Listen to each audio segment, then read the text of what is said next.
Our journey begins by the explanation of a game. It's one of those mobile with an automatic system generic AF. Blessing of Miracle. Probably choose because of course, it's full of the top-tier waifus. Still, despite enjoying the game, our man never spent a cent and didn't even film at the end of it. Then the unthinkable happened. He was sucked into the game. As a playable character? As an NPC? No, he became a nobody, a random background figure standing still and isolated. His new name? Kongjima. By accident, he bumps into a girl with blue hair and freezes, clearly startled because, oh no, it's a woman. Trauma? Most likely. He awkwardly asks if she's okay and she apologizes for the inconvenience. Fortunately for him, the game setting is Korea. Names, locations, and geography are familiar, allowing him to adapt quickly. And so, for almost a year he lives an ordinary life as a simple teenager, not even sure if this reality is a game anymore. Then one day he arrives home to his overly excited mother, who calls him the pride of the Kong clan. She hands him an acceptance letter. He's been admitted to Joaquin Academy. Annoyed, he says he already knows and begs them to stop talking about it so much. But his blurred-faced mother and the rest of the family can't stop praising him. Tomorrow is the entrance ceremony, and they're all buzzing with excitement. Sitting in his chair, he sighs. Tomorrow's the day. There's no way out. He's begged countless times to quit, but it was pointless. He stares at a photo, exhausted, muttering that this is all because of the real Kong GM, the original owner of this body.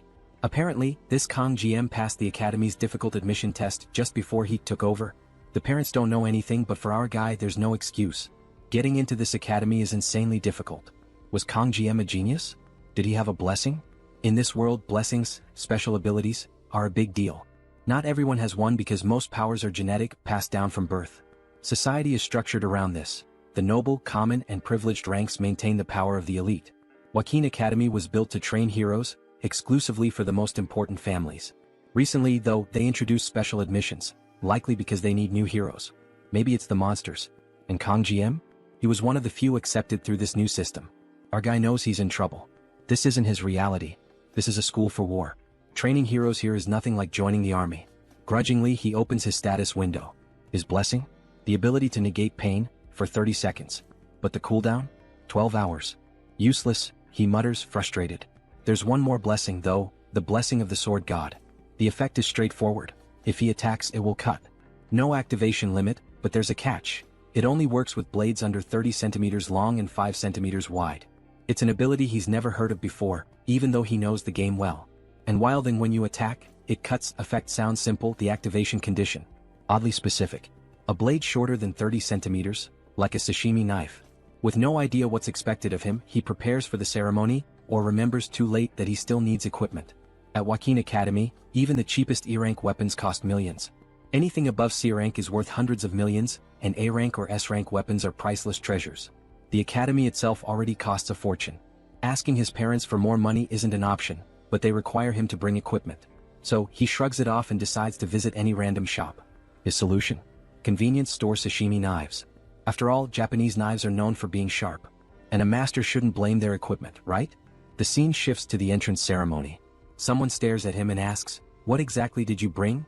Our guy stands there, awkward and silent, surrounded by a pile of sashimi knives. He knows the rules. Anyone who doesn't bring decent equipment gets marked, an easy target for the wealthy students' bullying. The evaluator slams the table, furious, demanding to know if Kong thinks this academy is a joke. Why would anyone bring a pile of kitchen knives here? Kong, maintaining a serious expression, calmly replies that this is his equipment. The professor looks baffled, nearly yelling, but Kong interrupts him, telling him to calm down. He explains that he was accepted through the new special admission system, and his family doesn't have the luxury of buying expensive equipment. Kong points to the badge on his uniform, which clearly indicates he isn't from a wealthy family. To him, it's ridiculous that a professor at an institution claiming to treat everyone equally would act so prejudiced. He adds with confidence that blaming equipment is something only amateurs do. A true expert never blames their weapon. The professor, though stunned, is impressed by the boy's unshakable confidence and wisdom. Reluctantly, he grants admission to Kong, who just thanks him and walks off. In the background, murmurs arise from other students who overheard. Some of them, clearly irritated by the special admission label, mutter insults, even saying Kong stinks. The professor quickly shuts everyone up and orders them to leave once the evaluation ends. Kong doesn't stick around to argue. He dashes out, wanting to avoid these lunatics. Outside, the day has barely begun, yet Kong already feels drained. He expected judgment like this, but living through it still stings. At least he survived the evaluation. Now the only thing left is the classroom qualification test. But he's too far into this to quit.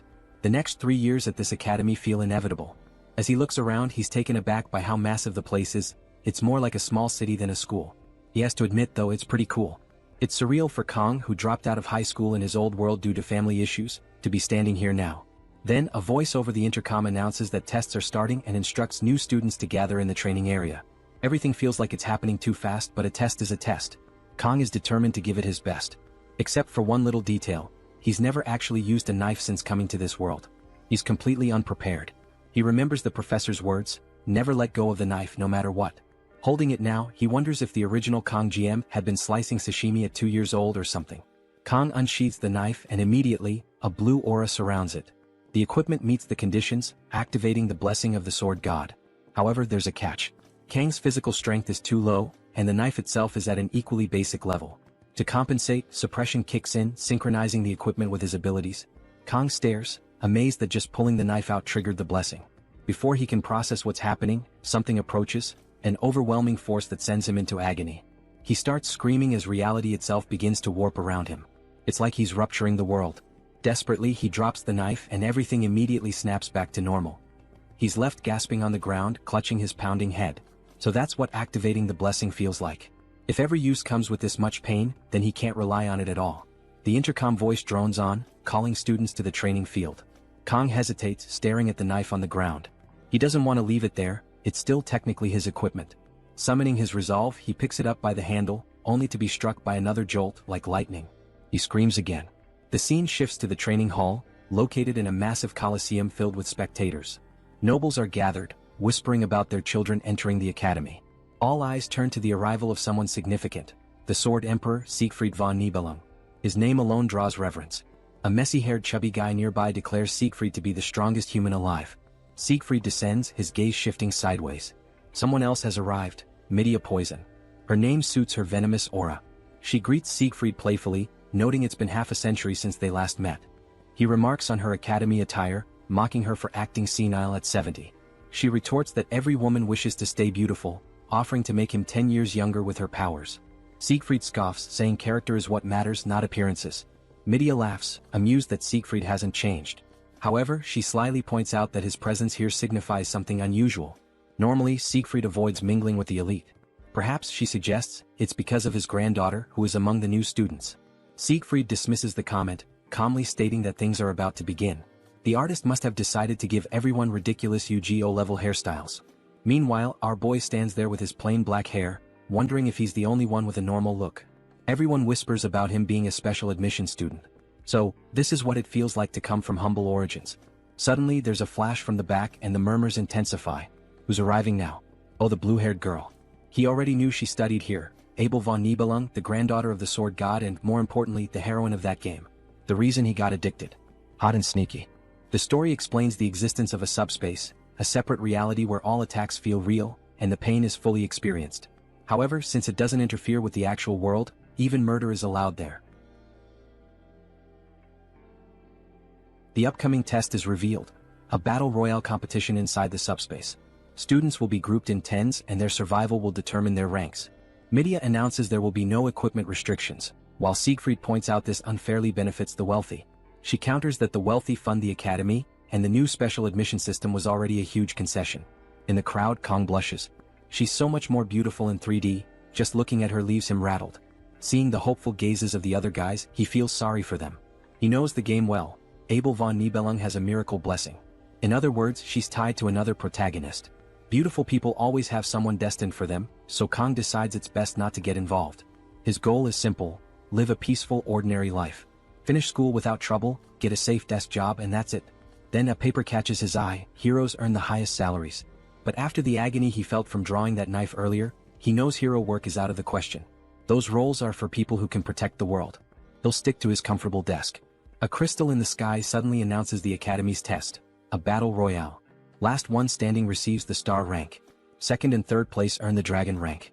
Fourth through seventh get the wolf rank. And 8th to 10th? They're labeled common trash. The scoring is automatic and there's no time limit. Kang recognizes it immediately. This is just like the game. His strategy is to avoid drawing attention and finish quickly. A blue energy spreads as the test begins. May the blessing of the heroes be with you. Kang, however, is determined not to use his weapon. Cut to the next scene. Most students are already defeated. The top rankings are announced as 24 groups wrap up. Siegfried observes that this year feels unfair, with Abel and the descendants of the Shang and Jiao families competing. The results were predictable. Abel finishes her match in just 7 minutes and 14 seconds. It doesn't break her grandfather's record, but it's still one of the Academy's top 10 times. Siegfried shrugs it off. It's only natural for a Nibelung descendant to have that talent. With things wrapping up, Siegfried decides to leave. Abel asks if he wants to watch the other descendants, but he dismisses them as a bunch of pigs. Classic humility. He doesn't like nobles at all. Fair enough, he fought in the war and earned his authority. Suddenly the atmosphere shifts. A strange energy surges, startling both Abel and Siegfried. They look up, confused and alarmed. Pieces of the subspace begin to shatter, crashing to the ground and exploding among the students. People panic, wondering if someone fell from the alternate space. A blue light flashes in the sky. Siegfried watches intently as a small knife falls, embedding itself in the ground. Midia immediately calls for medics and orders cadets to help. And lying there, unconscious? Yep, it's Kong. The outcome seems decided already. A blonde noble yells that he'll take Kong out, but another grabs him by the neck and punches him. Kong snaps to his senses, realizing he's now in the middle of the battle royale. Worse, the June brothers are here, infamous for their brutality. Horrified, Kong watches as the brothers torture students for over 30 minutes instead of killing them outright. But why are they leaving him alone? Is he so weak they don't even consider him worth fighting? One of the brothers, holding the blonde noble by the neck, checks if he's dead yet. Then he throws another student to the ground, complaining that it's getting boring. He begins to count the remaining people. He glances at his brother and tells him to slow down, he's killing too quickly. Then he stomps on another person, crushing them underfoot. Sarcastically, he apologizes, saying, "Oops, there goes another one." Pointing to a terrified girl nearby, he says, "You can have her for some fun." The girl freezes in fear. Hiding nearby, Kong is paralyzed. Ever since the torture began, everyone has panicked, but the brother's sadistic behavior hasn't changed. The brother in red begins walking toward the girl. He smirks, saying she's just his type and that he's already imagining the screams coming from her mouth.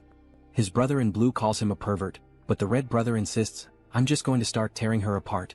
Suddenly, a voice shouts out, "You damn bastards." It's Kong, his voice trembling as he calls them out for their psychotic behavior. Even if this is a separate space, this is too much. The brothers pause and turn toward him, curious about who dared to speak up. They quickly notice he's a special admissions student. The red brother sneers and promises to crush Kang's head in an instant. As he advances, he adds that he'll rip Kang's tongue out for the insult. Kong panics, scrambling for a plan. He considers using his pain-nullifying ability, but it only lasts 30 seconds. The brothers have been at this for half an hour. What chance does he have? Then he remembers something, the sashimi knife in his bag. But there's a problem, activating it will also trigger his blessing. Still, it's his only choice. The brothers hesitate as Kong pulls out the knife, which glows with a faint blue aura. He expects them to be frightened, but instead they burst into laughter. "Are you serious? What's that supposed to do?" Kong glances at the girl, she's alive for now. He steels himself. The red brother laughs again, promising to give Kong a painless death since he's so amusing. Then he lunges, aiming for Kang's head. Kong activates the pain-nullifying ability for 30 seconds, knowing this is his only shot. As the brother mocks him, calling it a kitchen knife, Kong prepares to strike. He knows it's now or never, cut or be killed. He remembers questioning why gangsters always use sashimi knives in movies. Back then he thought it was exaggerated. But now, as the knife slices cleanly through flesh, the brother's laughter turns to a blood-curdling scream. The chubby brother stares in horror as his arm falls to the ground with a heavy thud. A flashback hits. Kong, in a kitchen long ago, once asked his mentor about those movie scenes. His mentor, a former gangster, smacked him and explained, "In real life, skin and organs contract when stabbed. Cutting cleanly? Impossible." But Kong, as clueless as ever, joked that maybe his mentor wasn't skilled enough, earning another smack. Back in the present, the truth speaks for itself. The severed arm lies at Kang's feet while the brother screams, clutching his bleeding stump. In a panic, he turns and bolts toward his sibling, crying for help. But the red-clad brother freezes, his face pale with fear. Snapping out of it, he shouts, "This brat will slice us both up," and charges forward. Kong doesn't hesitate. The blade slices cleanly again as if cutting through paper.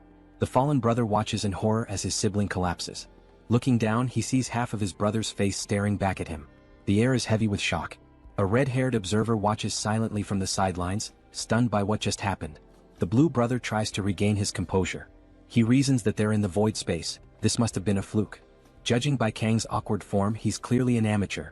But one thing is clear, that knife is dangerous. Realizing his brother lost due to recklessness, the blue brother prepares. He activates 3 blessings simultaneously, a defensive shield, a jump boost of 200%, and spiritual damage for his fists. With confidence he declares, "This time you're done for."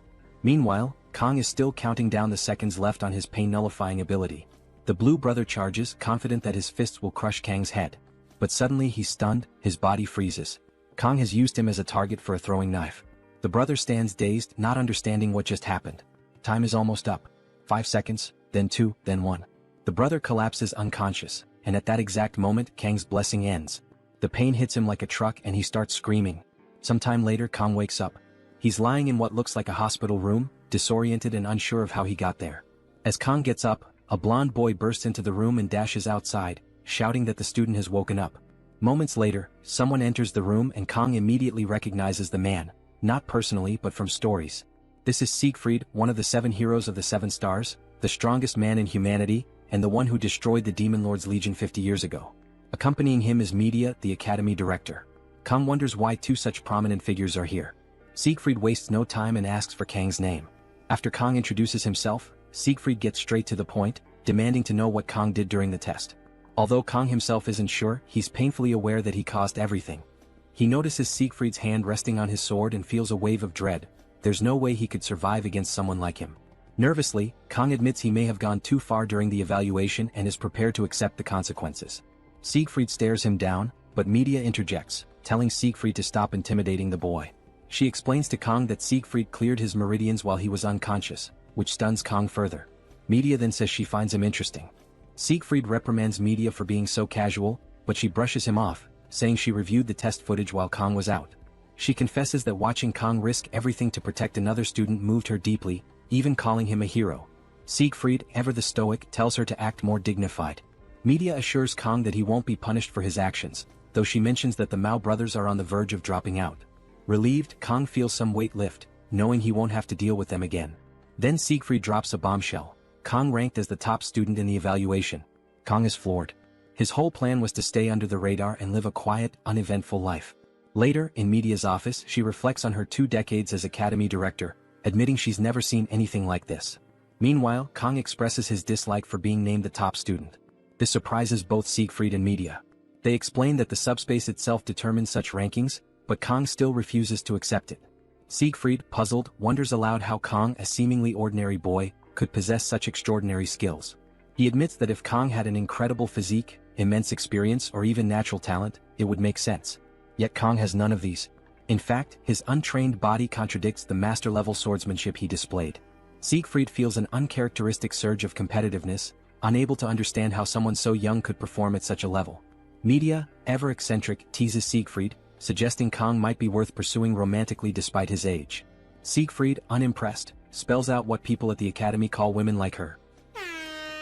Media loses her temper, but the focus shifts back to Kang. Through some maneuvering, Kang manages to get himself downgraded to the wolf class. This is a relief as he had no desire to remain at the top and become a target for power struggles. While some argued for placing him in one of the elite classes, Media ensured the matter stayed quiet, honoring Kang's wish for a low profile. When Kang enters the wolf class, all eyes are on him because of the badge on his chest. After a few moments, the students return to their conversations, allowing Kang to breathe easier. He hopes this means they'll ignore him. As he takes his seat, enjoying the solitude, a voice calls out to him. Turning, he sees the red-haired girl from the test. She thanks him for what he did. Kang brushes it off, saying anyone would have done the same, though deep down he feels like a hypocrite. Everyone sees him as a hero, but in truth he only acted to save himself. Kang introduced himself as Kang Jianma, and the girl introduced herself as Chloe. He politely commented that it was nice to meet her and added that he hadn't expected them to be in the same class. Internally though, he was puzzled. He had played the game countless times and had no memory of a character named Chloe. Since the main story didn't involve her during the Demon Tribe War, he concluded she must be just an ordinary person like himself. Kang asked her to keep what happened earlier a secret and she agreed. Chloe then mentioned she had a question for him, but before she could ask, the professor interrupted, telling everyone to take their seats. They agreed to continue their conversation later. The professor slammed a notebook onto the desk, congratulating the class on their admission and reminding them they carried the pride of the hero Valor Draken. He introduced himself as Lee Won-bin, the instructor for the Wolf class, and ordered everyone to change into their physical training uniforms. Training would begin in 30 minutes. When a boy with glasses asked about the training objective, Kang immediately guessed it, Saitama's regimen. He joked internally, wondering if this meant everyone would eventually go bald. Kang approached the professor, who immediately called him by name, surprising Kang. He explained that he wasn't feeling well. The professor pondered aloud, saying basic training might not benefit the academy's top cadet, and suggested Kang move to the star class. Realizing that media must have informed the instructors, Kang quickly clarified that he just needed to use the bathroom and would return for training. Outside, Kang joined the others in running. Or more accurately, he lagged behind, struggling with his unfit body. He hadn't even finished the warm-up and was already exhausted. Chloe caught up to him, asking if it was really that difficult. Kang denied it, insisting he was fine, though he'd only managed 5 laps, while Chloe casually mentioned she was on her 9th.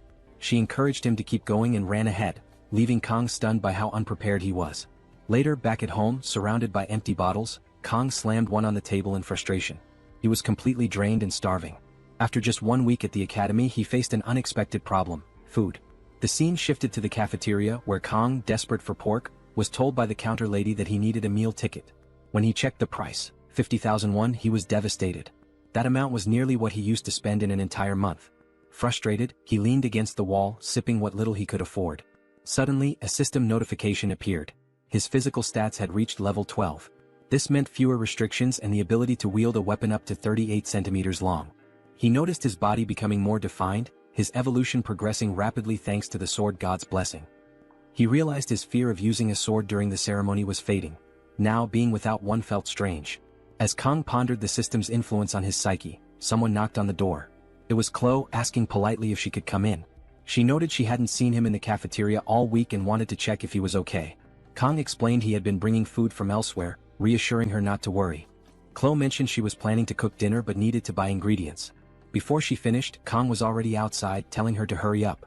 He offered to cook instead, and later, after Chloe finished her meal, she praised how delicious it was. Noticing the empty plates, Kang asked why her fridge was stocked with so much fish. Chloe explained she lived near the beach. Kang remarked that it was perfect, as cooking fish was his specialty. Deciding to show off, he prepared sashimi using the sword god's blessing. With impressive precision, he finished in just 21 seconds, marveling at his own work. When Chloe asked how he became so skilled at cooking, Kang explained he had worked part-time at a Japanese restaurant. Chloe seemed unfamiliar with the concept of part-time work, highlighting their difference in social statuses. Kang simply smiled, saying he was glad she enjoyed the meal. Chloe offered to handle the dishes, leaving Kang to relax after a surprisingly eventful day. He stepped outside to admire the moon, feeling a rare sense of satisfaction after a grueling week. But his peace was interrupted by a sudden noise inside. Turning back, he saw Chloe struggling with the dishes. Clearly, this was her first time attempting such a chore. As he moved to help, a book tumbled from the shelf and landed open. Glancing at it, he realized it was a diary. His curiosity got the better of him and he began reading. One entry caught his attention. She had received help from someone in class and felt indebted to repay the favor. Smiling at the stickers adorning the diary, he thought it was endearing for someone her age. Flipping another page, he read about how her heart wouldn't stop racing whenever she saw the person who helped her. It dawned on him that she was talking about him. Amused, he turned another page only to find it filled with "I love you" scrawled over and over. Alarmed, Kang thought it might be time to quietly slip away. But Chloe had already noticed. Dropping a glass, she stared at him in shock and demanded to know if he had read it. The scene shifts to Chloe's backstory. Born into the infamous Cecilia family, she was trained from childhood to be an assassin. In their tradition, emotions were weaknesses, suppressed through rigorous conditioning. By the age of 15, Chloe had taken her first life. The family motto drilled into her was clear: assassins don't deny their talents. Despite her skill, the Cecilia family insisted their children keep a low profile at the academy, always enrolling in the lower-ranked common classes. Chloe accepted her fate, believing it was impossible to break free. Her life seemed predictable, until Kang appeared. During a subspace trial meant to test her resolve, she was prepared to face death calmly as she always had. But Kang disrupted the narrative. He yelled at her attackers, standing between her and harm. In that moment, Chloe saw something she had never experienced: someone fighting for another person. The memory of childhood fairy tales flashed in her mind, and for the first time, her heart raced uncontrollably. Was this love? Back in the present, the atmosphere between them grew tense. Kang, awkward and clueless, tried to shift the mood by commenting on the beauty of the night and thanking her for the meal. As he turned to leave, Chloe stopped him. "Did you see it?" she asked, her voice sharp. Feigning ignorance, he stammered, "See what?" But Chloe pressed on. He tried to deflect, mentioning the book and hoping she'd let it go. She didn't. Realizing there was no escape, Kang admitted he had read the diary. The air around her changed instantly. Chloe's demeanor grew cold as she reached for her sword. Kang's mind raced. He was on the 4th floor with no chance of jumping out the window. The only exit was through the door, but she stood between him and it. As she dragged her sword along the ground, her eyes lifeless and her movements mechanical, he realized she had entered an entirely different state, one far more dangerous. She wasn't the shy, awkward girl he had spoken to moments ago. This was her assassin side, awakened and intent on eliminating him. Piecing things together, Kang understood her diary was the trigger, and now her lethal instincts were in full control. He needed a plan. His sashimi knife was in his room, but the only nearby weapon was a box cutter on the table. Chloe lunged. Kang snatched the box cutter, regretting that it had come to this. All he could do now was defend himself and hope for a chance to break through her icy resolve. Kang activated the sword god's blessing, hearing the familiar phrase, "May the blessing be with you." As Chloe charged at him, he made an offhand remark about her hair being too long. With a single clean strike, the scene shifted and Chloe was lying unconscious on the floor. When she woke, she seemed dazed, muttering about where Gemma had gone. Her memories were fragmented. She recalled glancing at him by the window while washing dishes and wondered where her katana was.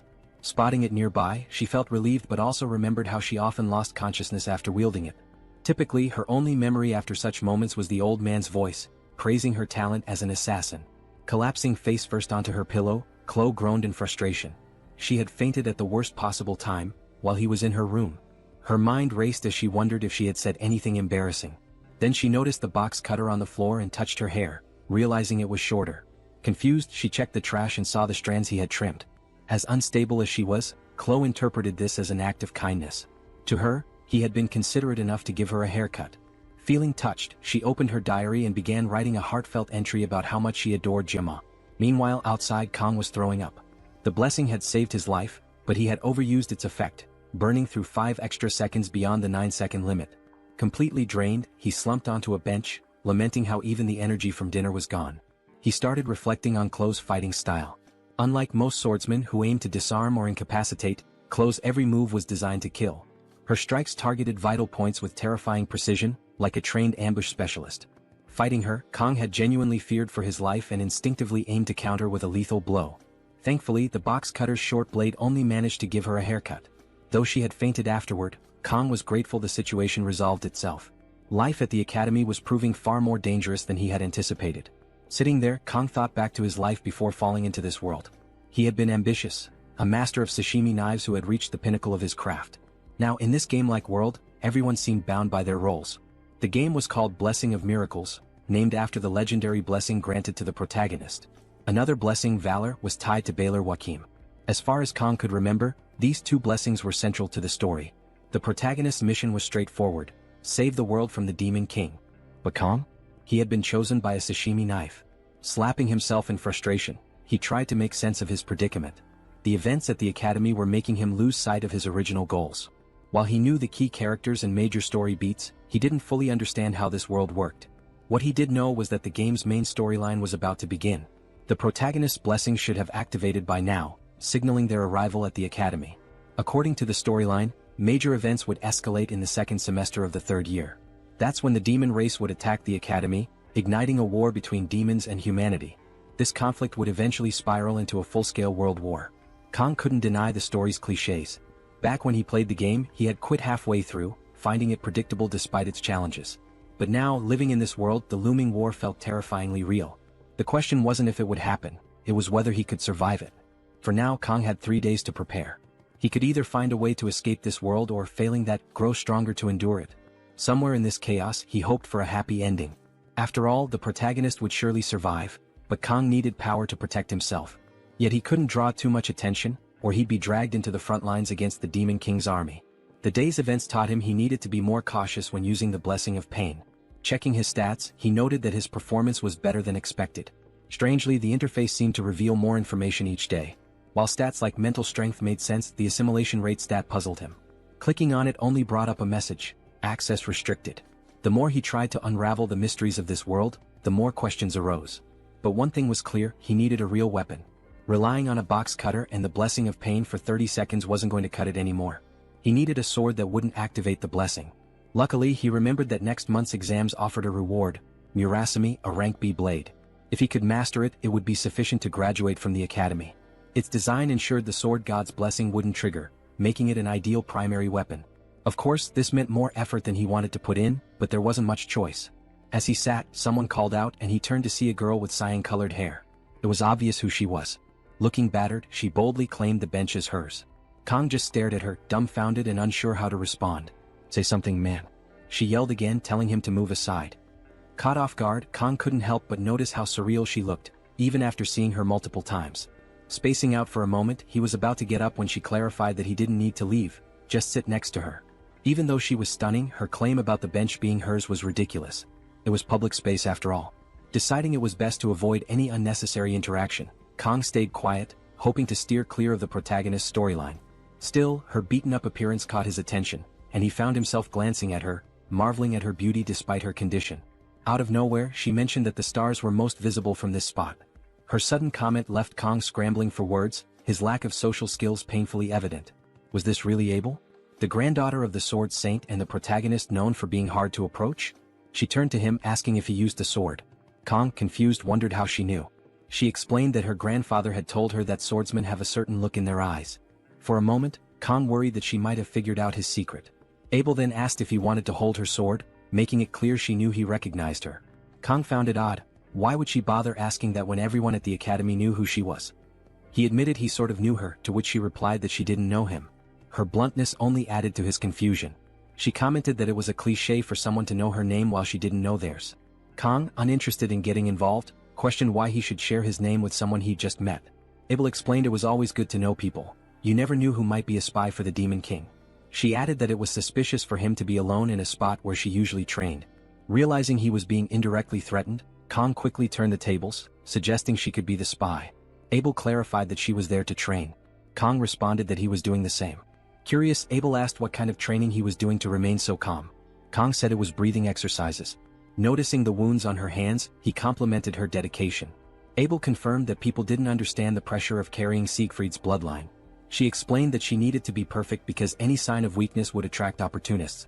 This year she admitted she wasn't the top student. It was the first time she had been defeated, and while it was frustrating, she also found it oddly relieving. However, she was determined to find out who had surpassed her and defeat them next time. Kang asked if it was worth taking so seriously. Abel replied that it was a matter of pride. She even begged her grandfather to reveal the person's identity, only to learn they weren't even in her class. The worst part? They had just joined the academy. Realizing she was oversharing, Abel apologized, saying she shouldn't talk about such things with someone she'd just met. Intrigued, Kang asked why she was telling him all this. Abel replied it was because he seemed weak. Her family's motto was to be firm with the strong and kind to the weak. Finally understanding her kindness, Kang realized she thought he was trash. Well, that explained why she was so difficult to approach in the game. Deciding it was time to leave, Kang wished her a good night. As he turned to go, she demanded his name. The scene shifted to the classroom. Life at the academy was calmer than Kang expected. Chloe had quickly made new friends and blended into the class, while Kang did his best to avoid eye contact. Whenever she approached Kang, her friends would cast judgmental looks. But Kang didn't care. Likely because he was a special student. And besides, he wasn't the only one in the Tiger class this year. Kang thought it was a relief he ended up in this class. At the start of the semester, the Star and Dragon classes would usually form political factions. Even in the game, that nonsense had annoyed him. Now he was glad he didn't have to deal with it. Walking with his phone in hand, Kang wondered what to eat. That's when Medea handed him a black card, apologizing for forgetting to give it earlier. Apparently it was her personal card. Kang was stunned. So this is what being a sugar baby feels like, he thought. Still, the best part was that he hadn't disrupted the flow of events so far.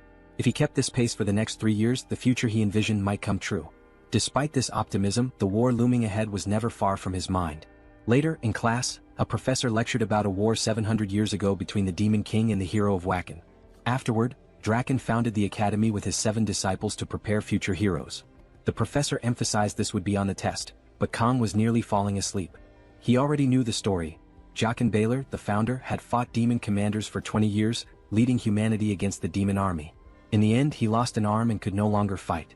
The war ended in a bloody stalemate, resulting in a fragile truce between humans and demons. Jaqen then established the academy to ensure peace. The professor reminded the students that this truce was why they had peace today. But Kang knew better. Those 700 years of peace were about to end.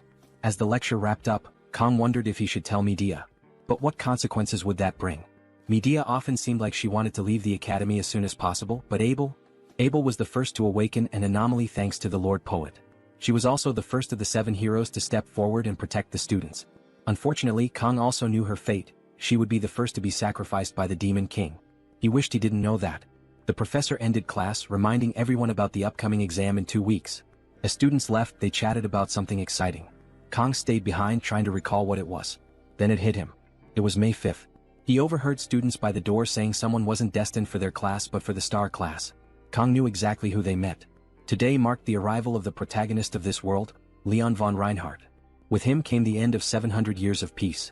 Kang already hated Leon with his ridiculously cliché face and the way every woman fell for him. If only this were an R-rated story where guys like Leon met early, tragic ends. Leon's charisma had already drawn in Rachel, the Saint of the Sword, Saki Ryojo, the daughter of the Saint of the Bow, and even Abel. His party members were extraordinary. Despite Kang's disdain, Leon's blessing of miracles made him humanity's first choice for the hero's journey. Except calling it a choice was generous. People were forced to join the war. Kang remembered that even the legendary hero Valor had only managed to defeat the Legion's first commander. Imagining the strength of the true Demon King was surreal. Leon walked into the classroom, greeting students with his radiant smile. Then he noticed Kang and flashed him a grin too. Kang immediately sensed something off but reminded himself of what the blessing of miracles could do. He was sure Leon would handle everything. Leon's trustworthy aura made it seem like he could solve any problem. Suddenly the scene shifted. Kang was at the training hall swinging a sword. Since it was a longer blade, the blessing of the sword god didn't activate, allowing him to practice uninterrupted. He desperately needed to master the basics of swordsmanship. Earlier, Rachel had approached him, asking if she'd done something wrong. Kang almost lost his composure but kept calm since they'd be stuck together for at least a year. He assured her everything was fine and she looked relieved. But Kang was still confused, trying to piece together her identity. There was also the mystery of how she could wield a sword even when unconscious. Her expression seemed to cry for help, yet her sword radiated murderous intent. If it came to killing, Rachel might be more dangerous than even the notorious evil brothers. Rachel apologized for what had happened earlier and offered to make it up to Kang by cooking him another dinner. She promised to do her best, even if her cooking wasn't as good as his. Kang hesitated, vividly recalling her wielding a sword. The problem was the way she seemed to glow as she begged. It was hard to refuse. But in his mind he pictured himself waking up in the morning, sliced into pieces and stuffed in the fridge. That's when an idea struck him. Instead of dinner, he asked if she could do him a favor. Rachel looked puzzled and Kang explained it was something only she could help with. Blushing, she asked what it was. Kang then requested her help with swordsmanship training. At the training hall, Kang realized how urgently he needed a teacher. Chloe with a sword in hand was terrifying. Every night before bed he'd watch YouTube videos on how to survive Yandras. When Chloe arrived, cheerful as ever, she asked when he'd gotten there. Kang, already on edge, replied he had just arrived. Chloe mentioned she'd been waiting for him since 6:30. Kang frowned, reminding her they'd agreed to meet at 8. Her innocent expression didn't fool him, and he was reminded of her unhinged nature. Still, his attention momentarily drifted to her toned abs, finally understanding the source of her strength. Chloe handed him a sword and asked why they weren't using real ones. Kang was stunned. Who trains with a real sword? He explained that, since it was just practice, wooden swords were safer. Chloe gave him a sweet smile and said he was kind for not wanting to hurt her. Then she swung the wooden sword, slicing through the air with a sharp whoosh. Kang broke into a cold sweat, realizing even a wooden sword could shatter his skull. He checked the system, relieved the blessing of the sword god hadn't activated. Yet, the synchronization stats still confused him. Chloe called out, asking if something was wrong. Kang quickly reminded himself only he could see the system. Turning to her, he said, "It's my first day, so maybe go easy on me." Preparing himself, Kang asked if they could start. In his past life he had always valued practice. He believed that mastery required more than just physical effort. It demanded total dedication. At the academy, his progress came from observing himself and learning to self-correct. He noticed his sweaty palms and unsteady stance. Reminding himself that swordsmanship required precision, he braced for the training. But Chloe leaped toward him. Kang wasn't fully prepared and the blade was already near his neck. It wasn't clear if he dodged or if the blade nicked his cheek. Panicking, he yelled, asking why she wasn't going easy on him. Chloe, unfazed, switched the blade to her other hand and prepared another strike. Kang managed to block it, but the force sent his arm flying upward, leaving him trembling. Feeling a surge of confidence after the block, he attempted a counter-strike.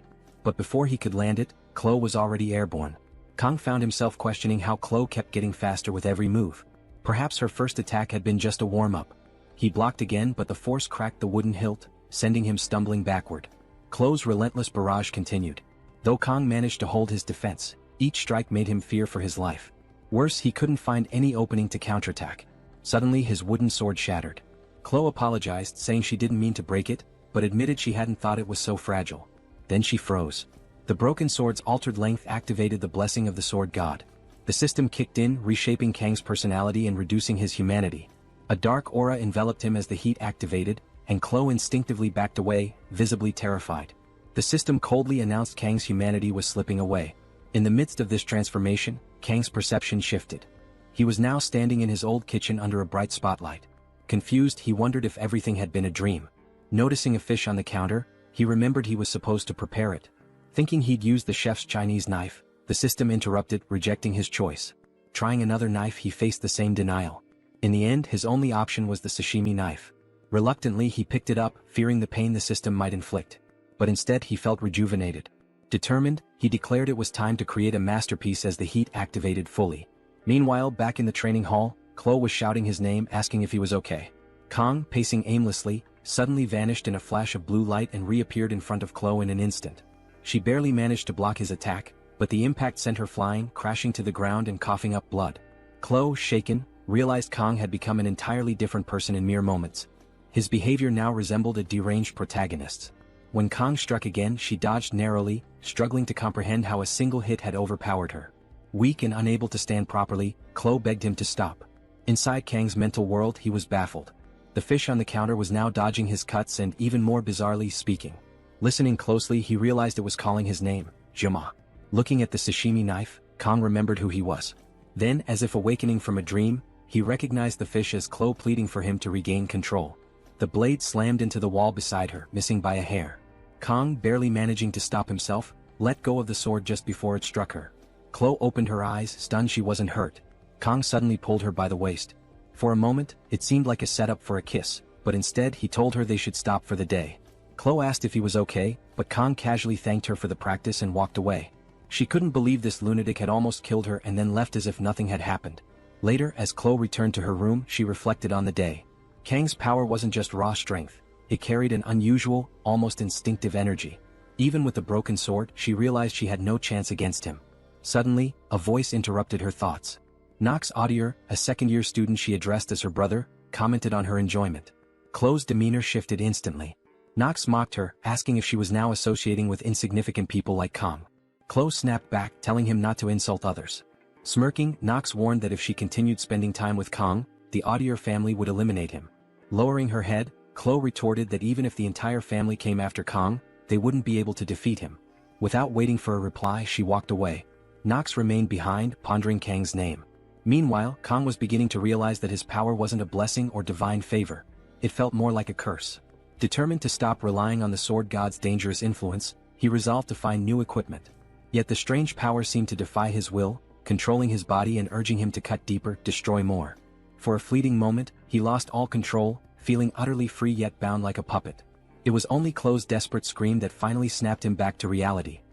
He glimpsed fragments of another reality and instinctively let go of the sword, breaking its hold over him.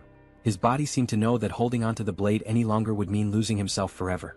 Strangely enough, it was Chloe, the Yandra girl who once wanted to kill him, who snapped him back to his senses. While part of him resented that the power had activated because Chloe broke the sword, he couldn't deny his gratitude. He left quickly, but the question lingered: how could he prevent this power from ever awakening again? This so-called blessing from the sword god was far more of a curse. Kang began to realize that activating it came at the cost of pieces of his life. 3 days later, the classroom buzzed with energy. A purple-haired student tried to chat with Chloe, but she brushed him off, saying she'd check it out later. All she could think about was Kang Jiama, who hadn't shown up that day. Earlier, she had knocked on his door and heard groans of pain but hadn't dared to barge in. She feared breaking the door might make him hate her, so she left. Yet she realized how much she enjoyed secretly watching him, whether he was fighting or simply lost in thought. Oh Chloe, you're the definition of a Yandra. She'd lost count of how many times she'd spied on him, always making sure not to get caught. Another day passed, making it 4 since anyone had seen Kang. The teacher silenced the class, scolding them for wasting the opportunity to study at such a prestigious academy. Since it was raining, they would have an indoor study session. But even the teacher couldn't help noticing Kang's prolonged absence. He chose to trust the boy and hoped he'd return soon. As the lesson began, the classroom door opened, startling the teacher. "Who dares to arrive late?" he barked. The figure approaching was unfamiliar, taller, colder, and more imposing.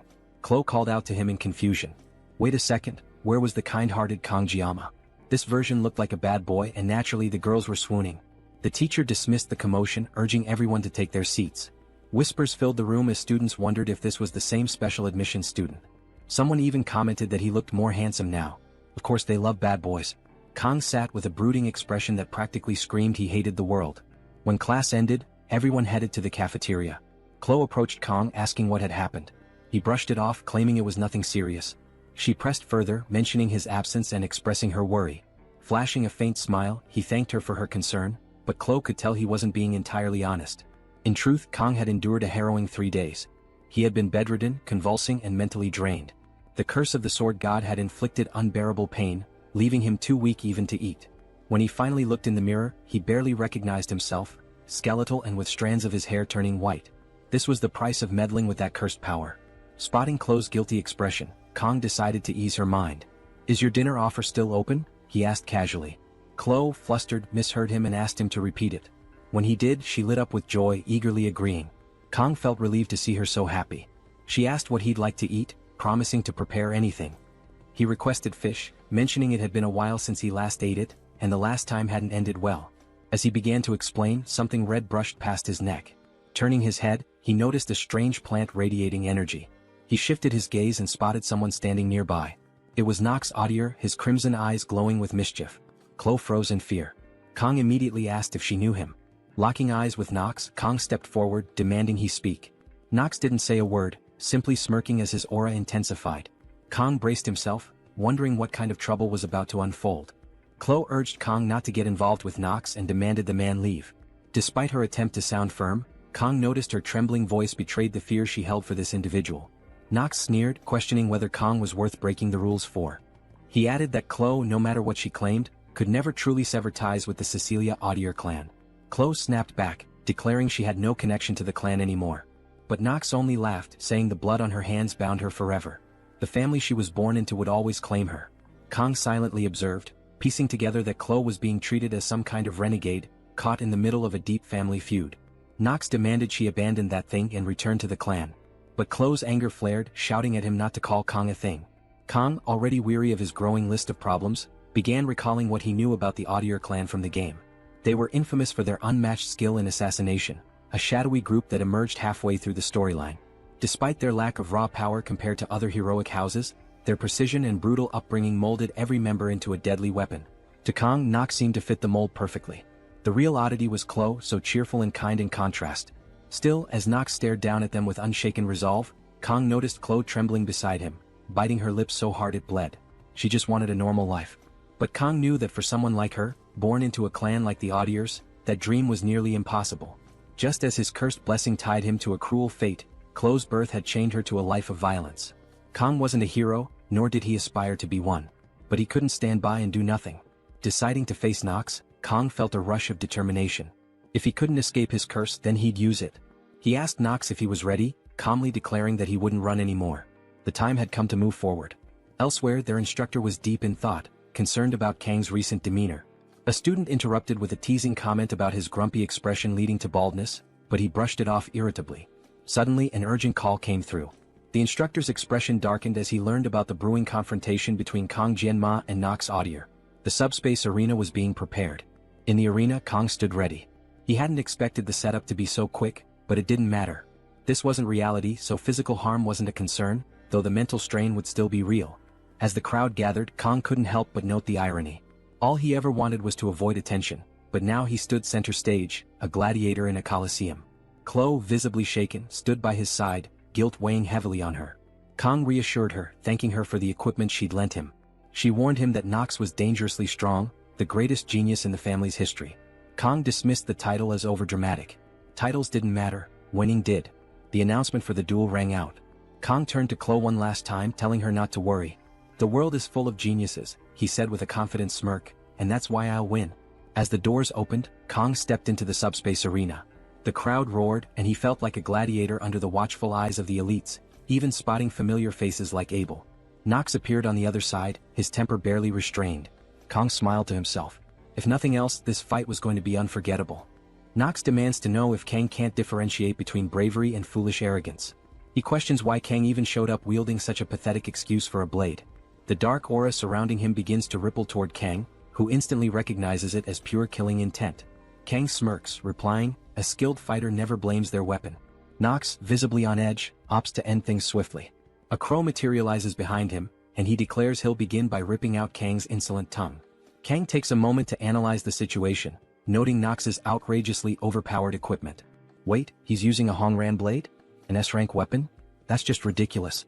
Still, Kang isn't surprised. He expected the guy to have an advantage, but Kang came prepared too. His weapon of choice? A simple sashimi knife borrowed from CLO's kitchen. The drone descends, signaling the start of combat with a radiant blue light. May the blessings of the heroes guide you, it announces.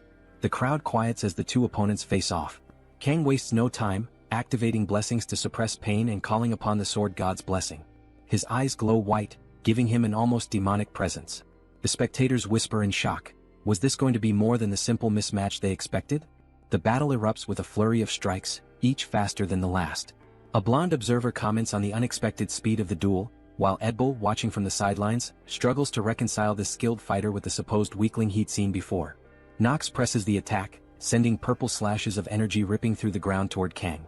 Yet every strike misses. Frustrated, Nox leaps into the air, activating his three-headed crow technique. A violent purple aura surrounds Kang, and Nox is confident the boy's finished.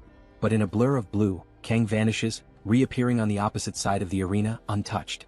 The crowd gasps as whispers ripple through the stands. Even Abel can't figure out how this newcomer is holding his ground against someone as formidable as Nox. Nox recalls CLO's warning that Kang wasn't ordinary, but he convinces himself Kang is merely relying on agility. Still, seeing Kang fight with kitchen knives fuels his rage. When one of Kang's knives falls to the ground, Nox sneers. What kind of plan is this, he demands? Kang remains silent, extending his arm and pointing the remaining knife, adorned with floral designs, at Nox. The absurdity of the gesture leaves Nox baffled, but he decides to end this farce with his full power. He boasts about the might of his Hongran blade, but before he can strike, Kang disappears again. Time seems to freeze as Kang reflects on his desire for a simple, unnoticed life. But since he can't escape this path, he resolves to cut through it perfectly. In an instant, Nox's arm is severed, flying across the arena. The audience falls silent as Nox stares in disbelief, and Kang appears behind him. The crowd erupts in chaos as Kang slashes again, this time decapitating his opponent. The once calm protagonist transforms into a merciless warrior, leaving everyone stunned. Nox collapses, motionless, while Kang calmly sheathes his makeshift blade. Abel watches in shock, while her friend gazes at Kang with heart-shaped eyes. The drone hovers overhead, announcing, "Winner, Kang Jayama." Duel completed in 26 seconds? The crowd roars in disbelief. A first-year student had just defeated a second-year prodigy. Though victorious, Kang knows he shattered any chance of staying under the radar. The academy buzzes with gossip about the boy who defeated an audier, and Kang resolves to face whatever comes next head-on. Meanwhile, Abel finds herself unable to stop thinking about him, hearing his name at every turn, a constant reminder of the duel that changed everything. When Nox's arm hit the ground, Abel stood frozen, her mind racing to comprehend how Kang wielded such flawless swordsmanship using nothing more than kitchen knives. She had always been proud of her knowledge, being the granddaughter of a sword master, but this moment made her realize just how naive she had been. A memory flashed in her mind, her smugly saying she was curious about the person who had beaten her. She'd vowed to crush him the next time. She also remembered teasingly making a cute face, claiming to share everything with him because he seemed weak. Now, as the puzzle pieces fit together, she wondered if Kang was this year's top student. Her face turned crimson as she muttered under her breath, "It must be this damn guy who's stronger than me." Abel's thoughts spiraled, and she desperately wanted to know what had been going through Kang's head at that moment. Suddenly she woke up startled, her heart racing. Her blonde friend Rachel leaned closer, asking what was wrong. Abel quickly brushed it off, saying it was nothing. Rachel wasn't convinced. "Are you sure? Did you forget your gear? Are you hungry? Do you need the bathroom?" she teased, one question after another. Abel snapped, telling her to shut up. Then Rachel smirked. "Wait, is it about a boy?" Abel's face turned tomato red and Rachel burst into laughter. "I never thought the legendary Abel would be caught up in romance." Abel stammered, denying any romantic feelings, but Rachel was already curious. "Who's the lucky guy? Is it Leon? He's handsome." Abel's expression gave nothing away, but Rachel's gears were turning. Then it hit her. "Wait, is it that special student from yesterday? Kang?" Abel froze and Rachel's grin widened. "Oh, I'm a genius." Grabbing Abel's hand, Rachel announced, "We're going to the Tiger's classroom." One dramatic entrance later, Rachel burst through the door, stunning the students inside with her beauty. She climbed onto a table shouting, "Where's that black-haired guy?" Someone meekly pointed out that standing on tables wasn't appropriate, but Rachel waved it off. "I'm pretty enough to get away with it," she said confidently, and the poor guy agreed. Abel meanwhile stood awkwardly at the door, mortified by the scene. Then Rachel's eyes lit up as she spotted Kang. "Found him," she exclaimed. But she also noticed Kwa, a girl nearby, looking at Kang with unmistakable admiration. Rachel's grin turned mischievous. This just got even better, she muttered, starting to unbutton her shirt and loosen her tie. Kwa, sitting quietly until now, suddenly felt a chill run down her spine. Rachel approached Kang, sniffing him playfully, leaving everyone including Abel and Kwa thoroughly confused. Rachel shrugged and dramatically flopped onto the table in front of Kang, who was just waking up. Kang blinked groggily, his brain struggling to process Rachel's presence. "Are you Kang Jayama?" she asked, leaning in closer. Kang's instinct screamed danger, but before he could react, Kwa grabbed Rachel's arm, demanding to know who she was. The tension in the room skyrocketed as Rachel smirked, clearly enjoying the chaos. Kang finally understood why his gut had been warning him. Rachel's demeanor shifted and she pulled out a dagger. A fight was about to break out in the middle of the classroom, something Kang had never expected. Abel stepped forward, her voice sharp. "Rachel, what are you doing?" Rachel casually replied, "Just saying hi." Abel sighed, placing a hand on Rachel's head. "Drop the dagger and don't interrupt when adults are talking." But Cole wasn't backing down. She lunged at Rachel, shouting, "Die already!" In a blur, Rachel deflected the attack, spilling what looked like strawberry juice. Tauntingly, she glanced at Kwa and said, "You're weak, short, slow, and completely out of control." The room held its breath as tension crackled in the air. One thing was clear, Rachel wasn't just here to visit, and this situation was far from over. Raxjal grips Kwa's arm tightly until Abel yells at her to stop. With a swift motion, Raxjal flings Kwa across the room. Miraculously, Kwa lands gracefully on her feet like an angel. The guys in the room are enjoying the drama unfolding. Here's the truth. Raxjal hails from the Sword Sinks clan, where raw power is everything. She turns to Kong and asks, "Is that girl your girlfriend?" Kong quickly responds, "No." He notices Kwa doesn't seem happy to hear that, but it's the truth.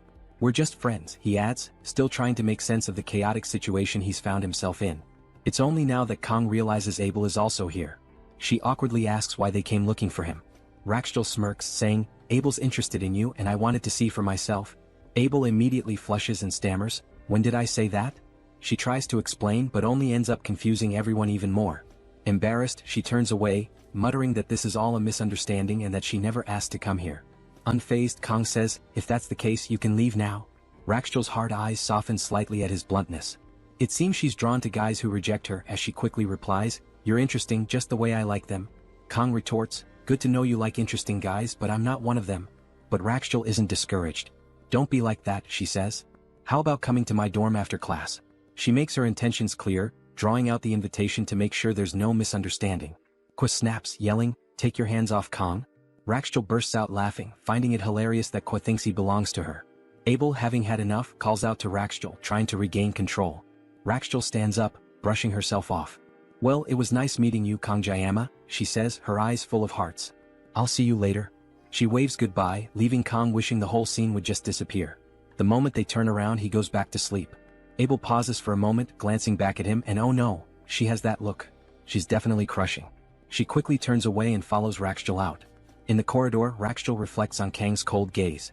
She realizes there's a difference between someone being cold and the sheer intensity in his eyes. When he looked at her, she felt like her throat could be slit. The encounter had far exceeded her expectations. She had gone there just to toy with him, never expecting to find someone like this. For her clan, finding exceptional warriors for breeding purposes is a priority. She starts considering Kong as a valuable resource. Maybe that Netflix invite could lead somewhere after all. She teases Abel, saying, "It's no wonder Kong caught the attention of the Invincible princess." Then she abruptly apologizes. Abel brushes it off, saying, "You should apologize to the students whose class you interrupted."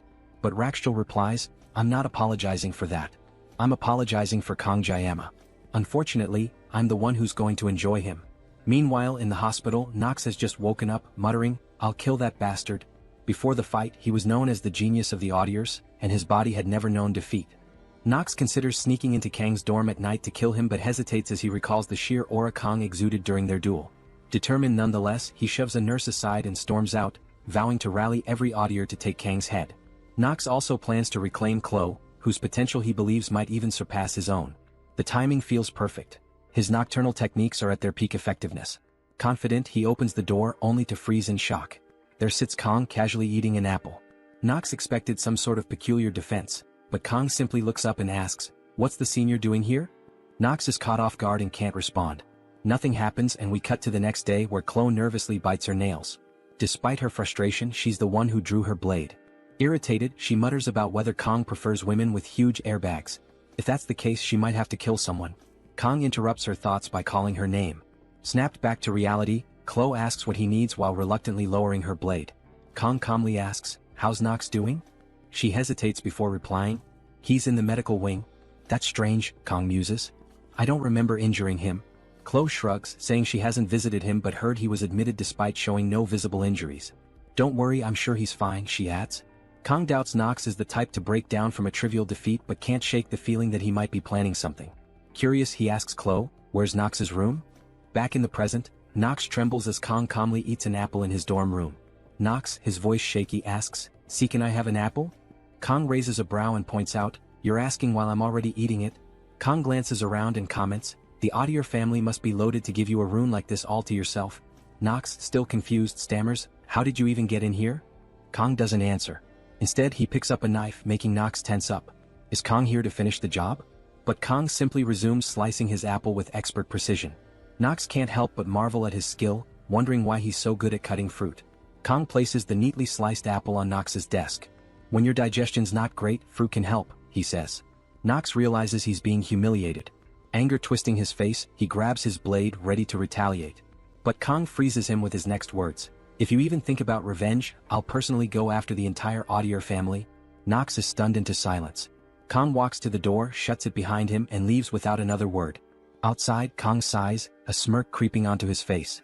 "Just a candlelight can snuff out any moment," he mutters, referring to Nox. He knows he likely crushed whatever willpower Nox had left. Of course it was all a bluff. Kong couldn't possibly wipe out the entire Audier family in 30 seconds. Maybe a few, but he'd rather avoid unnecessary bloodshed. As he walks away, Kong reflects that he feels like he's in the eye of a storm. This wasn't the plan, but he's adapting. If Nox backs off, it'll be one less problem to deal with. But Kang's real concern lies elsewhere, with the crazy girl who was meant to be the protagonist's first approach in the original story. He knows he needs to plan his next move carefully.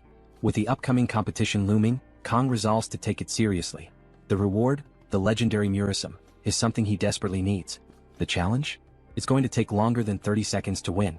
The test involves defeating demonic monsters in teams of 5, emphasizing teamwork over individual strength. Fortunately, Kong already knows the monsters will be D-ranked mermen. Unfortunately, he remembers how awful they were in the game. Facing them in real life? Not ideal. At least they aren't sirens, demonic humans far worse than mermen despite their pleasing appearance. Sitting on a bench, Kong reflects on his month in this world. The peaceful evening reminds him of the tranquility he once hoped for. Even though 700 years have passed since the humans and demons signed a peace treaty, skirmishes and conflicts have persisted. He recalls the Vasman dispute 50 years ago, when the 6th Legion's commander claimed to have resurrected the 1st Legion commander, breaking the treaty. Flashes of the past surface in Kang's mind. Vasman landing a punch on a white-haired soldier while media clamored for Sieg. A younger version of the legendary hero emerges, cutting through demons with his blade. Humanity triumphed, birthing 7 heroes, sacrifices in their own right. The outcome deterred both factions from escalating the conflict further. Yet, Kong vividly recalls someone mocking, calling him humanity's strongest as absurd when all he did was kill the 6th commander. Sitting on the bench, Kong reflects, is this really the peace they fought for? Memories flood back, especially of the 1st commander, Baylor Jokum, who sealed away the 1st Legion leader. He knows that in 4 years the demons will launch their second assault, bringing the Demon King's first appearance. But for now, dwelling on it won't help. Kong shifts his focus to the upcoming tests. Annoying as it may be, he knows he needs allies. The problem? His phone's contact list is completely empty. No friends, no connections. It dawns on him that his newfound fame at the academy could work in his favor. If that's the case, he's determined to recruit the best people to secure the top score. Despite his dream of a quiet life, he's resigned to the fact that he'll have to achieve it the hard way. A week passes and Kong grows increasingly anxious. Not a single person has approached him to join their team. Reflecting on how he sliced through Nox, he wonders why no one has reached out, only to realize everyone is terrified of him. Looking around, he notices Chloe, also an outsider, hasn't been invited to any group either. Approaching her, he asks if she's found a team. She admits she hasn't. Kong is surprised since she once had friends. Seeing an opportunity, he suggests she join him. "We just need 3 more people," he says. Chloe agrees without hesitation. She's an exceptional fighter, and Kong feels confident in his choice. Considering his limited stamina, Chloe's strength is worth 1,000 of him.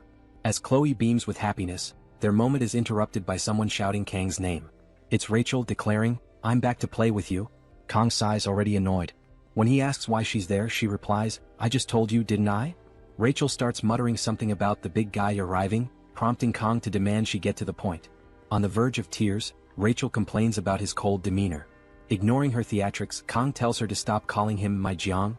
Rachel feigns deafness, pretending she didn't hear. In her usual clumsy manner, she collapses onto a desk, her airbags landing first, and claims she's just a bit unsteady today. Switching topics, Rachel asks if Kang has a group for the test. Without thinking, he says no. Rachel's eyes light up as she invites herself to join his team. Grabbing his chin teasingly, she says, "Gotcha now?" Kang brushes her hand away, questioning why she'd want to team up with him when she has plenty of admirers. Smirking, Rachel responds, "Because it'll be way more fun with you." Kang explains he already has a team with Chloe. Rachel grins and declares that's perfect. Now they only need 2 more people. Kang, baffled, wonders if she realizes she's risking her score by teaming up with him. He looks at Chloe, who seems fine with the idea. Reluctantly, he agrees. Rachel claps her hands, declaring, "No turning back now." When Kang asks who else she plans to recruit, Rachel grins and mentions a name that freezes him. Leon. The protagonist. Kang trembles, questioning what karmic misdeed led to this. All he ever wanted was a quiet life, and now he's stuck with Leon, Rachel, and Abel, characters he desperately wanted to avoid. While the girls might be manageable, Leon's presence threatens to completely derail everything Kang thought he understood about the future. He considers backing out, but Rachel doesn't give him a chance. The moment he agrees, she submits the team registration, locking him in. For the first time, Kang genuinely feels the urge to stab someone. Chloe notices his distress and asks if something's wrong. She mentions that since Rachel entered, Kang hasn't seemed like himself. He brushes it off, saying he's just surprised to be in this situation. Chloe reassures him, stating she's confident in his abilities. Kang starts reconsidering. He invited Chloe, so he can't abandon her now. Besides, this group is probably the strongest in the academy. Maybe he just needs to stay optimistic. When he asks about the team meeting, Chloe replies, "That giant blonde said it's at 6 in the cafeteria." The scene shifts to a cafe humorously named Starbucks with 2 S's. Chloe slams her cup on the table, declaring how delicious her drink is, while Kang looks horrified at its $35 price tag. Muttering robbery, he begrudgingly buys a $7 espresso, the cheapest option, and hates every sip. His phone buzzes. It's Rachel, claiming she's already at the cafe and asking when he'll arrive. Annoyed, Kang tells her to just come in. Moments later, Rachel bursts in, apologizing for being late, with Leon following behind her. Rachel scans the room, spots Kang and Chloe, and asks if they've been waiting long. Meanwhile, Leon's gaze locks on Kang. Kang immediately notices Leon's striking orange hair. His first thought? This guy looks like a delinquent. I expected Abel, but it's this guy instead. Leon steps forward, extending a polite greeting and introducing himself. He compliments Kang on his fight against Nox, calling it impressive. Observing Leon, Kang notes the balanced tone of intelligence and class in his voice, undeniably the protagonist of this world. As they sit down, the introductions begin. Leon starts by introducing himself as a student from the star class and the leader of their group. A pang of jealousy hits Kang. Not only is Leon skilled, but he's also incredibly handsome, while Kang feels worn out by life. Rachel skips her introduction, already familiar to everyone, passing the spotlight. The next to speak is a guy introducing himself as Speed Weapon, another star class student. Kang finds the name ridiculous and thinks it needs better context. Speed Weapon even has a superhero tattoo on his neck, clearly a fanatic. Chloe introduces herself next, stating her name as Chloe Audier from the Wolf class, adding that she's here thanks to Kang. Rachel can't resist teasing, repeating Kang Jayaman in a sing-song tone. Chloe frowns but quickly regains composure, politely greeting everyone. Finally, all eyes turn to Kang. He keeps his introduction short. Kang Jayama, same class as Chloe. The atmosphere turns awkward, but someone breaks the silence by opening a laptop and declaring it's time to start the meeting. A hologram of an island appears on the screen. Leon explains that earlier, team leaders received files detailing the upcoming test. The island, while real, will be accessed through subspace teleportation. Injuries from the beasts there, however, will also be real. Leon zooms in on the map, showing their assigned northern region. Their objective? Kill as many mermen as possible since the number of creatures is limited. He adds that 3 other groups will be on the island. Leon asks if anyone has questions. Speed Weapon raises his hand, asking if the island has sirens and whether they pose a risk. Leon reassures him, saying the professors have already accounted for such threats. Chloe then asks if teams can attack each other. Leon clarifies that sabotage is grounds for disqualification, as the focus is on killing beasts. Kang quietly notes this news is likely disappointing for Chloe, given her assassin background. With the meeting concluded, everyone begins to leave. Leon lingers, gathering his things. As Kang rises, intending to slip away, Leon calls out to him. Kang turns, confused. Leon asks, "Where are you from?" Though simple, the question feels loaded, as if it carries a deeper meaning. Before Kang can answer, Leon apologizes, saying it was rude to ask so suddenly. He explains he just had a strange feeling they were alike. Kang, puzzled, wonders why Leon would ask something so obvious. Kang's Korean heritage is clear to anyone. Leon dismisses it, telling Kang to forget the question and begins to leave. But Kang instinctively places a hand on Leon's shoulder, stopping him. Wait, he says, surprising even himself. Without thinking, he asks, where are you from? Leon raises an eyebrow but replies calmly, Germany? He gently removes Kang's hand and walks away, leaving Kang standing there, confused and questioning himself. Why did he feel compelled to ask that? Could Leon be from another world just like him? The idea seems absurd, yet Kang can't shake it. If someone had to take over a body, the protagonist would make far more sense than a random side characters. He glances at his blade, recalling how his reasoning sharpens when its power activates. Determined, he focuses on the existence of Leon in this world. A familiar voice whispers to him, confirming what he suspected. This Leon is exactly like the one from the game. But the revelation comes with a piercing headache, one even his pain suppression blessing can't fully dull. Even so, Leon's earlier comment about their similarities lingers.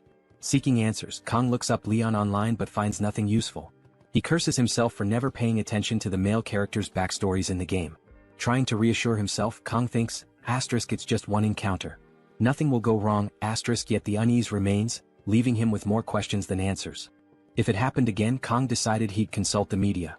One thing he noticed was how much calmer he'd become in situations he'd normally avoid, possibly an effect of one of his blessings. Opening his skills menu, he saw his assimilation rate had increased from 2.5 to 6.8. Mental fortitude and weaponry stats were unchanged, and while his physical power had slightly improved through training, Kang was confident his weaponry skill would rise once he got his hands on the Murasum. But what exactly was this assimilation stat that kept increasing? The only unusual events recently were his fights with Nox and CLO. Could it be related? Unfortunately, he had no way of confirming it and no one to ask. Suddenly, a notification appeared, informing him that he'd achieved a certain number of blessings, triggering adjustments. He noticed his pain suppression blessing had been upgraded from 30 to 40 seconds. Finally, his efforts were paying off. Time flew as Kang trained physically, attended group meetings, sparred with CLO, and dodged Rachel, who seemed glued to his side. With just one day remaining, Kang threw himself into training, slicing even the droplets of sweat that fell. His precision was impeccable and he felt ready for the exam. When the day arrived, an enormous subspace gate loomed before him, radiating a far more imposing presence than the training gates. Someone called his name and he turned to see his group fully armed and ready. Among them, Rachel's oversized halberd stood out, though her weapon wasn't the most intimidating thing about her. She teased him about being late as Leon urged him to hurry, while Speed Weapon stayed silent as usual. CLO greeted Kang cheerfully as he joined at the back of the group. Walking with them, Kang was impressed by everyone's equipment. Rachel wielded an S-rank halberd called Vermilion Phoenix. Leon didn't yet have his iconic Balma, but Speed Weapon wore a strange tube-like device on his chest. When Kang stared at it, Speed Weapon snapped, "What are you looking at?" CLO explained it was a healing support item, an S-rank artifact worth millions. Kang thought it was impressive, but Speed Weapon warned him to stay away. Suddenly, a voice announced the start of the exam. The professor addressed them saying, "You seem ready, but remember, you're cadets, not heroes. Be cautious and don't take unnecessary risks for extra credits. Anyone injured can withdraw anytime." Leon stepped forward, rallying the group. "The time has come. Let's give it our best." The day Kang had prepared for was finally here, though CLO seemed uneasy. When Kang asked, she admitted her fear of sirens appearing on the island. He reassured her, reminding her that the instructors had cleared the area. Later, he learned her homeland had been devastated by siren attacks in the past. The professor signaled for them to step through the gate. Ruffling CLO's hair, Kang said, "Let's go." Blushing, she stammered, "With Jayama around, there's nothing to worry about." As they entered the portal, CLO suddenly heard Kang shouting her name. Snapping out of her daze, she realized she had zoned out. The group was discussing whether to call an instructor, frustrated by their lack of connection in subspace. Someone was already sprawled on the ground. The nightmare had begun. A siren appeared before them. Before that moment, the group had arrived on the island of Scapulae. The journey left everyone vomiting except Kang, who stood unfazed. Leon, impressed, asked how he was fine. Kang shrugged. "I never get seasick." Before they could regroup, a merman appeared. Smaller than expected, Kang felt foolish for taking the mission so seriously. It seemed easier than anticipated. Leon clarified these were the smallest mermen, and they'd grow larger closer to the central area. Their priority was finding CLO, who had somehow been separated. Moving through the forest, Leon warned everyone to stay alert, sensing her nearby. Suddenly, a red blur descended from the trees. CLO landed in front of them. Leon scolded her. "Why were you swinging like a monkey?" CLO admitted she was trying to stay unnoticed. She reported a cave 500 meters ahead. The group soon stood before the cave, its entrance dark and foreboding. Inside, dozens of glowing eyes reflected the firelight. Mermen filled the cavern. Rachel estimated 50 to 60 of them. They discussed their options. Clearing this horde could secure first place, but the risks were high. Ultimately, the decision rested with Leon. Earlier they had agreed CLO would scout the island. Now their resolve was about to be tested. Leon had assigned Kong to the rearguard to deal with any threats from behind, a role Kong gladly accepted, appreciating the relatively light responsibility. Leon himself planned to stay in the center, ready to step in only if absolutely necessary. When Rachel asked about his strategy, Leon revealed his plan. On the island, Kong noticed the determination in Leon's eyes. Leon called on Rachel, who prepared her halberd, charging it with energy. With a Spartan-like throw, she sent it hurtling toward the merman's fire pit.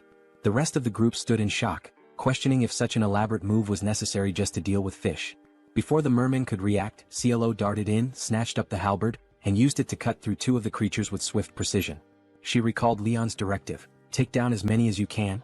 Her confident response echoed in her mind, "Of course." Meanwhile, Speed Weapon played a melody on his flute, activating a blessing that threw the mermen into a panic, scattering them in confusion. Empowered by the blessing, Rachel began dispatching the creatures with astonishing speed, counting each kill. 11, 18, 22, 24, she muttered as her blade danced through the air. Thanking Speed Weapon for his support, she switched to her personal weapon, activating her cat blessing. With a single strike, she felled 8 mermen. 2 more lunged at her from above, only to be swiftly cut down. On the other side of the battlefield, Rachel had already dispatched 45 enemies. The 2 women soon found themselves heading toward each other. Just as they seemed on a collision course, a massive merman leaped onto their path. Without breaking stride, they obliterated it simultaneously, its remains scattering in all directions. Rachel smirked, "You're faster than before." CLO replied sharply, "That one was mine." The 2 then separated, continuing their carnage in opposite directions. Kong, relieved that their competitive clash hadn't turned violent, observed Leon taking down a merman with pinpoint accuracy. Leon turned to him and said, "You're worried about them?" Kong shrugged. "I was, but clearly I didn't need to be." The 60 mermen in the cave had been utterly decimated. Leon, satisfied, reminded Kong to trust in his allies and declared it time to move forward. Kong couldn't help but admire how well the plan had worked. Though in truth, it mostly relied on sending the 2 powerhouses to handle the heavy lifting. As Kong mulled over their success, a sudden blue flash appeared. Before anyone could react, the light pierced Leon's chest. Time seemed to stand still as gasps echoed through the group. Kong turned to see the source, a demonic siren, its presence chilling. Rachel screamed in disbelief, "Why is it here?" Speed Weapon questioned how this could happen when the cave had already been cleared. Panic threatened to overwhelm the group, but Kong forced himself to stay composed. He stepped forward, his voice cutting through the chaos. "I'm the only one thinking clearly right now." Kong ordered Speed Weapon to heal Leon immediately. Turning to CLO, he instructed her to escape and warned the cadets and instructors to evacuate. CLO hesitated, but Kong reasoned that fleeing with Leon in his condition was impossible. It was imperative to alert everyone before more enemies arrived. After a moment's hesitation, CLO nodded and ran off to carry out the orders. Rachel, furious, demanded to know Kang's plan. He simply told her and Speed Weapon to focus on the smaller threats. Closing his eyes, Kong muttered, "I've never enjoyed dealing with small fish. It's the big catches that show real skill." He then turned to them with a smirk. "This is my specialty." Demons wield a unique power akin to human blessings. Magic. Leon fell to a single ordinary attack powered by it, underscoring the stark difference in strength between humans and demons. Despite wielding the blessing of the sword god, Kong isn't confident he'll emerge victorious. As he moves forward, the narrative highlights that even in the original game, subduing a magic-wielding demon required a full party. Now standing face-to-face with the demon mermaid, Kong acknowledges the impossibility of soloing a raid boss. But with Chloe still 10 minutes away, his only option is to cut down this monstrous fish in 40 seconds. Equipping 2 sashimi knives, Kong shifts from a single sword style to dual wielding. The system informs him that his nerves have steadied, his mental fortitude has increased, and his blessing will now adjust to his level. The blessing of the sword god activates, and Kong, now looking more demonic than the mermaid, thinks it's been a while since he's done proper sashimi. While Kong readies for battle, Rachel is a powerhouse on the battlefield, skewering mermen left and right with her halberd. One slimy creature attacks her from the side, but she blocks and retaliates, obliterating several in a single strike. Despite her strength, Rachel begins to tire as the mermen keep spawning. Speed Weapon, overwhelmed with healing Leon, can't assist her. Leon's wounds are deep but slowly recovering. Watching Kong prepare, Speed Weapon recalls the absurd strength he saw in their duel and wonders if Kong is simply insane. The mermaid powers up, but Kong doesn't care, he's ready. Speed Weapon, unnerved by the oppressive presence of both Kong and the mermaid, fears it might be too late to stop him. The mermaid launches a water beam, but Kong, fully focused, dashes forward, evading it. While dodging, Kang assesses her as a long-range attacker using water magic. He doesn't know much about magic, but to him she's just flesh and bone. When the mermaid fires another beam, Kang jumps over it and slashes at her. She uses her water magic to distort the attack, making it feel as though he's cutting through water. Attached to the pond, she readies a water drill aimed at Speed Weapon. Just as she's about to strike, Kang slashes off one of her fins. The cut is too shallow and she retreats into the water before he can follow up. Kang recognizes the difficulty of predicting her movements and wonders if she's targeting the injured on purpose. Speed Weapon calls out to him and Kang briefly checks on Leon, asking if they're holding up. Speed Weapon confirms they're fine, and Kang charges back into the fight, telling Leon he's counting on him. Speed Weapon, reflecting on Kang's words, recalls a past conversation about heroes sacrificing themselves for hope. While the academy is full of aspiring heroes, Speed Weapon hasn't seen anyone embodying those ideals, at least not in the Dragon class. Watching Kang fight, Speed Weapon realizes that Kang might be the hero he's been searching for, even if Kang himself rejects the title. The mermaid summons glowing piranha-like creatures and launches them at Kang. With impressive agility, he dodges and spins through the attack, noting that these magic fish are slower than the water beam. The fight intensifies as Kang continues his relentless assault. The magic fish missiles begin tracking Kang's movements, adapting to his evasive maneuvers. The mermaid, clever and cunning, hurls a massive stone at him, aiming to trap him between the homing fish and the rock. But Kang, ever resourceful, slices the stone into blocks midair and avoids the attack entirely. As the battle progresses, Kang's movements become sharper and faster. He effortlessly dodges the homing fish, frustrating the mermaid, who grows more annoyed with each passing moment. In retaliation, she launches even more fish his way and swiftly moves to target Speed Weapon. Rachel yells a warning, snapping Speed Weapon's attention to the mermaid's true intentions. It's clear now, she's been aiming for the healer all along. In a game, taking out the healer first is a solid strategy, but it seems her ultimate target is Leon, the supposed hero. Speed Weapon, bracing for the worst, is sure his end is near. However, Kang, still dodging the fish, manages to slash the mermaid's arm. It's another shallow cut, and Kang chastises himself for not dealing a more decisive blow. Furious at losing her arm, the mermaid channels her anger into the severed limb, powering it up. It slams into the ground, unleashing a devastating beam of light that tears through the side of the cave. The homing fish trailing Kang collide with the mermaid, erupting on impact. Meanwhile, outside the cave, a blue-haired student and their alluring instructor notice the power beam. The student remarks on the flash of light and the roaring sound that followed. Rain begins to fall, and the instructor, smiling cryptically, suggests they move quickly and evacuate the wounded. Though she attributes the phenomena to lightning and thunder, her demeanor is suspicious. Back in the cave, the beam attack has caused cracks and a massive opening. The retreating mermen are in disarray, searching for their queen.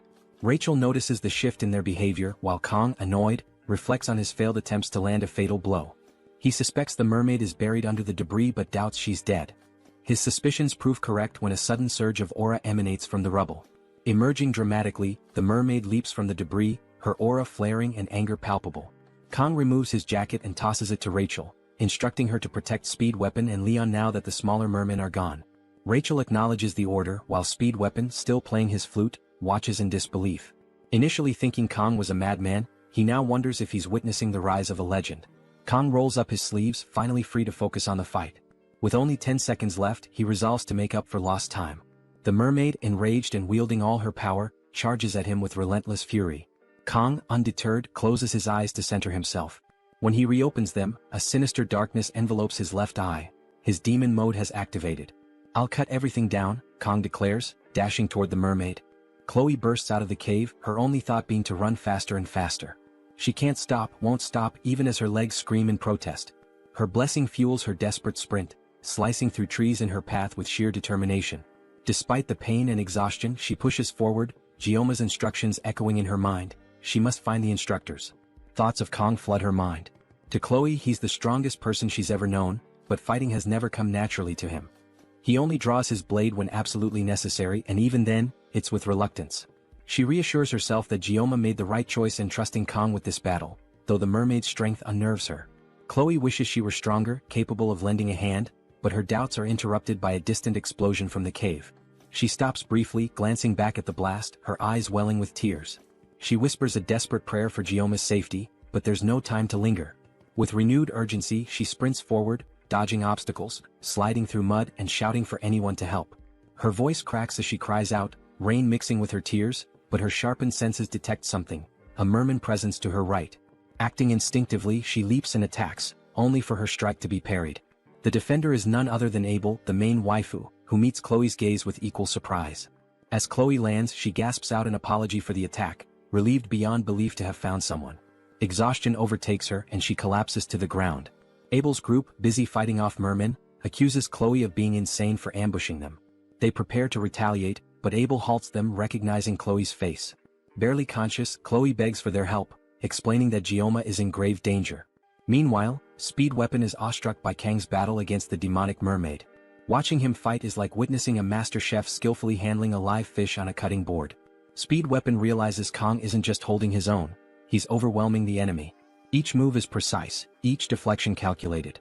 Using his severing technique, Kang slices the mermaid's tail into perfect sashimi-like cuts, a display so clean it almost makes one hungry. Even Rachel, heir to the Spear clan and no stranger to power, is stunned by Kang's skill. Speed Weapon, noticing her amazement, begins to think the mermaid might actually die at this rate. But their moment of awe is shattered when Rachel spots an attack headed their way.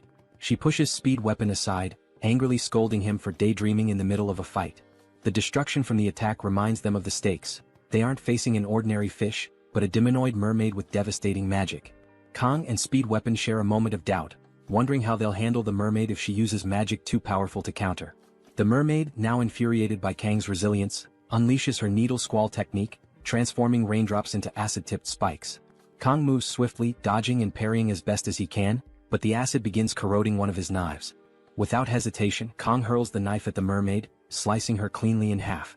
The mermaid freezes, stunned, her expression one of disbelief as she processes what just happened. Kang, looking more like a demonoid himself, steps forward, ready to end her. But before he can land the finishing blow, the mermaid summons a grotesque tower of mashed mermen from the pond, using it as a shield. Kang's slash lands, but instead of striking her, it cuts through the writhing mass of mermen. He stares in shock as the mermaid, still alive, screams in rage and pain. The mermaid grins wickedly and digs her claws into her own stomach, ripping out her demonic core. Without hesitation, she swallows it. The core begins to radiate power, swelling in her throat until it looks like she's got a grotesque goiter. With her glowing throat aimed at Kang, she prepares a devastating magical beam, her desperate all-or-nothing final attack. Speed Weapon, watching in terror, screams at Kang to get out of the way, but it's too late. Kang freezes, unable to evade, and the beam hits him directly. The scene shifts, and we see Kang standing in a vast expanse of water, bewildered and trying to piece together what just happened. He touches the water, realizing he's not alone. Surrounding him is an endless blue ocean under a sinister, demonic red sky. A voice calls out, "It's the system." The system begins to explain something, but Kang cuts it off, declaring, "I already know." Suddenly we're back in the fight. Instead of dodging the mermaid's magical beam, Kang had spun his knife midair, catching it in a reverse grip. With rain pouring in chaotic sheets and death bearing down on him, Kang had calmly severed not just the mermaid, but her magic too. This is the truth of his blessing. Whether it's magic, tangible or intangible, if Kang slices it, it gets cut. The rain pours relentlessly, drenching the battlefield. Kang stands over the lifeless body of the demonic mermaid, his knife and her corpse drenched in blood and rain. The mermaid's twisted, wrinkled form lies motionless, her head at an unnatural angle. Kang looks absolutely monstrous, his expression cold as he gazes down at her. A faint bubbling noise emerges from her body, and Rachel and Wet Pen exchange worried glances. "Is it really dead?" Wet Pen mutters nervously. Without hesitation, Kang raises his knife and delivers another slash, severing the mermaid's head. He kicks it into a nearby crater without a second thought. Wet Pen stands frozen in disbelief. "He did it?" Kang Jayama, a freshman, defeated a demonoid on his own, he whispers. Rachel and Wet Pen are still reeling from what they've witnessed when blood suddenly pours from Kang's wounds. His body falters as he drops his knife and collapses to his knees. Rachel rushes to his side, cradling him as she calls out for help. Meanwhile, Wet Pen notices movement near the cave's entrance. His hand instinctively moves to his weapon as he braces for another attack. But instead of the merfolk returning, he spots familiar faces, Abel and her group, carrying an unconscious Chloe. Relief washes over Wet Pen. "It's about time they showed up," he mutters. One of Abel's team members shouts, "What the heck is that?" Their eyes land on the wreckage and the mermaid's mutilated body. Rachel clings to Kang, tears streaming down her face. "Why is a mermaid here? And why is everything destroyed?" Abel demands. The students gather around, taking in the scene. Abel's sharp gaze lands on Kang, her annoyance growing as she notices Rachel holding him close. Jealousy flickers across her face. Abel takes a moment to evaluate the situation. Despite the chaotic battle that left Kang's team battered and bruised, He seems relatively composed, though gravely injured. Abel thinks to herself, how can someone this young achieve so much? When she asks what happened, Wetpen doesn't hold back. You expect me to believe the Academy scouted this island properly? What a joke, he says bluntly. Abel tries to rein him in. Explain properly, she insists. Wetpen narrows his eyes. You don't have to believe me, but here's the truth. A demonic mermaid appeared out of nowhere and Kong defeated it, alone. Abel listens intently, but skepticism clouds her expression. A freshman killed a demonoid on his own? That's absurd, she mutters, though the evidence lies before her. As she processes Wetpen's words, Abel reflects on her own prestigious lineage, descended from legendary heroes. Yet compared to Kong she feels ordinary. The sheer gap in their abilities stirs a mix of admiration and dread within her. Finally, Abel orders her group to start healing Kong. The guy is dying here, Wetpen grumbles. Rachel continues to hold Kong tenderly, marveling at his strength. He's my age, yet he fought a demonoid alone and won. It's unbelievable. Abel, both impressed and irritated, watches silently. Wetpen interrupts her thoughts, asking, You contacted the Academy, right? Yeah, Abel replies. Wetpen hesitates before continuing, Don't tell them everything. Something doesn't add up. What do you mean? Abel asks. Wetpen explains, If they scouted this island, how did a demonoid just appear in a cave cadets could easily find? It doesn't make sense. Abel stiffens, glancing toward her unconscious teammate. Suspicion creeps into her mind as Leon, standing nearby, speaks coldly. You think there's someone from the demon faction within the Academy, don't you? Wetpen shakes his head. That's not exactly what I meant. But the uneasy tension lingers, and Abel's sharp gaze suggests she isn't ruling anything out. They can't rule out the possibility of a spy, and it's undeniable that this cave isn't easy for cadets to miss. As Wetpen points out, if it weren't for Kong Jayama, Leon's group would have been slaughtered by the demonoid. But the question remains, how did this even happen? The story reveals that, despite conflicts during the 700-year truce, demons had never dared to target cadets of the Joaquin Academy.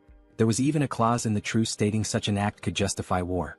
Abel begins to comprehend the potential gravity of the situation. This could be a spark for war. Wetpen notices Abel's frozen expression and snaps her out of it. I know what you're thinking, he says, but we're jumping the gun here. Sure, it's wise to be cautious about the possibility of a spy, but it's way too soon to assume that's the case. Leon nods and adds, if there really is a spy in the Academy, Kong will become their prime target as soon as word gets out that he defeated a demonoid alone. Wetpen agrees but expresses his concern. I don't think it's fair to keep all of this under wraps after everything Kong did for us. Abel steps forward with a plan. We should talk to my grandfather, the Sword Emperor, she suggests.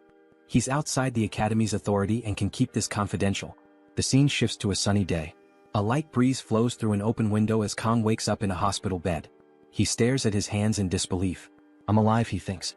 His mind flashes back to the battle, recalling how the mermaid fired a magical sphere before its death. He couldn't dodge the attack but managed to see it clearly. In a beautifully illustrated moment, Kong remembers how his sashimi knife cut through the sphere like a straight line. It felt as though the magic itself had a thread he could sever. When he slashed, the magic split in two before bursting. The sensation was unlike anything he'd experienced before, almost as if he had sliced through water itself. Sitting up, Kong wonders about that feeling. After activating the sword god's blessing, he felt things he can't quite describe. As he contemplates the blessing, he opens his stats window. He notices his mental fortitude has increased by 1 point. Reflecting on how he didn't feel fear facing the mermaid, he attributes it to this stat boost. His assimilation rate has also risen from 6.8% to 7.2%, and one of the conditions for something has been met. The next will unlock at 15%. Kong speculates that cutting the mermaid's magic might have triggered the increase. While lost in thought, an ominous figure enters the room. It's the principal, Media. She rushes to Kong, crying and throwing herself at him. Her large chest smothers him as she hugs him tightly. I was so worried something terrible had happened to you, she exclaims. I swear I was ready to deal with every one of those damn instructors who explored that area. Kong, flustered, tries to push her back. Principal, please stop. Media laughs and apologizes, claiming she's just relieved he's awake. Suddenly, she remembers something and begins searching through her magical purse. Where is it? I know I put it near the top, she mutters. Is that a dimensional pocket? Kong asks. Finally, Media finds what she was looking for. Pulling out an elegant sword, she presents it to Kong. Here it is. Your midterm reward, she says, showing off her thick thighs as she hands him the blade. This is the Mori-same. Kong examines his new sword. It's level 25 and scales more with strength. Its name, which means rain shower, reflects its edge, said to glisten like dew. Media hopes Kong likes it and apologizes for giving it to him informally. He should have received it officially. Just then, someone calls for her from outside. Annoyed, Media turns, showing her irritation. and her curves. She yells at the old geezer, telling him to hurry up and come in. It's Zeke who retorts that she shouldn't call him that. Standing next to him, Media rolls her eyes and asks if he thinks she's acting too young. Kong, observing the scene, feels a strange sense of déjà vu. Kong asks why both Media and the Sword Emperor are there. Media apologetically explains they've heard everything from his teammates. On behalf of the Joaquin Academy, she bows her head deeply, with Zeke following suit, asking for Kang's forgiveness. Kong is stunned. He never imagined the principal herself would apologize. Media, still bowing, expresses her shame that the Academy is to blame for everything that happened during the midterms. She vows on her honor as director to uncover the truth. Zeke thanks Kong for saving the cadets. Kong, unsure of how to respond, humbly says he only did what he could. Media smiles but turns serious again, emphasizing that they need to keep the incident under wraps until the full truth is revealed. She admits, as the Academy's director, it's shameful to say this, but the mastermind behind the incident is within the Academy. Media then lightens the mood, telling Kong he should act more like a teenager and throw a tantrum sometimes instead of being so mature. Kong, slightly amused, stays quiet. After the conversation, Media and Zeke prepare to leave but pause by the door. Media reminisces about the day she and Zeke first met. You were lying on that bench after enrolling, she recalls with a chuckle. I told you to shove it and you drew your sword without a word. What was it you said? Something like, don't order me around? Typical 8th grader syndrome. Zeke doesn't remember any of it. Media sighs, stating it feels like just yesterday, even though she's been at the Academy for 60 years. Reflecting on the Academy's ancient history, she marvels at how small her time there feels compared to its legacy. Zeke, deep in thought, agrees. Despite the occasional major or minor incidents, the Academy has nurtured and protected cadets for 700 years. Media, now surging with green aura, becomes furious. The glass around them shatters as she creates a protective barrier for herself and Zeke. Angrily, Media recalls that before the midterms she had received reports that the instructors had completed multiple surveys of Scapula Island. Even though mermaid sightings were rare, every precaution was taken. Yet things still went horribly wrong. Zeke places a calming hand on Media, pulling her out of her anger. Apologizing for losing control, Media shifts back to her more relaxed self, praising Kong for his incredible feat of defeating the mermaid alone. Zeke acknowledges Kang's extraordinary talent. Reflecting on the countless so-called geniuses who burned out, Zeke admits that Kong is different. If anyone deserves the title, it's Kong, whose potential seems limitless. Zeke wonders just how far Kong might go, questioning if he could reach the pinnacle Zeke once dreamed of. As they leave, Zeke seriously advises Media to stay at the Academy for now. Media smiles at him and asks if he's not going to help her clean up. Zeke, clearly confused, doesn't remember agreeing to anything like that, to which Media teasingly asks if he's gone senile. Zeke simply responds, I don't remember. The scene shifts back to the wolf class where Kong is now back in class. He reflects that the fact he severed the demonoid's head on Scapula Island seems to have been kept quiet, likely due to the headmaster's instructions. Although it feels a bit awkward to say, he wonders if his classmates are so carefree because of his role in stopping the mermaid. Kong tells us that after his discharge, the first thing he did was visit the school's forge to reshape and enhance his new sword. He muses that his school never had a forge. Did anyone else's? Honestly, to Kong, the sword was just a metal rod, given the sword god's blessing, so reforging it was a necessity. The blacksmith, Volander, was full of enthusiasm, especially with it being the 700th anniversary event. Volander didn't charge him anything, instead telling him to come back in a week. Kong feels lucky, hoping for a successful enhancement. Just then, someone calls his name and Kong turns around to see Chloe, now using crutches because of her injured foot. She can't believe Kong has been discharged and asks how he's feeling. Kong asks how she's doing and Chloe smiles, showing her bandaged leg. She explains that her injury happened thanks to Speed, or whatever his name was, and the doctor said she should be able to walk without crutches in a week. Confidently, she adds that as an auditor, she'll recover even faster.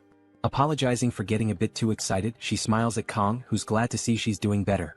He then asks if anything unusual has been happening, to which Chloe tells him she's heard that Director Media and some elders have been at odds. Kong thinks about how, although it's true that he alone defeated the mermaid, it wasn't solely his effort. Everyone had a part to play: Chloe's rescue call, Rachel clearing the merman, Wetman's healing and blessings, and Leon, who did absolutely nothing. Kong wonders how Leon could possibly defeat the Demon King if he was so passive. He considers that maybe it's because Leon got injured first. Suddenly, their instructor enters the class and orders the students to stop what they're doing. He tells them to quiet down and sit, as there are a few announcements before the training assembly.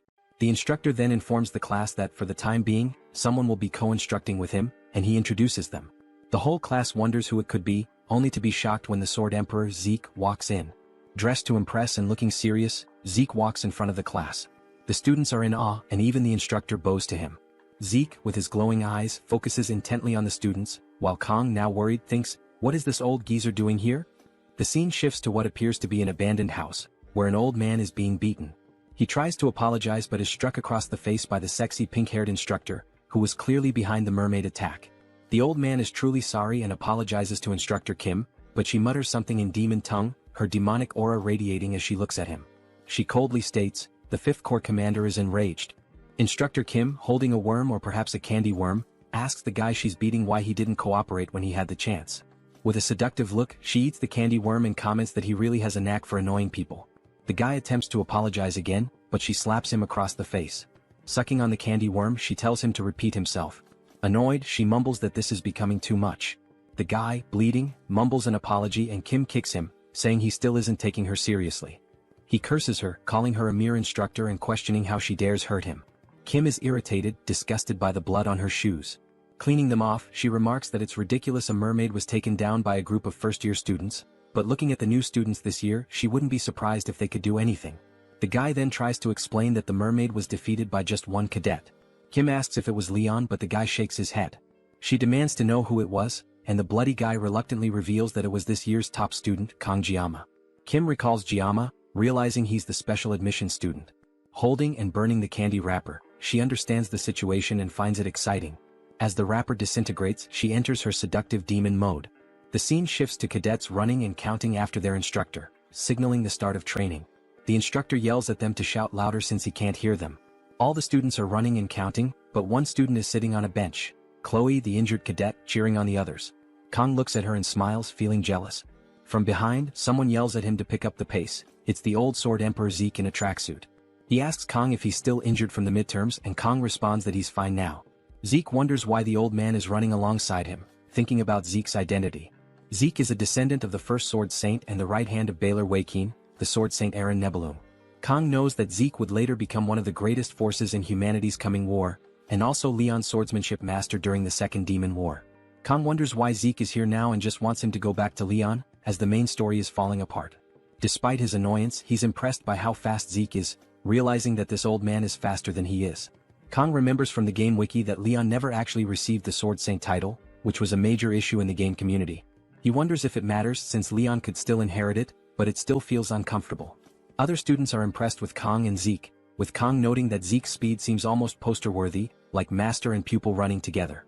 Zeke states that the foundation of any warrior is physical strength and endurance. No matter how talented someone is, it's useless without the body to support it.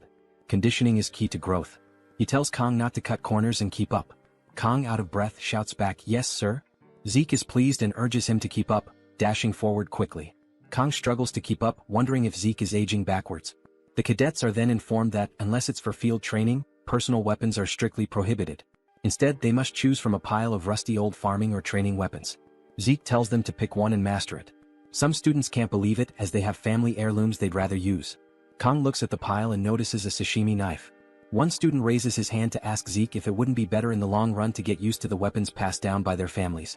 When asked why personal weapons are prohibited, Zeke responds that it's a good question. He explains that mastering the basics is more important than relying on high-grade weapons. The more someone depends on superior equipment, the more they risk neglecting their training. A good warrior shouldn't rely on their weapon alone to make up for shortcomings. A student argues loudly that learning how to use these weapons is even more important. The other students get annoyed, sensing he's just trying to get attention. Zeke responds firmly, saying that no matter how well equipped you are, if your skills are lacking, your weapon will be like a pearl necklace on a pig. A true master never blames their equipment.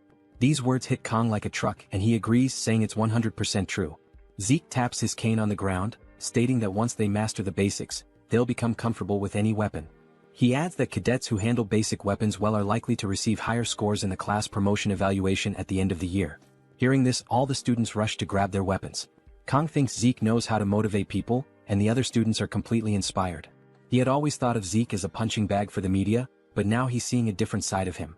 Kang notices the sashimi knife among the fallen weapons and knew this would happen. Quickly he grabs it. Zeke immediately locks eyes with him and Kang senses something is up. Zeke tells the students that today, they only need to get accustomed to their weapons. He announces a one-on-one sparring session for training. Some students worry they might get hurt without the subspace, but Zeke reassures them. They enrolled in this academy to become warriors worthy of carrying on the legacy of their ancestors. A warrior can only truly grow through combat and the risk of being defeated. However, if they fight recklessly, they might accidentally harm or kill each other. Therefore, before pairing off, Zeke will demonstrate proper sparring. The students are excited to see Zeke's skills as they've only ever watched him on YouTube. The instructor yells for them to quiet down, reminding them that no talking is allowed during lessons. Even the instructor is trembling, thinking that this is the biggest crisis of his life. He fears facing the Sword Emperor even in a demonstration. He apologizes to his mother, fearing this is the end for him. As he stands there, Zeke stops him and calls out Kong. Everyone moves aside as the two lock eyes, and Zeke orders Kong to come forward. The situation unfolds with the Sword Master, standing tall and serious, calling Kong Jayama to step forward. The background students are amazed, whispering among themselves about how sharp Zeke's sword looks and how intense his demeanor is. More importantly, they are buzzing with excitement because they will be witnessing a demonstration from the Sword Emperor himself. However, the students have no idea who this Jayama person is, and the fact that Zeke personally called him out makes them even more curious. Kong Jayama can hear all the chatter around him, but he keeps his focus. Zeke addresses him directly, asking if Jayama's bones have healed completely. A little hesitant, Jayama replies that he is fine now. Hearing this, Zeke gives a curt nod, takes a fighting stance and instructs Jayama to pick up his sword. Now the two stand face to face, creating a tense atmosphere. Kong Jayama feels a wave of unease. He wonders to himself if this is really just a sparring match. He acknowledges that while his body might be in perfect condition after a long rest, his opponent is none other than the Sword Emperor. If the two of them cross swords, it's clear that things won't end easily. Someone might lose a hand, or, if fate is cruel, a head might even roll. Jayama ponders whether this overwhelming situation could be the influence of divine power. His instincts scream for a fight, but this feels entirely different from what he's used to. When he considers the disparity between himself and the Sword Emperor, he realizes just how much weaker he is. Weighing the consequences, he speaks up and asks Zeke to lower his sword. The background students begin to mock Jayama. Some laugh, saying they knew he would say something like that. Others sneer, calling him a coward. Yet, Kong Jayama pays no attention to their ridicule and stands firm. Zeke, however, doesn't take this lightly. His expression darkens as he demands to know if Jayama has any pride as a swordsman. Zeke questions how long Jayama thinks he can live while suppressing his power. He scolds Jayama further, pointing out that extraordinary talent is wasted on someone cowardly. The words cut deep into Jayama. Pride is not a foreign concept to him. It's something he has carried in his heart ever since he earned the title of the greatest swordsman in his homeland. It's a title he gained alongside those who had been his rivals and his motivation. He realizes Zeke's provocative words are not just insults but a deliberate test of his resolve. Even the class instructor and Chloe are taken aback by Zeke's approach. They watch as Jayama processes the situation. Jayama understands that if he falls for Zeke's provocation, he might regret it for the rest of his life. However, the fire within him refuses to be extinguished, and the craving for a fight intensifies. The class instructor rushes forward, intending to stop Jayama. Before he can intervene, Zeke steps in, blocking the instructor's path. Zeke confidently declares that Jayama has already made up his mind. Jayama steps forward, equipping his sashimi blade. The act summons the blessing of the sword god, manifesting a faint divine aura. This marks the start of a clash between the sword god and the Sword Emperor. Zeke observes Jayama's movements closely while his mind drifts to memories of his youth. He recalls an encounter with a one-armed wandering knight, whose swordsmanship left an unforgettable impression on him. Even now, Zeke feels the same clarity and determination as he did when he first witnessed that knight's skills. Returning his focus to the present, Zeke initiates the fight with a powerful slash. Jayama reacts swiftly, dodging the attack and moving to counter. Zeke anticipates the move, changing the trajectory of his strike mid-swing to target Jayama's new position. Despite the shift, Jayama's reflexes allow him to evade the attack once again. The fight intensifies as Jayama boldly charges forward, displaying a sword style reminiscent of a swallow in flight. Zeke notes the peculiar nature of Jayama's techniques while parrying each strike with precision. Jayama doesn't let up, launching a series of attacks in quick succession. Zeke eventually lands a counterattack, disarming Jayama and sending the sashimi blade flying from his grip. But Jayama reacts immediately, catching the blade midair and slashing at Zeke once more. Zeke blocks the attack, though it forces him to take a step back. The Sword Emperor acknowledges that Jayama's physical strength has significantly improved. Deciding to end the fight decisively, Zeke unleashes his full power, summoning a blue demon-like aura that radiates throughout the room. The students around exchanged uncertain glances, their faces filled with confusion. None of them seemed to understand what was happening. One student observed the two combatants standing still, their gaze locked in intensity. He questioned quietly why there was no movement, no action. Another student muttered his frustration aloud, questioning why the Sword Emperor wasn't taking the opportunity to humiliate Kongjayama with a clear and decisive lesson. The murmurs spread among the rest, who eagerly anticipated a crushing victory for Zeke. Their expectations for an overwhelming triumph grew with each passing second. Amid the chaos of speculation, the instructor remained silent but attentive. His expression betrayed an understanding of the situation that others had failed to grasp. The instructor had already deduced the truth. He recognized that the confrontation was not unfolding in the physical realm but in a far more dangerous place, the mental realm. He recalled Zeke's prior words, explaining that there would be no real crossing of swords. This battle would be fought in an entirely different arena, one where only those with exceptional mastery could enter. Zeke stood amidst the confrontation, his gaze sharp as he observed Jayama. His initial doubts had dissipated, replaced by a sense of amazement. The rapid development of Kongjayama's skills had surpassed all expectations. Determined to bring the duel to an end, Zeke unleashed his power. A brilliant blue aura burst forth from his form, materializing into the shape of a demonic entity. The sheer pressure radiating from the aura bore down on Kong, who struggled visibly to maintain his footing under the immense weight. The intensity of the aura rippled outward, penetrating even beyond the confines of the mental realm. Those watching from the physical world felt its presence, their faces marked with disbelief. None could comprehend the magnitude of what they were witnessing. Without warning, the mental realm shattered. The boundaries of the ethereal plane dissolved as the two combatants returned to reality, standing face to face. The instructor's expression changed instantly, his calm composure replaced by alarm. The situation was spiraling beyond his control. Realizing the danger, the instructor moved in haste to intervene. However, before he could act, both Zeke and Kong launched forward with unrelenting speed. Their strikes were set to collide, the air charged with the promise of an unstoppable clash. Before their blades meet, a massive surge of energy disrupts the battle. The ground trembles as media poison arrives, her fury palpable.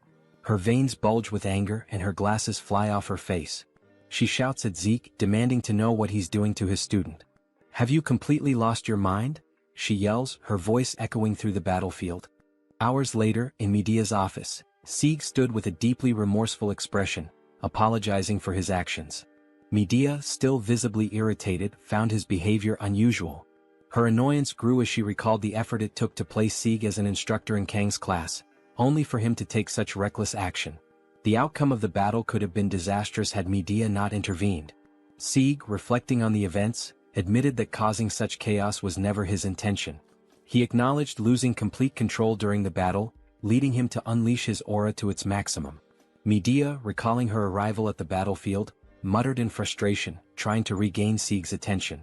Lost in thought, Zeke apologized once more, surprising Medea. She emphasized how uncharacteristic it was for the Emperor to express regret. In 50 years she had never seen him apologize, and now it had happened twice. Medea pressed for an explanation as to why Zeke used his aura against the student. Zeke explained that without doing so, he would never have gained the upper hand in the battle. Medea, taken aback, realized the gravity of his words. For someone as proud as Zeke to admit inadequacy against a student was a rare show of vulnerability. Zeke then revealed that Kong had achieved control over the mental realm. Medea was struck with disbelief.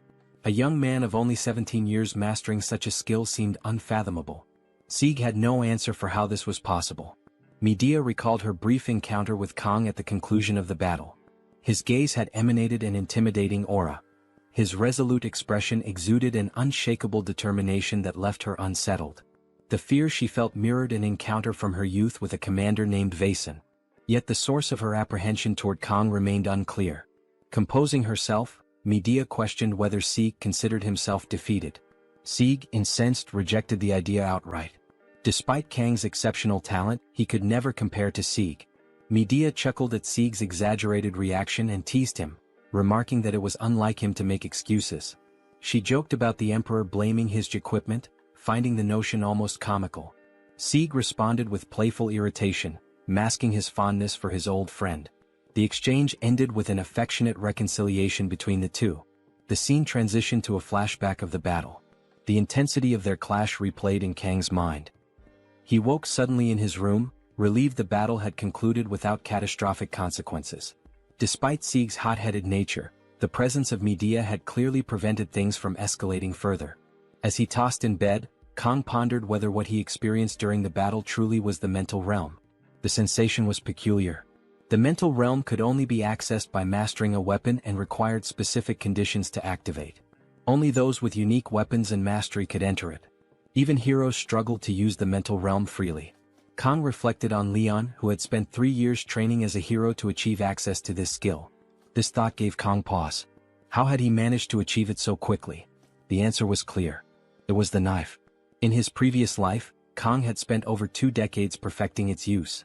Each time the spirit of the blade was unleashed, Kang reached new heights.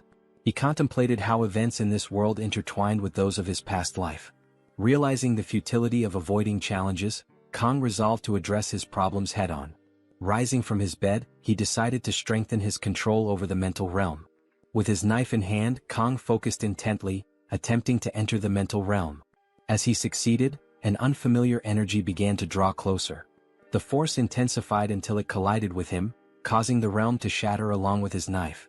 Dazed, Kang struggled to comprehend what had just occurred. Meanwhile, a heated discussion unfolded at a grand table. Members of a clandestine group deliberated their next move. Some proposed dispatching demons, sworn enemies, to handle a certain individual. One member, resembling an elderly woman with green hair, questioned if Leon, the aspiring hero, was the real issue. Another member, appearing like a vagrant, dismissed the notion. He argued that Leon barely managed to manifest his blessings and insisted the true threat was the student ranked first in the academy. This was the one who had defeated the twins during the entrance exams. This student had garnered Medea's protection, which only confirmed his importance. The group agreed this individual posed a significant threat. They concluded that Kang, the very student who had drawn the emperor to the academy, needed to be eliminated. The vagrant muttered that Medea's leadership as director had weakened their influence. He worried that the emergence of a hero could spell disaster for their plans.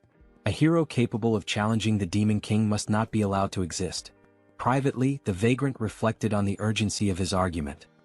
He dreaded the consequences of meeting the fifth commander again without satisfactory results.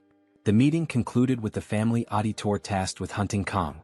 Elsewhere, in a weapon artisan's shop, Kang stood seething with anger while the craftsman cowered on the floor, pleading for mercy. The reason behind the heated argument quickly becomes clear. It was about Murasame, which had now dropped to rank E. Kang glared furiously at the blacksmith, who scrambled to explain himself as if his life depended on it. He confessed that in over 30 years of his craft, he had never encountered such an issue. It seemed like the blade outright refused to be forged. With utmost care and technique, he did everything possible to shape the weapon, but with a single strike of the hammer, everything fell apart. Kang, recognizing the blacksmith still managed to deliver decent results, tried to maintain an air of strictness. The blade met the blessing's requirements perfectly, but Kang didn't want to lose his upper hand in the negotiation. The blacksmith then revealed that, despite its low rank, the weapon had the potential to grow to rank A. With future reinforcements, it could become exceptional. He even offered to perform these enhancements free of charge. Kang, however, remained stern, questioning whether the weapon would break again during the process. Desperately, the blacksmith explained that reaching rank A enhancements would require an unbreakable material, a resource that never fails. However, obtaining such material required battling dangerous monsters from the demon army. These rank A monsters were equivalent to the ones Kang fought during his examination, making him weigh the risks. After all, lower-ranking monsters could also yield upgrade materials, and his funds were limited. Kang ultimately struck a deal with the blacksmith, who promised the plan would succeed. Nevertheless, Kang demanded compensation for the loss caused by the weapon's degradation, 10 million won. Shocked, the blacksmith protested that he had delivered precisely what Kang had requested and even promised not to charge for future improvements. But Kang emphasized that a rank B weapon had been reduced to scraps, and in market value, it was now severely devalued. The blacksmith wondered how Kang dared to outwit an adult like this. Threateningly, Kang hinted at testing the weapon's usability if the merchant kept hesitating. In desperation, with nowhere to turn, negotiations began. The blacksmith countered with 500. Then 1,000. Finally, they settled on 800, acknowledging that even scraps of a rank B weapon held significant market value.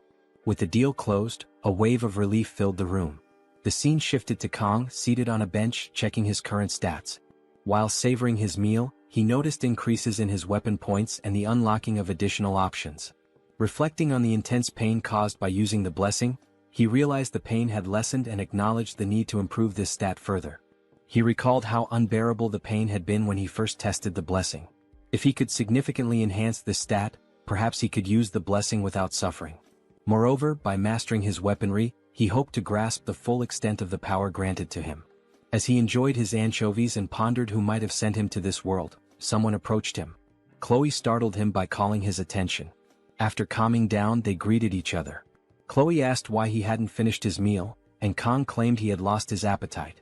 Kong noticed Chloe had removed her cast, prompting him to question whether she was fully recovered. Chloe assured him she felt much better, though she still needed crutches. She even joked, asking if her bones had strengthened after healing. Kong thought to himself that bones don't work like muscles. Out of nowhere, he removed something from Chloe's face, catching her off guard. It turned out to be a grain of rice. But this small gesture was a critical hit to Chloe's heart. She was so overwhelmed that she fell. Kong helped her up, and during the process Chloe noticed the blade on the bench. Observing its simplicity, she enthusiastically remarked that it looked cool. She added that even though it was ranky, it seemed pretty good.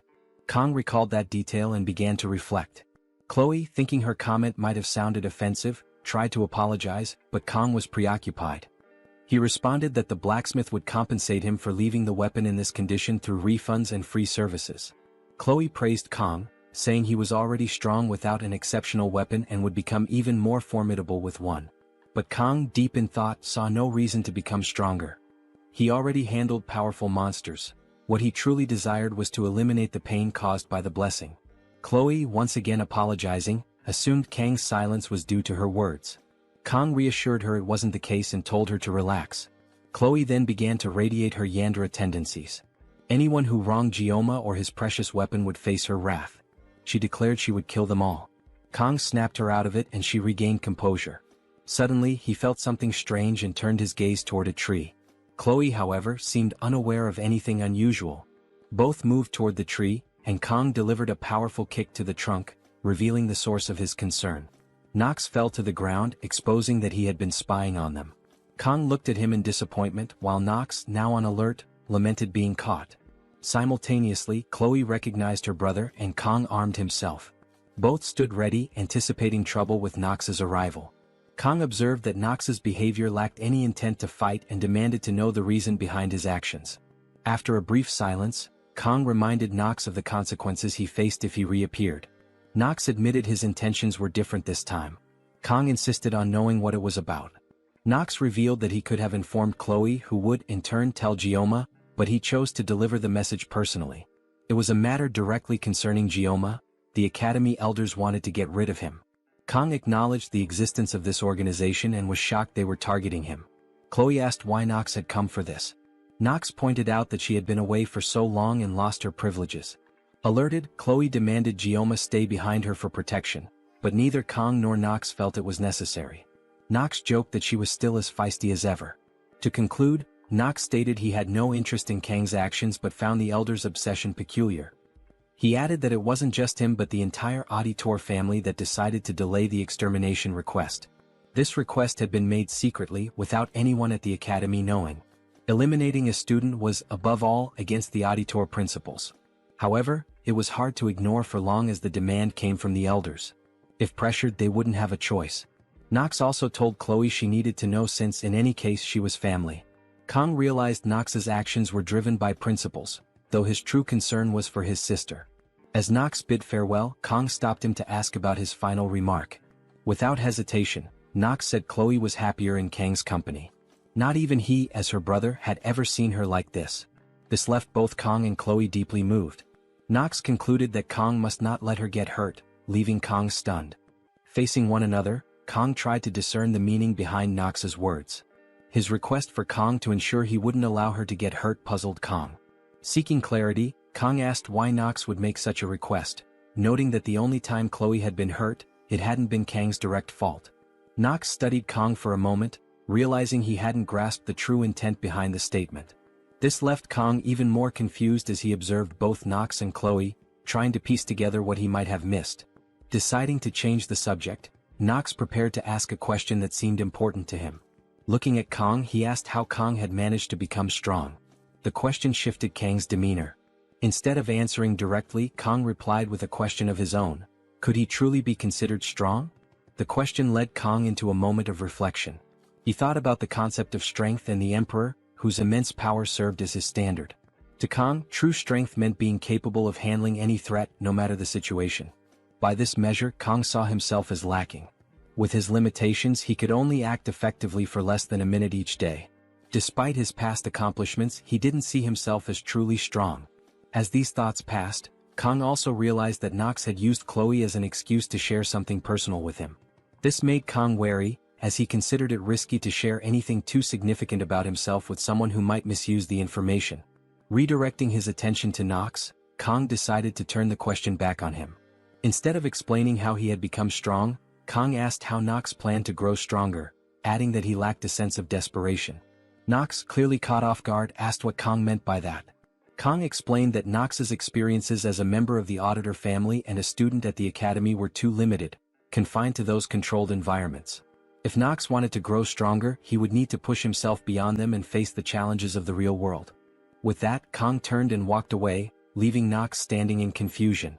His words lingered, unsettling Nox, while Kang questioned whether he had expressed himself correctly. Still, he believed there was truth in what he had said. Later, in the classroom, the instructor began a lecture about the many gods that ruled over creation. Despite the detailed discussion, Kang's mind wandered, preoccupied with the ongoing pursuit of the elders that loomed over him.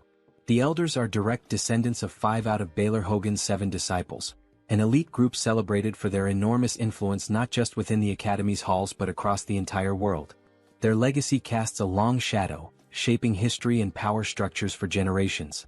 Kang recalls their notorious role in the game, where these elders earned infamy for constantly hindering the protagonist. Their actions, driven by a ruthless desire to preserve their own authority and status, earned them the grim moniker Corrupt Remnants among players. Yet, despite their notoriety, Kang cannot grasp why they seem to have turned their attention toward him. Seeking clarity, Kang begins listing the pivotal events he has been part of since arriving at the academy. He jots down the academy's rigorous admission exam, where he emerged victorious over the twins, showcasing his skill and resilience. Next, he notes the subspace training session, where his confrontation and triumph over Nox stood as a defining moment. Lastly, he recalls the midterm exams during which he saved Leon, an act of courage that further distinguished him. As he examines his notes, Kang is struck by the realization that his actions have been far from ordinary.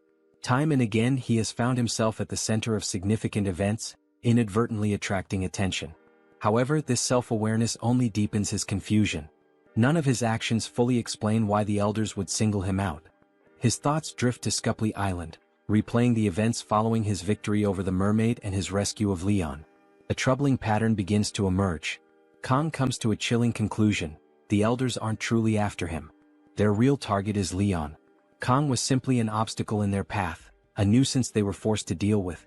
Despite efforts by the media to suppress the Scupley Island incident, Kang knows that news of his defeat of the mermaid must have reached the ears of the noble elite. This realization leads to an even more disturbing thought: the elders' actions suggest a sinister motive. By targeting Leon, a hero candidate, they reveal their willingness to conspire against humanity's future. Kang cannot ignore the implications. Someone among the elders, or perhaps all of them, may be colluding with demons. The betrayal shocks him to his core. For these elders, individuals entrusted with safeguarding humanity and guiding the academy, to prioritize their power over the survival of the world crosses every conceivable line. The fact that they would go so far as to try to eliminate Leon, a mere student, is beyond reprehensible. Kang's anger simmers. He briefly entertains the idea of barging into the elders' chambers and confronting them head-on. But he reins in his impulse. The time to act hasn't come yet, and he knows he must bide his time. When the moment arrives, Kang resolves to ensure the elders face justice for their treachery. A sharp voice cuts through his thoughts as the teacher instructs the class to take notes. Kang blinks, realizing he has been distracted. Refocusing, he reminds himself of his immediate goal: acquiring a weapon enhancement. For this, he knows he will need to venture into a dungeon. However, he understands that clearing a dungeon solo is a near impossible task. He needs a party. Kang considers his options. Chloe comes to mind as someone who would undoubtedly assist him. Yet, instead of relying on someone with overwhelming power like Rachel, he decides a more strategic approach is preferable. This train of thought brings Speed Weapon to the forefront of his mind, and Kang resolves to seek him out for help. The scene shifts to the bustling dragon class.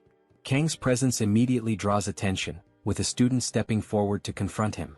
"This isn't a place for someone like you to come and go as they please," the student sneers. Kang eyes him, unbothered, and thinks to himself, who is this two-bit extra with an overinflated ego? With 2 decades of experience in the food industry, dealing with all sorts of difficult customers, Kang finds the situation almost laughably familiar. He calmly warns the student, "Don't waste my time or I'll deal with you myself." Enraged, the student lunges at Kang. To Kang, the attack feels sluggish, almost comical. He notes how easily he could counter it, but before he needs to act, a figure intervenes. Speed Weapon steps in, delivering a decisive punch that sends the aggressor sprawling. The commotion draws a crowd, with students gathering to witness the scene unfold. Kang's confidence remains unshaken as he exchanges a glance with Speed Weapon, silently acknowledging the start of their next collaboration. Kang reflected on the situation, considering the unique abilities he had encountered. The thought of a strength healer struck him as unusual, something beyond the norm of strength mages. As he pondered this, Speed Weapon interrupted his thoughts, asking if Kang had come to find him. Without waiting for an answer, Speed Weapon suggested they move their conversation outside, and the two stepped out to talk in private. Kang outlined his plan, explaining the need to form a party as quickly as possible. Speed Weapon agreed, emphasizing the importance of teamwork in tackling the challenges ahead. He proposed a straightforward deal. The rewards from the dungeon would be shared among the team, while Kang would have sole claim to the magical beast materials. After explaining the arrangement, Speed Weapon turned to Kang, seeking confirmation with the question, "Did I get that right?" Kang responded honestly, stating that if he were to attempt to recruit a party on his own, the only person who might agree to join him would be Chloe. He added that Speed Weapon's connections to the dragon class could make the process significantly easier, or so he thought. Speed Weapon quickly corrected him, pointing out that Academy rules required a party to have at least 4 members to secure dungeon clearance permits. He went on to remark that if not for these restrictions, someone like Kang could easily handle 5 or 6 dungeons alone. Kang countered immediately, denying Speed Weapon's claim with, "I can't even clear 1 dungeon by myself." Speed Weapon smirked, accusing Kang of downplaying his abilities. He reminded him of his solo victory against a mermaid, a feat that was far from ordinary. "Your false humility is starting to get annoying," Speed Weapon added with a hint of exasperation. As Kang listened, he realized that Speed Weapon genuinely believed he was being modest. Before he could say anything further, Speed Weapon observed that Kang seemed to be recovering well. Kang nodded in agreement, acknowledging that the rest and care he had received had significantly improved his condition. After some deliberation, Speed Weapon accepted Kang's offer. He saw no reason to decline and was intrigued by the prospect of working alongside him, anticipating it would be a unique experience. Grateful for his support, Kang shifted his focus to selecting an appropriate dungeon for their team. The C-rank Buffalo Dungeon in Chilwyn stood out in his mind, a classic challenge that seemed fitting for their current composition. Speed Weapon immediately recognized the dungeon Kang had in mind and noted their existing lineup of 3. Himself, Kang, and Chloe. However, he reminded Kang that they still needed a 4th member to comply with Academy regulations. Kang expressed his preference to avoid including either Rachel or Leon in their group.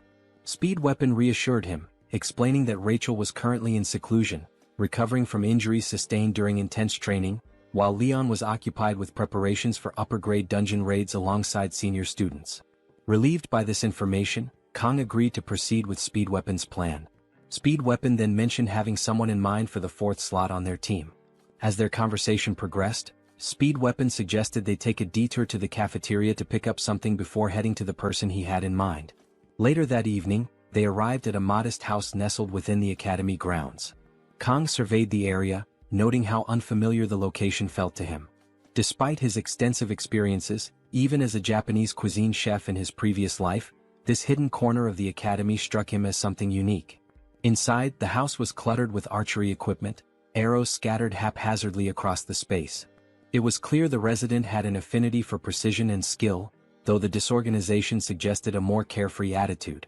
Speed Weapon navigated the clutter with ease, locating a young woman fast asleep in the middle of the room. Approaching her, Speed Weapon attempted to rouse her by gently shaking her shoulder. When that failed, he leaned closer and mentioned her favorite treat from the cafeteria. At the mere mention of it, the girl's eyes snapped open, and she bolted upright with startling speed. She spotted Kong holding a bag and rushed toward him, her movements so swift that she collided with him, causing them both to tumble to the ground. Kong found himself momentarily stunned as the blue-haired girl hovered over him, clutching the bag with a triumphant expression.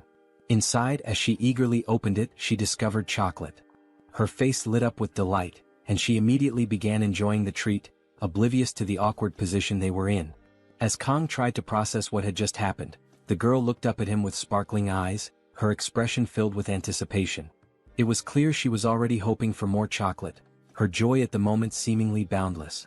Kong, still on the floor and taken aback by her energy, realized this was the person Speed Weapon had in mind for their team. Kong then recalls the time when he was at work and rushed to hide in the bathroom to check the game. Excited, after spending his hard-earned money, he smiled at the possibility of obtaining the heroine in the game. Kong, tired of being surrounded by men everywhere, thought he would finally find some relief right after making the game's payment. However, the RNG betrayed him and reality was far from joyful. Instead of Abel, the character who was supposed to be one of the game's main leads and the reason he became obsessed with it, the system rewarded him with Saki. Yes, the oddball who threw herself at him for chocolate. The cursed Yangang. Kong was in shock at the outcome. Reflecting on the game's narrative, where Leon was the protagonist surrounded by waifus, there was one standout among them, Abel, highlighted as the primary heroine. While various heroines possessed and demonstrated their unique abilities throughout the game, Abel was the one who, in addition to her skills, also embodied the overcoming of adversities and challenges. Such a bond could only result in a romance. This story left Kong so captivated that it drove him to invest 149,001 in an attempt to obtain Abel. Her prominence also rendered the other waifus less significant when it came to relationships, reducing them to mere weapons. Among these lesser-valued waifus, there was one who was the ultimate champion of failure, the strong contender for diabetes. Now, inside the game, Kong once again found himself face-to-face with the chocolate fanatic. His first rank S Kong was still deep in thought as she asked for more chocolate. When she didn't receive a response, she became frustrated at how lost in his thoughts Kong seemed. Kong then realized why Speed Weapon was so confident about choosing the fourth member. Knowing the character, she was in fact one of the best DPS characters with long-range capabilities, thanks to her skill-based attacks, which differed from Leon's. Finally, one very important point stood out. Since she was a failure in terms of narrative importance, her participation in the group wouldn't heavily impact the story's plot. Or would it? Kong then wondered if everything would work out. Shifting focus to the scene, the future diabetic approached Speed, asking why they had come to her house. He stuttered and she, impatient, demanded he spit it out. Speed then introduced Kong, asking if she remembered him. She ate a piece of chocolate again as if to activate the part of her brain responsible for memory, and only then responded that she did. Speed explained that they had gathered that afternoon. He stammered again and she once more urged him to hurry up. Speed continued explaining, this time recounting how he had arrived in class and been approached by the big guy. Once again she hurried him along. Finally, Speed declared that they had come to recruit her for the group that would be tackling the Buffalo Dungeon the following week. Perplexed by Speed's absurd lack of clarity, Kong reflected on how fitting his nickname was. He explained a story at the same speed as a turtle. Speed continued detailing the mission, explaining there would be a division of spoils except for the horns. As soon as he finished, she shifted her gaze to Kong. It didn't take long before she began walking toward him with a determined look. She then asked if it was Kong who had fought him in training. Kong, hesitant, responded that it was. She observed him with a suspicious gaze. Meanwhile, Kong, apprehensive, waited for Saki's next move. She then turned and remarked that although she had no reason to refuse, given that the rewards would be divided, she wouldn't accept because of the lack of determination she had expected. Kong was surprised by her lack of sense in judging someone who had just woken up. He watched as she added that she didn't want to work with such unmotivated people. Speed then tried to argue that it wasn't possible for her to make such a decision after seeing Kang's duel against Nox. She then suggested that his victory was only possible because the opponent was weak. Speed became irritated and emphasized that the opponent was none other than an auditora. In his moment of heightened emotion, he almost let slip a situation that not everyone was supposed to know about from the island. Realizing this, he immediately held himself back, leaving Saki confused. Meanwhile, Kong observes with a look of someone who has completely lost patience for all this back and forth. Speed, somewhat composed but still shaky, tries to explain himself, using the chocolates he brought as leverage. Saki counters, retorting that she's not his pet and questioning why she would be obligated to accept his request. Kang watches the argument between the two, trying to decipher what kind of deal Speed imagines in his head. Simultaneously, he's amazed at how someone can be both greedy and rude at the same time. In his view, the worst-case scenario should only allow for one of those traits, not both. There's no plausible reason to keep insisting on this pre-diabetic individual. Deciding enough is enough, Kang interrupts Speed, declaring there's no need to waste time on someone unwilling to cooperate, as it would harm the team's performance. The priority now is finding someone better. Hearing this, Saki challenges Kang, questioning whether the urgency of the raid justifies his attitude. Kang, without saying a single word, looks at her calmly before opening his vest and pulling out a knife. Both Speed and Saki are stunned, unable to figure out what Kang plans to do. Then, with the knife in hand, he swings it laterally, not to attack but to throw it. The blade flies swiftly toward its target, landing precisely in the center. This surprises Saki, but she has no time to process the feat before being caught off guard by a second throw. The second knife lands so quickly that she barely has time to track it. Before she realizes it, the second blade is lodged right in the same spot as the first. Her morale now hits rock bottom. Recognizing her shaken state, Kang delivers an ultimatum, asking if she will join the team or not. Perplexed and struggling to comprehend the situation, Saki remains deep in thought. The scene transitions to a Starbucks, spelled with 2 S's. The first to arrive, waiting for the others, is none other than the troublemaker herself. Now her demeanor is entirely different. Speed, surprised, comments on how early she arrived, while Chloe greets her warmly. Kang, as usual, simply observes as Saki takes the initiative to greet him. He responds while internally reflecting on how persuasive a sashimi knife can be. Speed, astonished at how quickly Saki prepared for the meeting, hears her nonchalantly say it was easy to manage before she formally declares the start of the meeting. Speed rises and begins explaining the mission details, preparing a precise drawing to illustrate the task. He elaborates that the enemies are rank C monsters known as water buffaloes. They have the ability to charge long-range attacks, making close combat risky. Thus, the best strategy is to attack from a distance. Kang and Chloe marvel at the impressive drawing, while Saki focuses intently on the explanation. Speed then outlines a critical rule: there's a gate at the dungeon's center that must not be opened. Curious, Chloe asks what happens if the gate is opened. Speed admits he doesn't know the exact consequences, mentioning only that there appears to be a seal, though it's merely a hypothesis. Saki, however, emphasizes that the academy mandates the gate remain closed, and there's no reason to disobey that order. Kang listens and agrees aloud not to disobey, but his expression betrays his true thoughts. Everyone notices his reaction, and it doesn't take long for Kang to realize he's let slip his curiosity about opening the seal. He finds himself the center of attention, with everyone staring at him in confusion. Speed Weapon, unable to contain his curiosity, presses Kang for an explanation, asking if he knows anything about the seal. Kang denies it, but deep down he knows something. He silently concludes there's undoubtedly a boss behind that gate. While outwardly stating it's obvious no one should touch the seal, he begins contemplating the conditions necessary to open the gate. Satisfied with Kang's answer, Speed relaxes, relieved he misunderstood Kang's earlier reaction. Kang's mind, however, remains occupied, analyzing the dungeon's potential scenarios for unlocking the gate. Meanwhile, Saki watches him with curiosity while indulging in her favorite pastime. Kang is baffled by how much she enjoys those sweets, and she responds that intelligent people need them. Kang jokes about her barely being able to talk while eating until he notices something strange. Chloe is on high alert, her knife in hand, prompting him to become vigilant as well. They are being watched. Chloe is confused and asks what is wrong. Kang then tells her to stay calm and wait. The observers will reveal themselves at the right time. After the meeting ended, sometime later, the team prepared to face the dungeon. On the way to Chorwon, Kang seemed already familiar with the place. As he reflected on his time in the military, he remembered swearing never to set foot near that place again. Yet, despite his personal vow, he had no choice but to press forward. His mission was clear. He needed to collect the necessary materials. But that didn't stop the weight of his broken promise from settling heavily on his mind. Just as he was lost in these thoughts, the bus came to an abrupt stop, pulling him back into reality. A conversation began at the front of the vehicle. It was the local guards conducting their routine inspections. The guards scrutinized the passengers carefully, ensuring that they were indeed academy students. After a brief exchange, their identities were confirmed, and the group was permitted to pass through the checkpoint. As the bus continued its journey, Kang silently observed the operation, paying attention to the movement of the guards and the way they monitored incoming travelers. It didn't take long for him to piece things together. This was likely a civilian access checkpoint meant to regulate entry into the dungeon.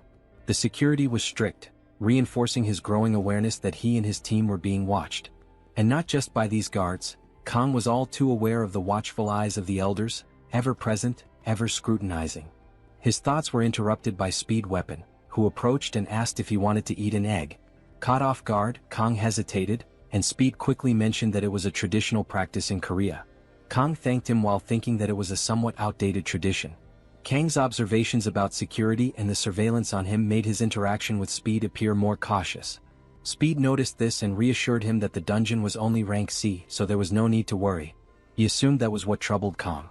Kang didn't explain much and simply agreed with Speed Weapon's statement. Speed then decided to offer his egg to Saki, emphasizing how delicious it was. However, Saki refused. Her eyes then shifted toward Kang, observing him as he resumed his conversation with Speed Weapon. While Kang silently hoped he wouldn't be forced into action inside the dungeon, Speed was clearly looking forward to seeing him go all out again. Kang, sensing her gaze, glanced in her direction. The moment their eyes met, Saki quickly averted her gaze, pretending to be more interested in the passing scenery outside the bus window. Kang, however, was unsettled by Saki's suspicious gaze, as being marked by the elders was already bad enough. Finally, the bus stopped and Chloe took the lead, stepping out first and celebrating their arrival, enjoying the local atmosphere. As the group disembarked, Kang realized that this was a place where demonic beasts had once nested, but now it was nothing more than a simple dungeon. Restless, Speed Weapon asked what Kang was carrying in his bag, given that his backpack looked quite bulky. Kang asked if Speed really wanted to know, while Saki observed and Chloe was preoccupied with admiring the view. Kang then decided to open the bag to reveal its contents. Unsurprisingly, it was knives. Lots of knives. A huge amount, in fact. With this quantity, one could make a good profit selling knives, and Speed immediately pointed that out. Kang simply replied that excessive caution never hurt anyone. This made Speed compare Kang to an old man in the way he spoke, but he understood that Kang must have his reasons for being so prepared. Chloe interrupted the conversation, urging them to move forward and leading the way, while Kang placed his trust in her leadership. The group then proceeded to the dungeon's entrance area, and as they approached the gate, they encountered two guards. The guards noticed the group and, analyzing their appearance and clothing, concluded that they were students, requiring each of them to write their names in a logbook.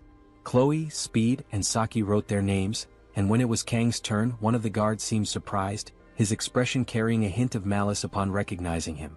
Kang noticed his behavior and immediately became more aware of the atmosphere forming around them. Speed, noticing Kang's delay in writing his name, called his attention. Kang responded that he was on his way.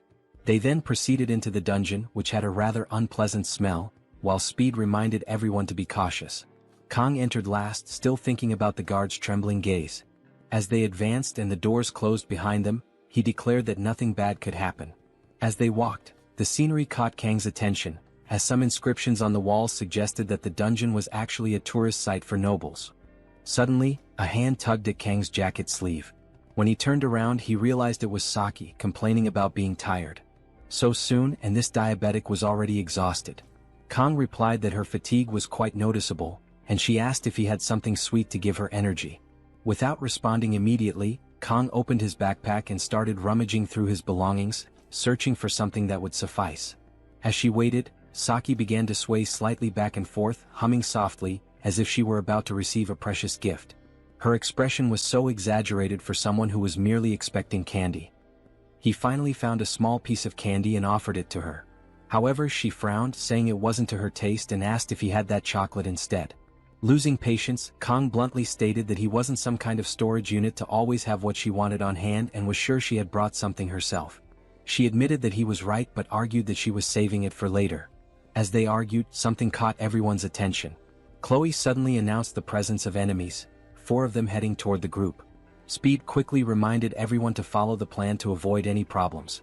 He then called out to Chloe and Saki, informing them that he would grant them buffs and wish them luck. They were already in position to start the battle. Saki immediately drew her bow, catching Kang's attention. He noticed that her weapon was an S-rank item, which meant dealing with the dungeon's monsters wouldn't be difficult. Saki, analyzing her weapon more closely, admitted that she hadn't used it in a while and that the equipment felt a bit stiff. This revelation made Kang doubt whether he could trust its effectiveness. Suddenly, she announced that she had something to help. To everyone's surprise, or perhaps not, it was one of the chocolates she had been saving for later. After satisfying her sugar craving, even the bow seemed to have loosened up. She smiled confidently, but her attitude didn't convince Kang that she was reliable. With that commotion over, everyone focused on the approaching monsters. As they advanced rapidly, the team prepared for the attack, with speed weapon granting buffs to everyone while Chloe charged toward the monsters. Chloe moved ahead alone, leaving the others in the rear, with Saki ready to use her bow and observing the monsters' reactions. Then Chloe leaped into the air, hoping to get a better view of their enemies, and unleashed a volley of arrows. One monster was struck in the eye by an oddly different grain of sand and collapsed, but the remaining 3 continued advancing unfazed. Chloe's attacks weren't enough to halt their charge. Frustrated, she decided to launch more attacks, this time using her sword. Speed Weapon immediately warned her to fall back as per the plan. She ignored him and pressed on, but before she could reach the monsters, Saki stepped in and began her attack, aiming between their eyes. She fired 3 arrows simultaneously at the monsters that were already dangerously close to Chloe. Upon impact, all of them turned to ash, such was the power of her arrows. Chloe stared in shock, while Saki sarcastically lamented that the monsters had exploded. Saki resumed eating her chocolate, while Kang internally regretted that such powerful attacks could also destroy the materials he needed. Though this was a concerning issue, Kang acknowledged that Saki's class was truly impressive and unstoppable. But he quickly returned to worrying about his enhancement materials when Chloe urged the group to move deeper into the dungeon. Suddenly, the monster that had been hit by the strange grain of sand stirred. With an oddly pitiful groan, it got back on its feet and without hesitation, charged straight toward Saki, who was caught off guard. Realizing it was the first monster she had hit, she tried to reposition herself but tripped and started falling, leaving her defenseless against the creature's attack. Her only option was to protect herself with her arms and shut her eyes, an obviously effective defense strategy, capable of stopping even nuclear bombs. Noticing the delay in being struck, she opened one eye and saw Kang standing in front of her, holding her up with one arm, a knife in his other hand pointed upward, and the bowl that was once one now split into 2. She stared in shock at the knife, processing the fact that Kang had just protected her, remaining motionless for a moment as she absorbed the situation. The creature, or rather its halves, collapsed to the ground and Kang, a small smirk on his lips, turned to her and asked if she was okay. Then, a faint flush crept up her cheeks as the weight of the situation settled in. Her heart pounded slightly, her mind replaying the scene of Kang effortlessly stepping in to protect her. She had no words, only a lingering sense of awe at his heroism. Meanwhile, outside the dungeon, the scene shifted to a ringing phone, its screen devoid of any identification. The guard with the strange gaze picks up the phone and positions it. As soon as he answers, he addresses the caller as Master. Kang firmly grasps the horns of the defeated bull monster, focusing on the real reason he entered this dungeon. Buffalo horns, classified as a C-rank reinforcement material, hold significant value for weapon upgrades and other practical uses. With this in mind, he decides to gather as many as possible. As he collects them, Saki approaches and hands him a piece of chocolate, a silent gesture of gratitude for saving her earlier. Meanwhile, Chloe's gaze sharpens, her demeanor shifting into something more intense. Kang quickly catches on and turns to her, snapping her out of it. Lowering his voice, Kang leans in and whispers something to Chloe about the guard they had encountered. Her expression shifts and she responds with a brief nod. Nearby, Speed Weapon observes their interaction and wonders aloud if they are a couple, suggesting that it would make sense. Chloe's face immediately flushes red, while Kang dismisses the assumption, stating that assuming every male-female relationship is romantic is a narrow perspective. Chloe's reaction remains frozen in surprise and Speed Weapon, caught off guard, questions if he had been mistaken all along. Saki watches the exchange with a quiet smile. Kang, however, remains puzzled by Chloe's lingering stare. Before he can dwell on it, she shifts the conversation, questioning whether buffalo monsters are always this scarce. The group's attention turns forward as Speed Weapon notes that, regardless of the dungeon's popularity, it should not be this empty. Looking to Saki for insight, he prompts her for an opinion. After a brief pause, she points out something odd: the buffaloes had been running away from something. Their behavior was unnatural, raising concerns. Speed Weapon agrees, recalling that buffaloes are typically docile and even used for farming by the locals.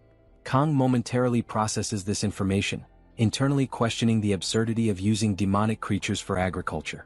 Despite the unusual circumstances, Speed Weapon reassures the group that they have received signals ahead, implying that there is no immediate danger. Kang turns his attention to Speed Weapon and Saki, curious about how they know each other.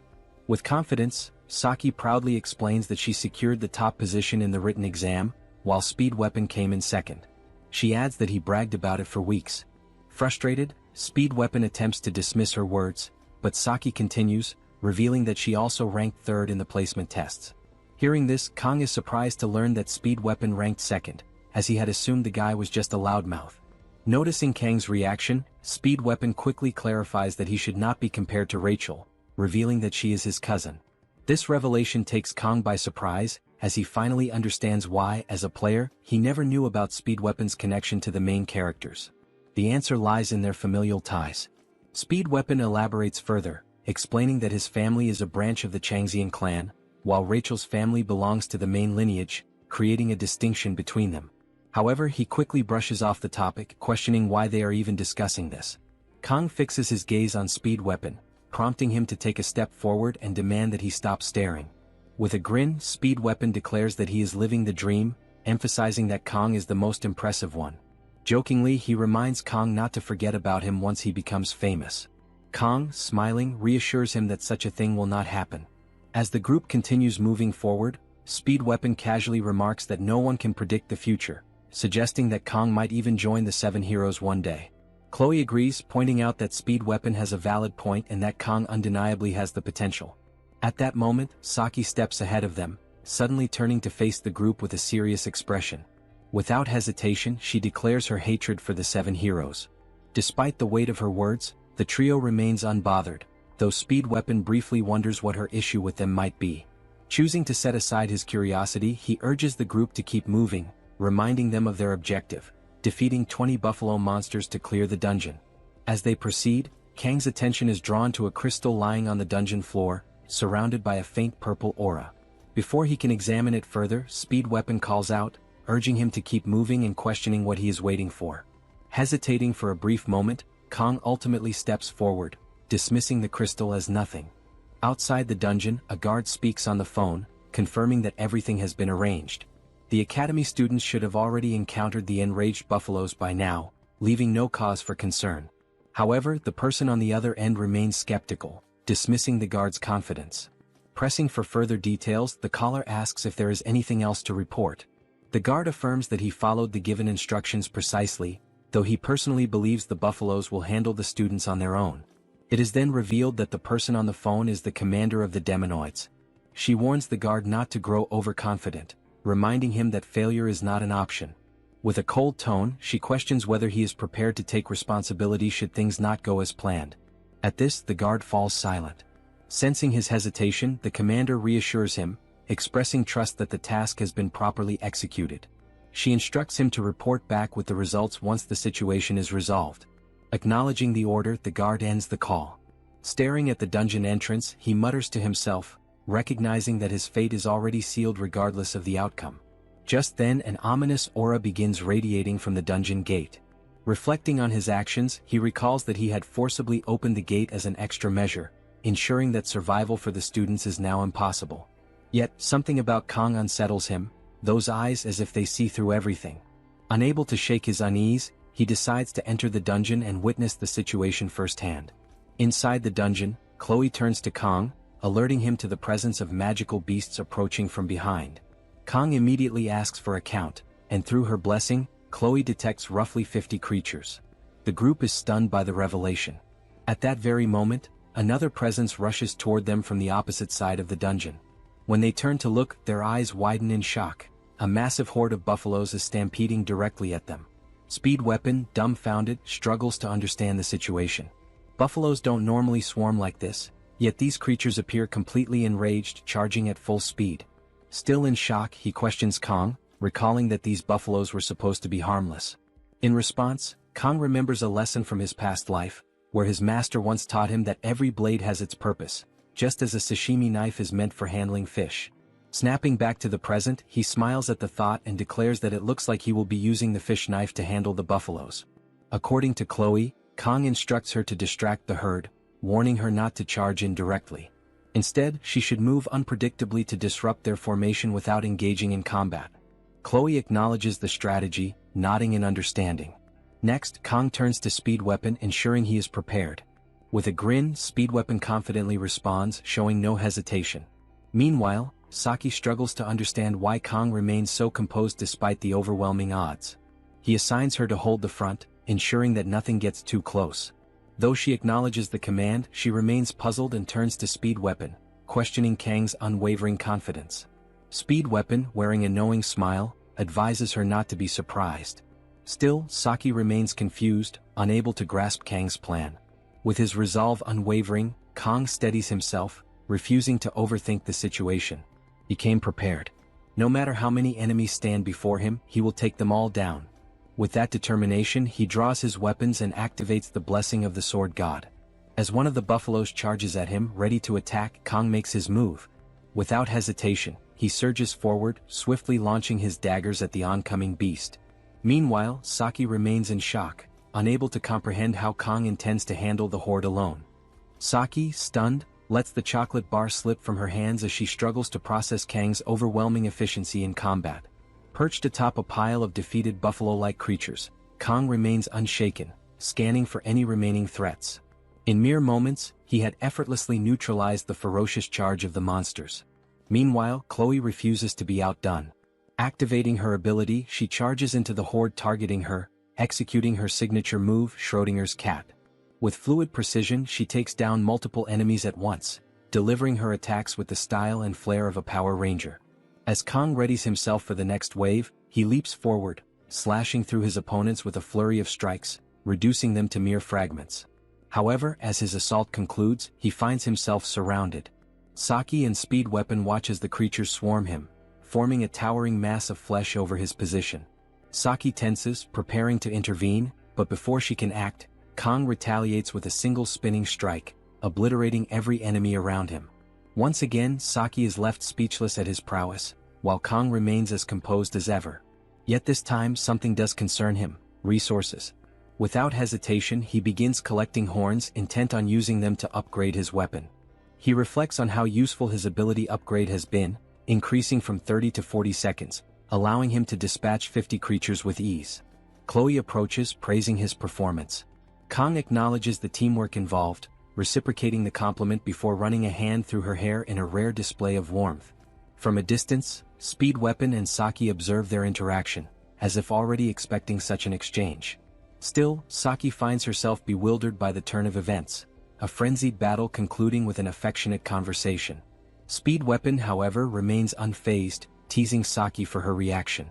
She defends herself, questioning how anyone could remain indifferent to such an overwhelming display. Speed Weapon simply remarks that he always knew Kang would find a way to triumph spectacularly and leave everyone impressed. As Saki struggles to grasp how he could be so powerful, Speed Weapon admits he has no clue either.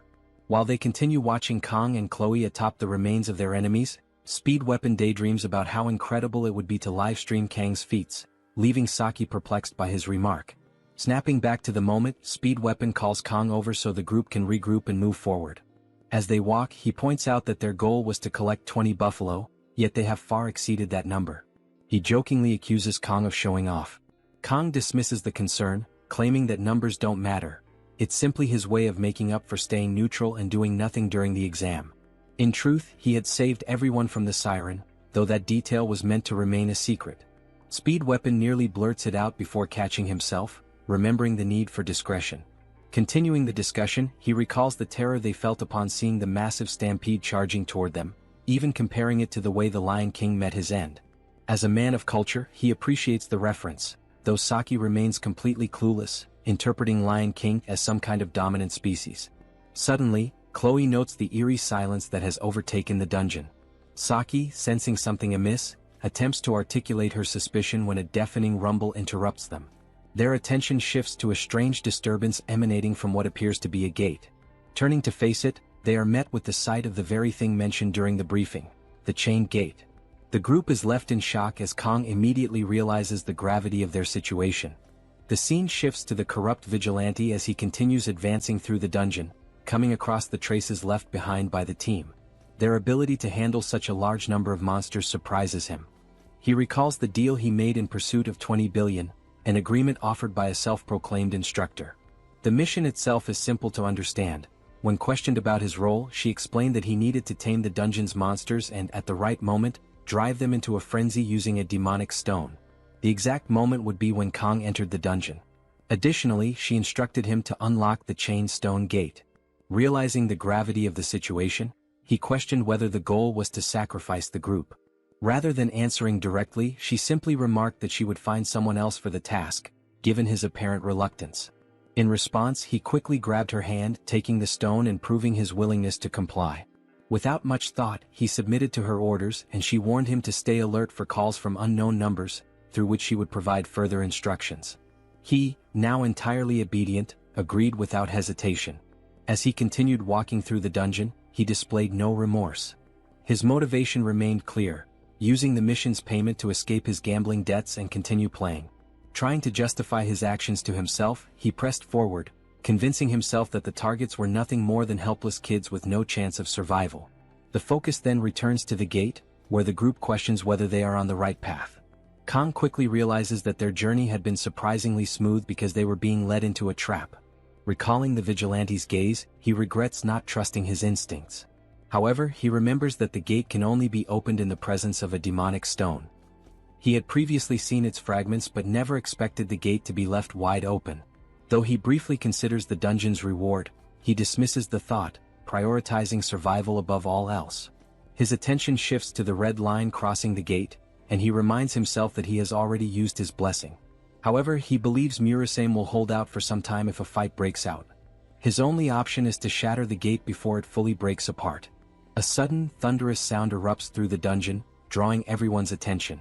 Chloe panics, questioning what is happening, while Speed Weapon finds himself equally unsettled.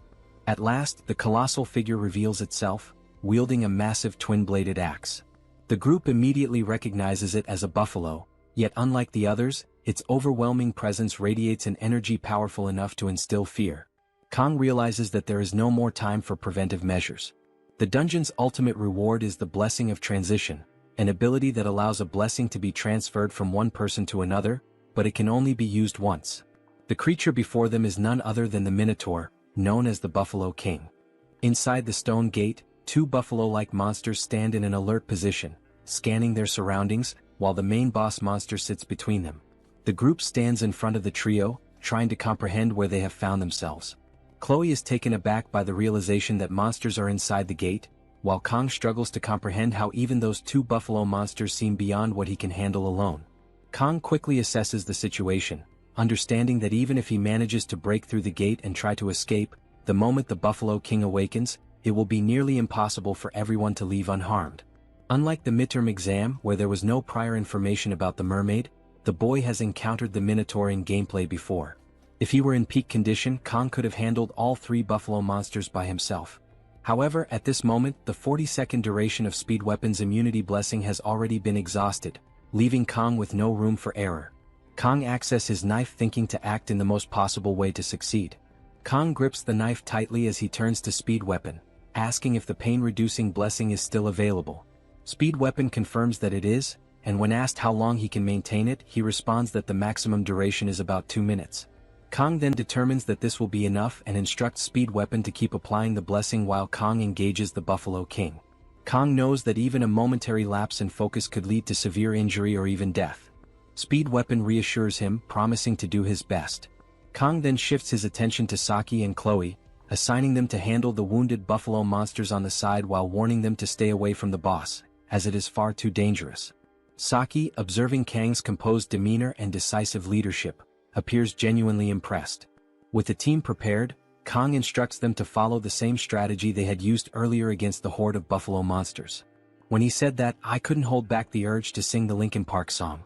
Back to the scene. As the creatures charge forward, Kang activates the blessing of the sword god. Instantly, unbearable pain surges through his body. Fortunately, thanks to Speed Weapon's pain-reducing blessing, he is able to move despite the agony. He steadies himself, reinforcing his resolve. At that moment, the Buffalo King launches a charge straight at him. Without hesitation, Kang rushes forward to meet it head-on.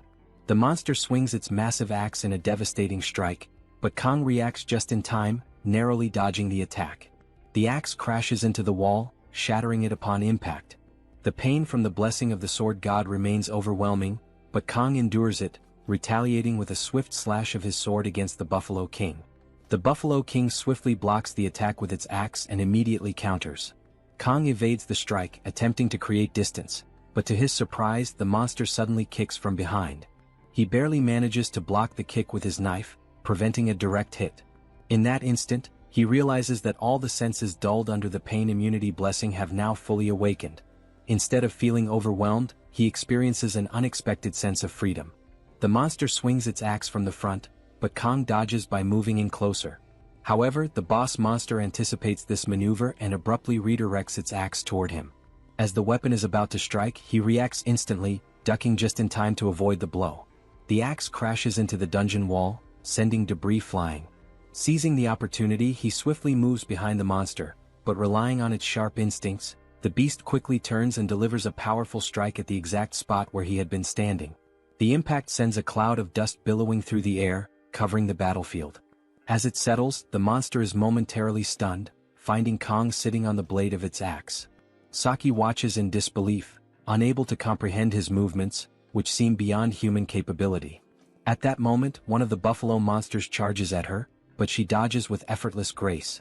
As she moves, she analyzes the battle, considering precise muscle control, posture, striking angles, and energy positioning. A combat sense designed to disrupt the enemy's center of gravity with minimal movement. Yet, she understands that the gap between theory and actual combat remains vast.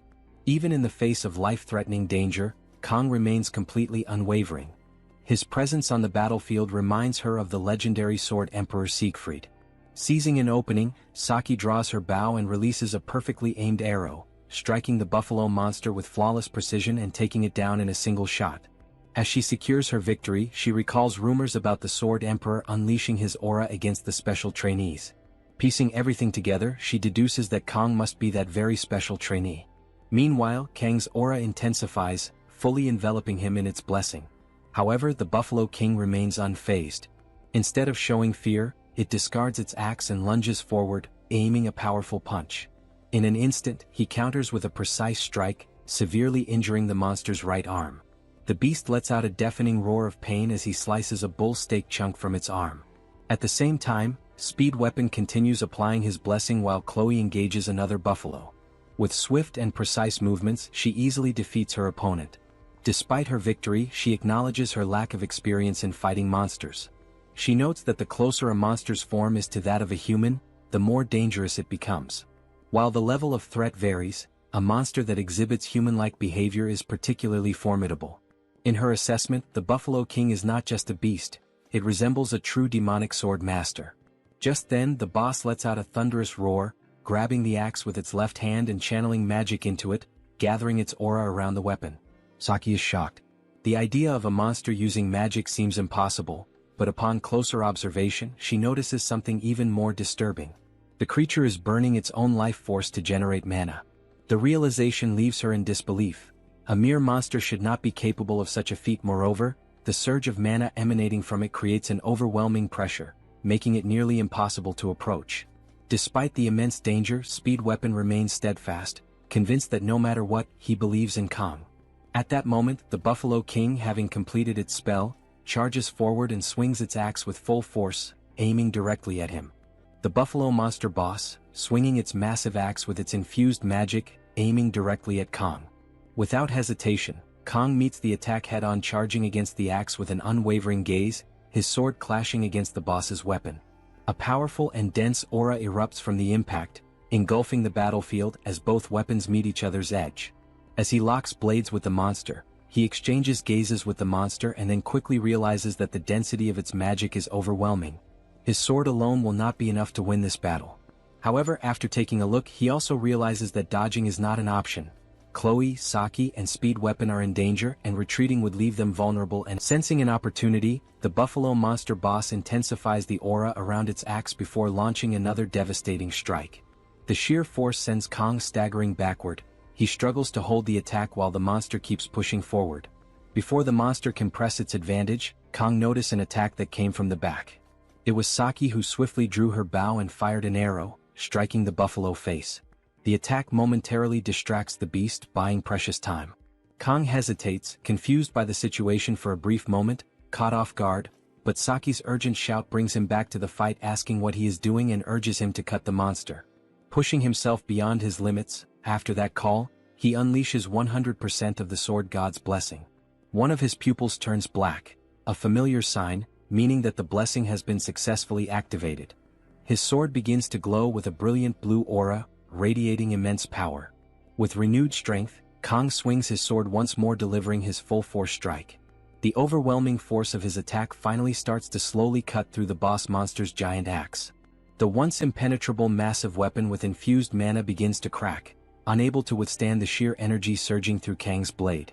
Chloe watches in shock as the brilliant blue light intensifies, remembering the fight between Kong and Professor Zeke, the first time she saw the blue light. Kong, channeling his aura to its peak, presses forward his attack, leaving the boss unarmed, creating now the final opportunity to put an end to this fight. He then delivers a decisive final strike. The buffalo monster boss falls instantly, defeated in a single blow. Silence fills the battlefield as everyone stares in disbelief. The demonic beast, once an unstoppable force, has been vanquished in minutes. It's now turned into pieces. Exhausted, Kong remains standing, his breath coming in heavy, uneven bursts. Lifting his gaze toward the ceiling, he acknowledges something significant. This is the first time he has ever fully unleashed the sword god's blessing. Every muscle in his body protests from the strain, but he stands firm, absorbing the weight of what just transpired. Saki observing him intently. Kong takes mental notes. This time he measures, Kong sustained the blessing for precisely 12.7 seconds. The number lingers in his mind, a benchmark that speaks volumes about his rapid progression. Meanwhile, Speed Weapon, utterly drained from the intensity of the battle, collapses onto the ground with a weary sigh. His body feels heavy, but his mind is even more burdened by what he has just witnessed. As his gaze fixes on Kong, a thought escapes him in a muttered breath. Kong Jiama continues to defy all logic. His mind replays the pivotal moment when Kang's aura erupted, flooding the entire cave with its overwhelming brilliance. The sheer presence, the raw force, was something beyond comprehension. The fact that someone his age is already capable of manifesting such power seems almost absurd. It is not simply talent, it is something far greater, something that should not be possible. Just then, Saki approaches him, her steps measured. Her voice, though calm, carries an unusual note of concern as she instructs him to control his breathing, slow, deep inhales to steady himself. The unexpected kindness catches him off guard. His instincts bristle at the gesture, prompting him to question her sudden interest in his well-being. For a brief moment, she remains silent, as if weighing her words carefully. Then, with a certain finality, she states that she finally understands what he meant earlier. Her words pique his curiosity, and his eyes sharpen as he silently urges her to elaborate. Without hesitation, she references a legendary event, an incident that had long been a mystery to her. The pieces click into place in his mind, and with a knowing nod, he acknowledges the connection. But before the weight of the revelation can settle, she pivots the conversation, shifting the focus to Kang's current position at the academy. Her expression remains composed as she brings up a crucial fact. According to the academy's regulations, Kong is not eligible to transfer to their class this year. Speed Weapon blinks, slightly thrown off by the sudden change in topic. His confusion is evident as he asks why she even brings it up. Unfazed by his reaction, a smirk tugs at the corner of her lips. If Kong cannot transfer to their class, then there is only one alternative. The academy rules may prevent him from joining them, but nowhere does it say that they cannot transfer to his class instead. Her proposal hangs in the air, challenging, almost daring him to refute it. Speed Weapon hesitates, mind racing as he searches for any loophole, any contradiction that would invalidate her logic. But no matter how he looks at it, the rules do not forbid it. Begrudgingly he concedes the point. Saki, satisfied, lets a grin spread across her face. The idea takes root in her mind, unfolding possibilities she had not considered before. If the path to Kong is blocked, they will simply carve a new one. The thought alone is exhilarating. Meanwhile, Kong reflects on the battle. Even with Speed Weapon's blessing, the toll on his body is undeniable. However, the progress is clear. Fighting without the blessing of painlessness is a step forward. Before he can dwell further on his thoughts, Chloe rushes toward him, embracing him tightly. Tears stream down her face as she desperately checks for any injuries. Still recovering, Kong struggles to respond, prompting Chloe to step back, embarrassment flashing across her face. With a deep blush, she quickly apologizes. At that moment, a system window appears before Kang, congratulating him on acquiring a new blessing. As he reads the details, he immediately recognizes it as one originally meant for Leo. Its rank is Spirit Rank, the rarest blessing in existence. A unique ability that only reveals its full potential when combined with another. The specifics of the blessing materialize before him. Blessing of Transition. This power grants him the ability to transfer any of his own blessings to a living being or object. But, as a requirement, he needs to make direct physical contact with the target for activation. Realizing the potential of this new ability, Kang immediately sees its significance in mastering the dual-natured Baemong. Determined, he resolves to make full use of this rare blessing. Just then, a heavy creaking sound echoes through the stone gate as someone steps inside. Turning his attention to Chloe, Kang reminds her of the favor he had asked earlier. Without hesitation, Chloe acknowledges his request. The figure entering the room is none other than the security guard from before. Before he can react, Chloe swiftly moves in, landing a precise strike to his leg. The guard stumbles, attempting to regain his footing, but her piercing gaze stops him in his tracks. With an unwavering voice, she warns him to remain still or face the consequences. Speed Weapon, caught completely off guard, demands an explanation. Kang, calm as ever, simply replies that he had asked Chloe for a favor earlier. The injured guard winces in pain, his glare fixed on Kang, demanding to know the reason behind the sudden attack. His voice carries both frustration and disbelief as he questions what he had done to deserve this. Kang, unfazed, responds coldly, making it clear that he intends to uncover the truth. He shifts his attention to Saki and Speed Weapon, pointing out the suspicious timing of the rampaging buffalo monsters and the unexpected opening of the stone gate. Every event seems to trace back to the guard before them. Saki, exuding confidence, crosses her arms as she assesses the situation. The lack of surveillance cameras within the dungeon makes it highly unlikely that the guard's arrival at such a crucial moment was mere coincidence. Speed Weapon, still struggling to piece everything together, questions the motive behind the guard's actions. Saki, growing impatient, dismisses his confusion and presses forward. There is no way the guard orchestrated everything alone, and she demands to know who is truly behind the scheme. The guard remains silent, his defiance evident. However, Saki's sharp gaze remains locked onto him, her stance unwavering. If he refuses to speak, she is prepared to make him talk by any means necessary. Before she can act, Kang steps forward, his calm yet firm tone leaving no room for negotiation. He makes it clear that if the guard does not reveal the identity of his superior, there will be consequences. Fear flickers in the guard's eyes as he begins to tremble. Realizing he has no way out, he finally gives in, his voice tense as he confesses. A few days prior, an instructor from Hawken Academy had approached him with an offer to have his debts erased in exchange for his cooperation. The revelation ignites fury in Speed Weapon, who clenches his fists, barely containing his anger. Saki, quick to regain control, orders him to stay calm before demanding a description of the instructor. The guard hesitates momentarily before revealing what he remembers. The instructor was a tall woman with purple hair and sharp eyes. At this, Saki's expression darkens. The details match someone she recognizes, a familiar face that immediately stands out in her memory. She turns to Kang, her voice steady yet grim. If her guess is correct, the instructor being described is none other than the assistant instructor from her own class. Speed Weapon's eyes widen in realization. If this instructor was involved, then she was likely responsible for the incident during the midterm exams as well. His words catch Saki off guard, and she quickly demands further clarification. Kang, his tone serious, confirms what Speed Weapon suggests. During the midterm exams, his team had encountered a demonoid mermaid. Saki, visibly shocked, processes the new information. Leon, who had ended up hospitalized, had fought against a demon? Speed Weapon wastes no time in setting the record straight. It was not Leon who had taken down the demonoid mermaid, it was Kang. Kang remains composed, neither denying nor elaborating further, simply confirming what Speed Weapon has stated. With all the pieces in place, Kang reveals that he had been recording the guard's confession the entire time. Saki, impressed by his foresight, watches as Kang connects the final dots. As the recording ends, Chloe pulls her sword out of the guard's leg, causing more pain, leading him to scream. Kang then elaborates on how the plan was supposed to be perfect. A dungeon that was never meant to open had done so at the perfect moment to eliminate someone. The realization dawns on the guard, his shock evident as he demands clarification. Kang, however, does not acknowledge his question. Instead he turns to Chloe. With a calm and decisive demeanor, Kang entrusts Chloe with the next course of action. As an assassin, the choice is hers. Without hesitation, Chloe nods in understanding.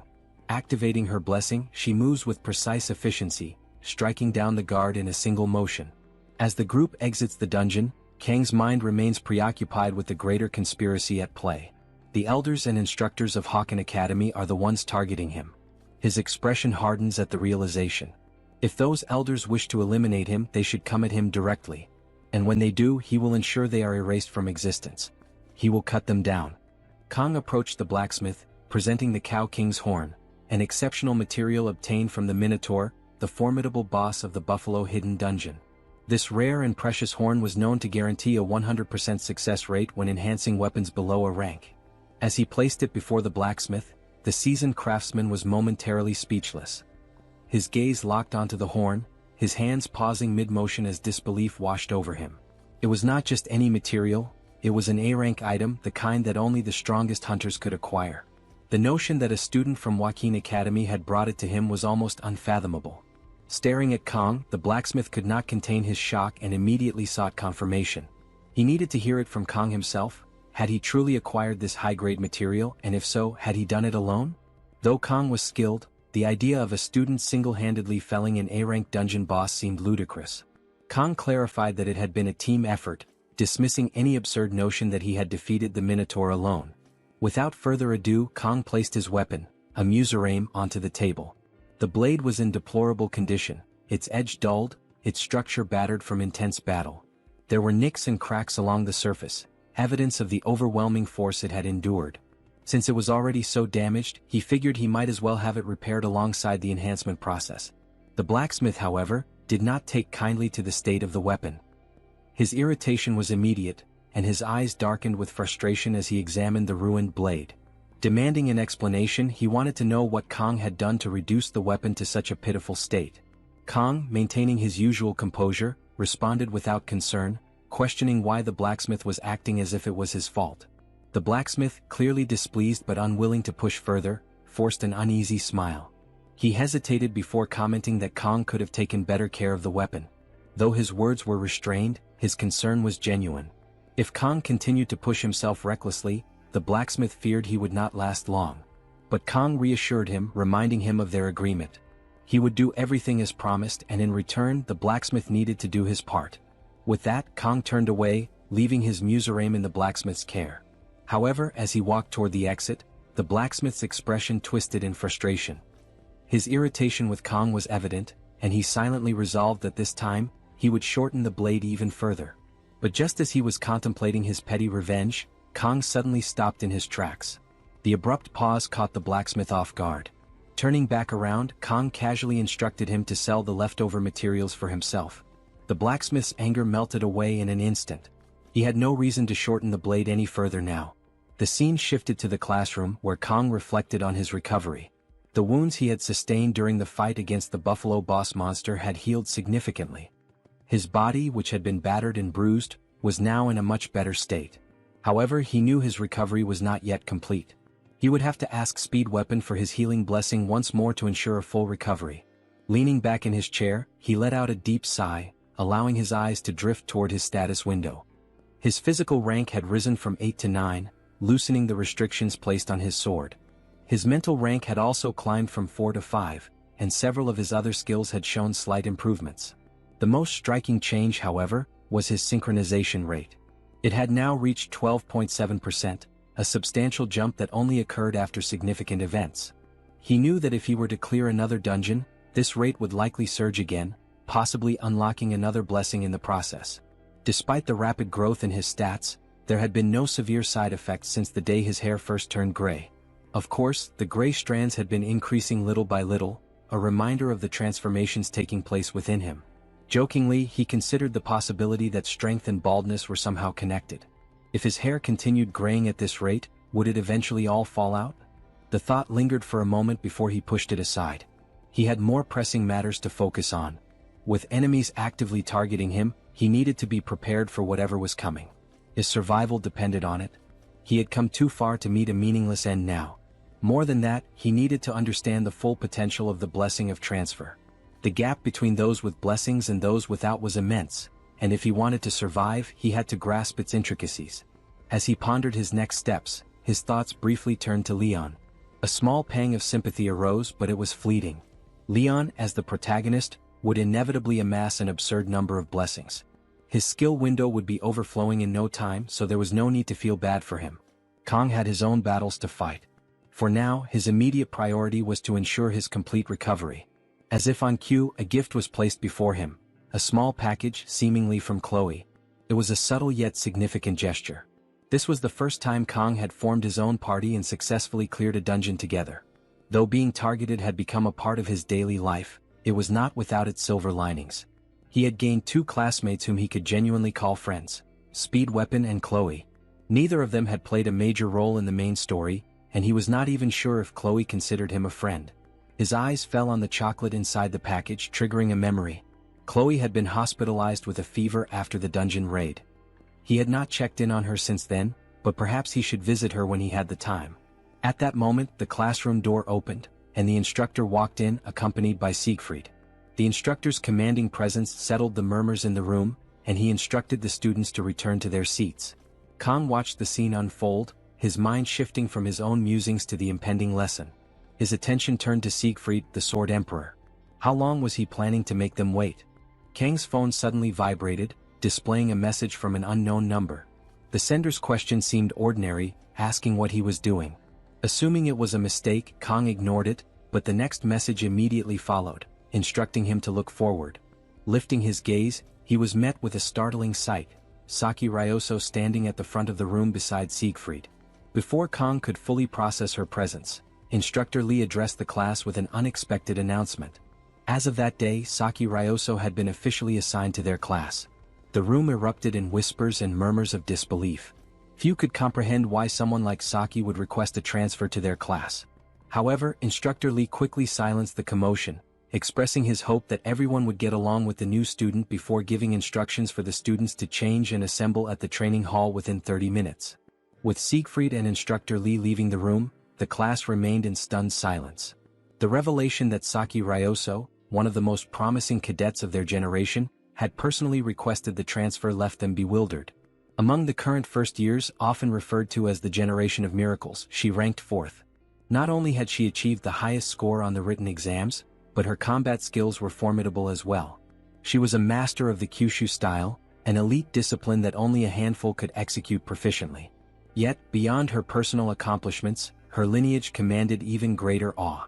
Saki was the daughter of Daki Kojima, one of the revered 7-star heroes and the individual known as the Absolute Bow. Furthermore, Daki Kojima was not just a legendary warrior but also the Prime Minister of Japan, making Saki nothing short of a princess in her own right. In this world, Japan remained a dominant superpower, and to the students, meeting someone of her status felt akin to encountering a celebrity. Kang found himself unable to shake off an uneasy feeling. She shouldn't be here. Her presence alone was bound to cause trouble, and trouble was something he did not need. As Saki walked through the classroom, all eyes remained on her, observing her every step. Kang held on to the faint hope that she would simply take a seat elsewhere. However, much to his dismay, her path led directly toward him. Stopping beside him, she nonchalantly remarked about the chocolate, revealing that she had been the one who had given it to him. Until that moment, he had assumed the gift was from Chloe, but now the truth was laid bare. Kang was momentarily stunned. He had not expected this, nor did he know how to respond. Before he could react, Saki continued, asking if she could sit beside him. Then, as if it were the most natural thing in the world, she extended her phone toward him, insisting that he save her number. Internally, Kang could only sigh. His instincts had been correct once again. This was going to be a problem. Meanwhile, in a dungeon far from the classroom, an investigation was underway. Leo, an officer assigned to the case, stood in front of a guard, pressing him for details regarding the people who had entered the dungeon earlier. The guard recounted that they had expressed deep concern for the cadets and had insisted on entering. Leo's expression remained unreadable as he continued his questioning, asking if anything about the individuals had seemed strange before they went inside. The guard hesitated before answering. Now that he thought about it, there had been something unusual. Their faces had appeared pale, almost unnaturally so. Leo took in the information carefully, then dismissed the guard after thanking him for his cooperation. However, the unease in his mind did not fade. Outside the dungeon, another officer approached Leo, questioning the necessity of the investigation. Wasn't death in a dungeon just a common accident? Leo acknowledged the statement but pointed out a troubling detail. No matter how dangerous a dungeon was, there was always a body left behind. In this case, however, the staff member who had entered out of concern had vanished without a trace, as if they had never existed. The true horror, however, lay deeper inside the dungeon. When Leo had first entered the site, he had been met with an overwhelming sight, a battlefield littered with the corpses of buffalo monsters. The sheer scale of destruction was unlike anything he had ever witnessed. While the cadets from Joaquin Academy had indeed been there, the devastation was far beyond what a group of students should have been capable of. Something was off. The cadets had returned safely, yet the missing staff member remained unaccounted for. The more Leo pieced together the information, the more unsettling the situation became. Something had happened in that dungeon, something beyond the understanding of an ordinary investigation. The officer accompanying Leo raised a question, speculating whether the missing individual could be inside the stone gate. Leo hesitated before responding, carefully weighing the possibility. The likelihood was slim. The stone gate had never opened before, and there was no indication that it would now. However, the situation was anything but ordinary. Something about this entire case felt deeply unsettling. Further contemplating the matter, Leo admitted another complication. He had no means of interrogating the cadets from Joaquin Academy who had been present at the scene. The academy was not just any institution. It was an elite school attended almost exclusively by nobles, individuals beyond the reach of routine investigations. The other officer acknowledged this reality, musing about whether the higher-ups would ever issue a warrant to question them. The answer was uncertain, but Leo doubted it. People with power and influence rarely had to answer for anything. As their discussion reached an impasse, the officer excused himself for a brief bathroom break, leaving Leo alone in his thoughts. Frustration gnawed at him. The entire situation was maddening. No bodies, no evidence, just a mountain of questions without answers. Something was missing, something crucial that he couldn't yet grasp.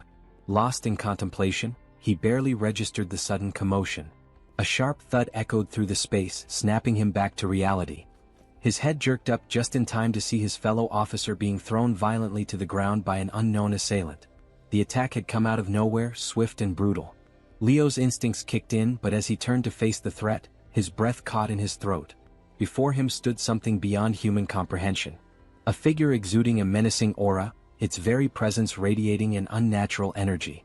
It was human in form, yet something about it was fundamentally wrong. Magic crackled in the air around it, raw and potent. Realization hit Leo like a crashing wave. This was not an ordinary person. This was someone who had forged a pact with demons, an existence neither fully human nor entirely demonic. A hybrid, an entity standing between two worlds. His body tensed, preparing to react, but he never got the chance. The creature moved with terrifying speed, a blur of motion that defied human limits. In an instant, Leo felt the impact, unrelenting, overwhelming. His world tilted and darkness swallowed his vision. His life ended by the hands of a villain. This is how these creatures are called in this game. Saki's happiness becomes evident as she enjoys the chocolate, drawing the attention of the surrounding students. Kong, seated nearby, looks confused and curious about Saki's presence. The unexpected sight of her in his class leaves him uneasy. Saki questions Kong about not eating the chocolate, expressing disappointment since she went out of her way to share it. Kong explains that Chloe typically occupies the seat Saki is in. Saki dismisses the concern, questioning if the class has assigned seats and suggesting it should be a first-come, first-served system.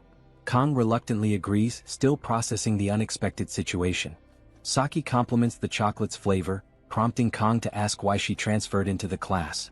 Before she can respond, the instructor's voice resonates, announcing an assembly in 5 minutes. The students groan but comply, gathering their belongings and preparing to head out. Kong informs Saki about the class's routine morning training and asks if she's joining. Instead, Saki puts on a sleeping mask and states she will engage in mental training for the day, casually wishing Kong good luck before quickly falling asleep. Kong watches in disbelief, unable to comprehend her behavior. The contrast between Saki's nonchalance and the class's eagerness to attend the assembly leaves him bewildered. After a moment, Saki peeks through her mask, requesting Kong to call her by her first name from now on, explaining that it's customary in her country for close friends to address each other this way. Kong hesitates, surprised by the sudden familiarity. When Kong notes that Speed Weapon still refers to her by her surname, Saki dismisses the point, reaffirming her wish for Kang to have a good training session before dozing off again. Kang, still baffled, heads off for the assembly, wondering what could have led to Saki's peculiar behavior. Later in class, Rachel stretches after a lengthy lecture, relieved to have a brief break. She comments to Abel about the noisy atmosphere, the hum of chatter and laughter filling the room. She then brings up the rumor that Saki was reassigned to a different class, adding that Saki was often idle and did as she pleased. Rachel speculates on what may have driven Saki to make the change, her curiosity evident. Abel listens indifferently, responding with a simple acknowledgement, unwilling to engage in gossip. Rachel, ever playful, teases Abel, suggesting she might be disappointed about the transfer. Abel denies any feelings of disappointment, her expression unreadable. Rachel, however, presses on, determined to provoke a reaction. She reminds Abel that class reassignments only happen when a vacancy opens, noting that Class Tiger had one available spot. Rachel questions how Saki knew about the vacancy and managed to transfer before anyone else. She recalls that Saki frequently napped in the archery hall, making her sudden motivation all the more surprising. Abel remains skeptical, but Rachel's grin widens as she shares what she heard from Speed Weapon. Apparently, Saki and Kang had recently teamed up to clear the Buffalo Dungeon. Abel's eyes widen in disbelief at the revelation. Rachel adds with a teasing tone that even if Saki liked Kang that much, it was well known that Kang was already reserved by Abel. Flustered, Abel protests the absurdity of the claim, denying any relationship with Kang. Her attempts to refute Rachel's playful accusations grow more desperate, but Rachel remains amused. She insists that Abel's denial only makes her theory more believable. Abel, frustrated, warns Rachel to stop making baseless assumptions.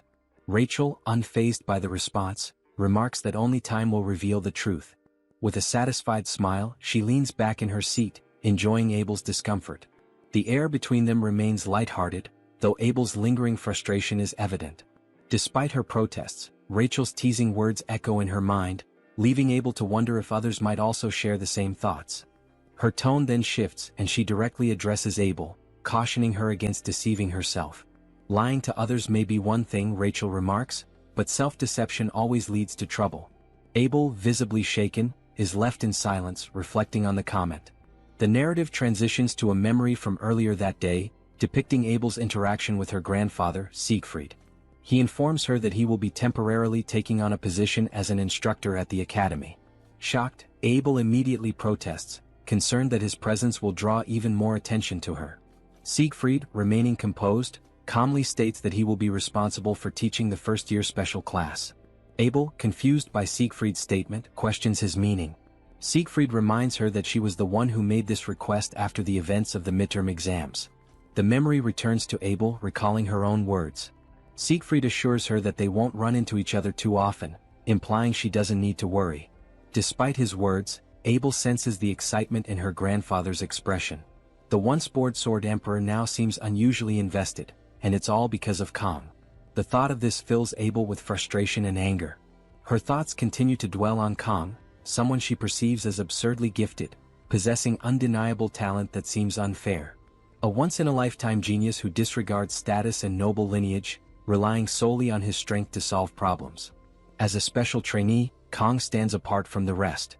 Abel remembers the first time she saw him, recalling a scrawny boy who avoided effort at every opportunity. But now that boy has grown into a well-built, sharp-featured young man exuding masculine charm, surpassing even Leon van Reinhardt, a so-called hero candidate. Kang's path as a hero remains unwavering. He doesn't boast or seek recognition, enduring his burdens in silence. Abel finds herself wishing that he would act arrogant, giving her a reason to hate him. But he never does.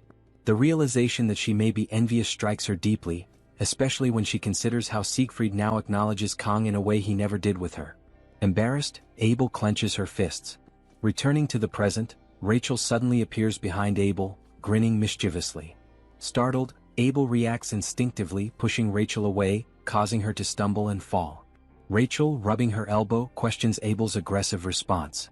Blushing, Abel defensively insists that she has no feelings for Kang, denying any romantic involvement. Rachel, amused, comments on Abel's strong denial, suggesting that it's a relief for her. If Abel truly has no feelings for Kang, Rachel jokes that it's one less competitor to worry about. She even claims that while she could handle rivals like Saki and Chloe, competing with Abel would be impossible. Abel, visibly flustered, grows irritated as Rachel continues to tease her. The scene then shifts to Kang's classroom, where the instructor is delivering a lecture. He explains that the rank of a blessing is determined by the nature of the entity that resides within it. A guardian spirit leads to a guardian class blessing, while a spirit within results in a spirit class blessing. One student raises a hand, humorously inquiring if dreaming of a deceased grandfather would classify his blessing as an ancestor class. The instructor laughs it off, explaining that ancestors don't inhabit blessings, joking that perhaps the student's grandfather is just motivating him at the gym. During the lecture, Saki momentarily wakes up from her nap, only to fall asleep again moments later. The instructor, though noticing her behavior, chooses to ignore it. Kang observes this, wondering if Saki somehow possesses immunity from consequences, even from the professors. The class eventually concludes and Kang's thoughts linger on Saki. It has been 2 days since Saki transferred into the class, yet she has given no explanation for her arrival and has spent most of her time sleeping. Kang can't understand why she would bother coming to class just to nap, especially when a corner seat would be much less conspicuous. Still, a part of him feels relieved that Chloe is currently hospitalized. He imagines the chaos that might ensue if Chloe saw Saki sitting next to him. Despite his frustration, Kang acknowledges the undeniable truth. Saki's competence is unquestionable. After the Buffalo Dungeon incident, she efficiently handled all the post-dungeon cleanup, ensuring a smooth resolution. Compared to even experienced individuals like Speed Weapon, Saki's abilities are clearly on another level. Kang sits in the classroom, his gaze fixed on the blackboard where the instructor has outlined the classifications of blessings. The professor explains that most cadets likely possess personal class blessings, encouraging them not to feel disheartened. Despite their lower rank, these blessings can still rival the performance of Guardian class ones with the right skills. He also remarks on the rarity of Spirit class blessings, noting how uncommon they are in the world. As Kang listens, he can't help but reflect on his own situation. Just a few days ago, he unexpectedly obtained one of those exceptionally rare Spirit class blessings, the blessing of transfer. A student raises a hand, inquiring about heroic class blessings. The professor acknowledges the question, referring to them as hero-grade blessings. He admits his reluctance to discuss them, given their near-mythical nature. Since the first known manifestation of blessings in human history, only one person has ever awakened a heroic class blessing, the legendary founding hero Baylor Joaquin. The class buzzes with admiration at the mention of this historical figure. The professor continues, suggesting there may be one more such figure in modern times. However, before he can elaborate, the bell abruptly rings, signaling the end of the lecture. With a sigh, he announces that the topic will resume in the next class. Just as the instructor prepares to leave, Kang raises his hand, seizing the moment. He asks the professor if he knows anything about the phrase, "May the blessing of the gods be with you." The question causes a noticeable shift in the professor's demeanor, and even Saki, who had been peacefully napping through the lecture, stirs awake upon hearing it. After a brief pause, the professor responds, suggesting he doesn't fully grasp Kang's intent but points out a contradiction in the statement. Kang, confused, waits for clarification. The instructor calmly explains that the contradiction lies in the absence of gods in the world. His words linger in the air, leaving a strange silence in the room. Some students exchange uncertain glances, while others remain deep in thought. The instructor acknowledges Kang's curiosity, commending his thirst for knowledge. He invites Kang to visit his research lab if he wishes to explore the subject further before exiting the classroom. The rhythmic sound of students packing their belongings fills the space as conversations about the lecture ripple through the air. As the door closes, Kang notices Saki smirking at him before she casually returns to her nap, as if amused by the exchange. Kang, feeling somewhat defeated, decides he might as well follow her example. He lowers his head onto the desk, allowing his eyes to close. The residual murmurs from his classmates fade into the background, and a fleeting sense of calm washes over him. However, as soon as he drifts off, he finds himself abruptly transported elsewhere. The scene before him is surreal. Shattered remnants of train cars hover in midair, fragments suspended as though gravity has ceased to exist. The twisted metal and broken glass reflect a distorted, motionless sky. A strange stillness pervades the scene, making it unclear whether time has truly stopped or if he has been plunged into a realm beyond understanding. Confused, Kang takes in the eerie surroundings until a glowing window materializes before him. The text reads, "GM is requesting a conversation with Kang." Kang remains astonished by what he is experiencing. Surrounded by chaos, facing a giant sphere trying to communicate with him in some sort of subspace, he remains silent. The system sphere asks Kang to confirm the dialogue request. He hesitates for a moment but eventually accepts it. The system then informs him that GM is interfering with the world line code, apparently loading some kind of information. Kang finds the term strange and murmurs that everything happening is unknown to him until now. Suddenly, something catches Kang's attention. A red light seems to form near the system sphere, and he watches closely as everything around him appears turbulent. Moments later, things seem to calm down, but he remains on guard. After a brief pause, the system verifies that the opponent's level is extremely high. Kang is surprised by this information, even more so when the system states that his own level is very low, making it evident that there is a vast disparity between the entities of this world. Additionally, the system notes that Kang has not met the minimum requirements for something unspecified in the message. It then asks if, despite this, he wishes to proceed, ignoring the level gap. Kang takes a moment to think, realizing that what he is experiencing does not seem to be a dream. He considers that this might actually be the reason he entered this world, an opportunity to learn more about the blessing of the sword god that was given to him. Determined, he chooses to continue and selects the yes option. The system then announces that GM has accepted the proposal and is using a supposed suppression to establish contact while undergoing some form of mutation in the sphere. Quickly, the sphere dissolves, almost like an electronic signal fading away. Suddenly, the subspace shatters, revealing another layer behind the initial chaotic one. Kang immediately recognizes it as the same dimension he encountered the first time he wielded his knife, the day he first activated the blessing. The coincidences do not end there. He also notices the presence of a red light, something that is not new to him. Resolute, he extends his hand as if trying to reach the light, unwavering in his desire to uncover more about this dimension. Step by step, he approaches the light, which as he nears takes the shape of a sinister eye. Slowly reaching out for the energy, Kang proceeds until something unexpected happens. A voice calls out for him to wake up. Someone is calling him and he suddenly feels a hand on his shoulder. Frustrated, he realizes this has severed his communication with the system. Confused, he pleads for the light to return so he can pursue the answers he seeks, but the system fades away entirely, leaving behind one final message. Cut and slice whatever it is. May the blessing of the gods be with you. Back in the classroom, Kang wakes up, realizing that it was Saki who had roused him, pulling him out of the subspace. She teases him, reminding him that he had previously complained about her oversleeping, yet he was doing the exact same thing. Smiling, Saki tells Kang he should be grateful because if not for her, he would have kept sleeping in class. Noticing his lack of reaction, she looks at him and is surprised to see his eyes filled with tears, though his expression is not one of sadness but frustration and despair. Outside, Kang now sits alone on a bench. He recalls the moment he woke up, confronted by Saki, who felt guilty upon seeing him cry and asked if he had been having a nightmare or something similar. Kang is unsure if what he experienced was a dream, though he cannot remember many details. But what troubles him the most is being caught by Saki in tears, unable to understand why he was in that state. Kang looks to the side and sees Speed Weapon approaching with Saki and Chloe. They announce their arrival and quickly gather to discuss Kang being someone's target. A discussion sparks as Saki, irritated, complains that Speed Weapon repeats things too much and takes forever to get to the point, which is why he's not the best in class. She says her ears are going to bleed from his endless rambling. Kang wonders if it was a good idea to have Speed Weapon explain the situation to Saki before the meeting, as it clearly led to an argument.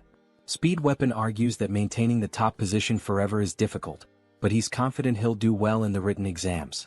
Saki, mocking her friend's attempt to explain himself, jokes that her ears have already bled and that she's administering medicine. Meanwhile, Chloe, standing slightly behind, sneezes, drawing Kang's attention. He approaches her, asking if she's feeling any better. Chloe responds that she's much better but prefers to keep her distance to avoid spreading her cold. Turning back to the discussion, Kang points out that Saki must have already heard the explanation. He adds that he's been racking his brain alone, but it hasn't helped at all in the end. Saki, however, ignores everything he said after calling her Saki, glaring at him threateningly and demanding that he refer to her as Ryojo. Kang simply agrees, avoiding any argument, knowing that any friction could lead to an overreaction from Chloe. Saki smirks and says it'll be a pleasure to keep working with Kang. Speed Weapon steps forward, officially starting the group meeting. He places a book on the ground containing notes to organize everything that has happened and what they know so far. He reports that the Academy's elders have put a target on Kang and that, secondly, a mysterious woman with the appearance of an instructor has surfaced. Looking at the notes, Chloe praises the drawing, while Speed Weapon claims they might find the person soon with this. However, he admits that what they have so far might not be that important. After all, the Elder's request is vague. It could simply be an order to exile Kong regarding the auditor. Chloe confirms the possibility. Saki states that the person in the drawing resembles someone she came across in her research. She investigated the Academy's records, sifting through 546 professors and assistants until she found a woman whose identity was inaccessible, something highly unusual. Surprised by Saki's effort, Kong curiously asks how she's able to do things like this. Saki replies that, in today's world, having this kind of technological knowledge is essential. She further explains that this world has extremely advanced security technology, which required her to research in the early morning hours, the time when defenses are vulnerable. That's why she hasn't slept yet and is exhausted. She claims that these things are routine for her, which is why she sleeps in random places. Kong jokes that she's like a ghost. Then he realizes that's probably how she got his number, since he never gave it to her. Speed Weapon regains control of the conversation, concluding that nothing is clear for now, so they can't take drastic actions like breaking into the Elder's domain and making threats in retaliation. He adds that Kong could easily resolve everything but believes that would likely make things worse. Saki and Chloe agree with Speed Weapon. Speed Weapon then presents his idea to the group. He believes the solution lies in forming a club. Kong is surprised by the suggestion, not understanding the purpose.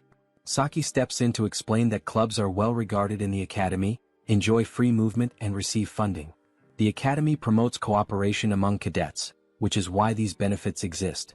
Additionally, clubs are considered affiliated organizations within the Academy. Just as Saki is about to conclude, Speed Weapon abruptly interrupts her, saying that a club provides protection, something a mere cadet cannot have. Saki, now composed, concludes that, conveniently, this is the best way to ensure safety both inside and outside the Academy.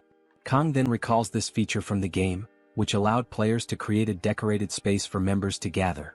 In clubs, it was possible to invite members and build bonds. These features and cosmetics were responsible for emptying the wallets of many players. Kong admits he never paid attention to these features since he had little time. However, now that he understands the housing system better, it seems quite useful. Kong then asks what the specific requirements are for starting a club. Speed Weapon responds that, first, they need at least 5 people and must submit a proposal to the relevant department. Kong reflects that, since the minimum requirement is 5 people, they are 1 person short. Before anything else, he decides to check if everyone present is willing to join the club.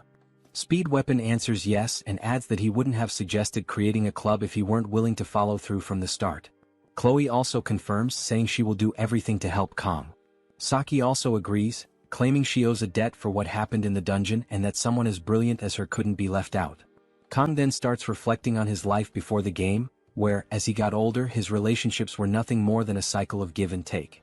However, now, these people who barely know him trust him completely and are willing to follow him, even in a world where social class is everything. He thanks everyone, and Speed Weapon points out that this would be a good time to think about the club's name. Chloe is the first to give her opinion, suggesting Memories of Assassination, considering they are a group determined to assassinate corrupt powers. Everyone gets frustrated with the idea, and Speed Weapon mentions that such a name probably wouldn't work well. Chloe feels disappointed and Saki then shares her opinion. She says it would be best to pick a generic name since in the end the name doesn't matter much. They could just choose one randomly. Speed Weapon gets irritated and asks her once again to be quiet. His suggestion for the name is Fight Club. Chloe ignores his suggestion and insists on something like Assassination Memories or similar variations. Everyone falls silent for a moment until Kong decides to contribute. He thinks of something like Travel Club, where the purpose would be to clear dungeons and explore the outside world as well. To validate the idea, he asks everyone if they think it's a bad choice. To his surprise, everyone is in favor of his club name suggestion, and Speed Weapon follows up by saying that the next step is to find an advisor. He mentions that the written test is next week, so they should sort this out as soon as possible. Saki comments that this will be the biggest challenge since advisors must be professors or someone of a higher rank. Chloe suggests they try the professors of blessing studies, mentioning that one of them is popular in kind. Speed Weapon immediately realizes she's talking about Professor Damien, but he is too busy, and Speed Weapon doubts inviting him would work, though he acknowledges that finding someone like him will be difficult. Saki then reflects on the challenge of finding an advisor, noting that out of 500 school staff members, only 30 are professors, and only 10 of those teach first-year students. She points out the contradiction of the academy encouraging club activities without a system capable of providing proper support. Saki then turns to Kong and asks if he has anyone in mind. Kong confirms that it has to be a professor or someone of a higher rank. Saki acknowledges this but reminds him that there's no one above a professor likely to accept their request. Kong then says he has someone in mind and pulls out his phone. He shows them the screen with the image of the person he intends to be their advisor. Everyone is shocked upon seeing the image, stunned and in disbelief. The setting shifts to the administrative office of the academy, where a staff member informs Kong that any new club must be registered in person by its founder. Kong, calm and composed, confirms he is the founder. The young woman behind the desk, clearly unimpressed, scans him with a condescending expression and enters his name into the system. Despite trying to maintain a professional demeanor, she can't suppress a mocking laugh. Her dismissive attitude irritates Kong, who questions internally whether someone so rude could truly represent the academy's staff. The triviality of judging someone based solely on their grade strikes him as absurd. Despite her tone, Kong keeps his composure and insists that as long as he follows the procedure, the application should be processed without issue. In response, the yellow-haired staffer rises from her seat, putting on a false air of authority. She declares that first-year cadets must secure a faculty advisor in order to create a club and goes further, suggesting no professor would ever consider advising someone like him.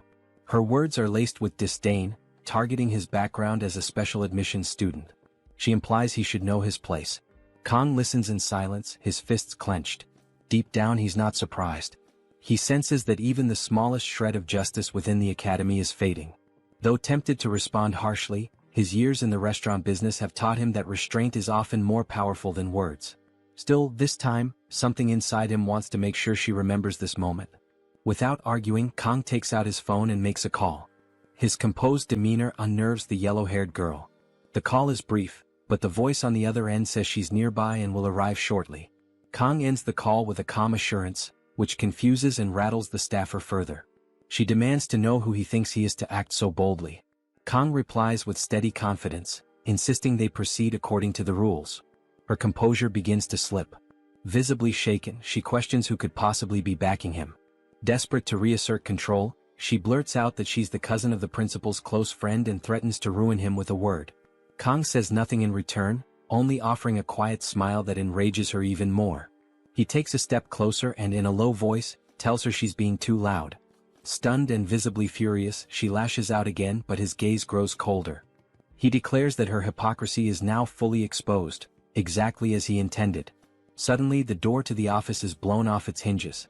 The room falls into stunned silence as Media, a powerful presence radiating authority, enters with force. Every eye turns to her. Kong addresses the stunned yellow-haired staffer, reminding her to show respect. Media is his club advisor.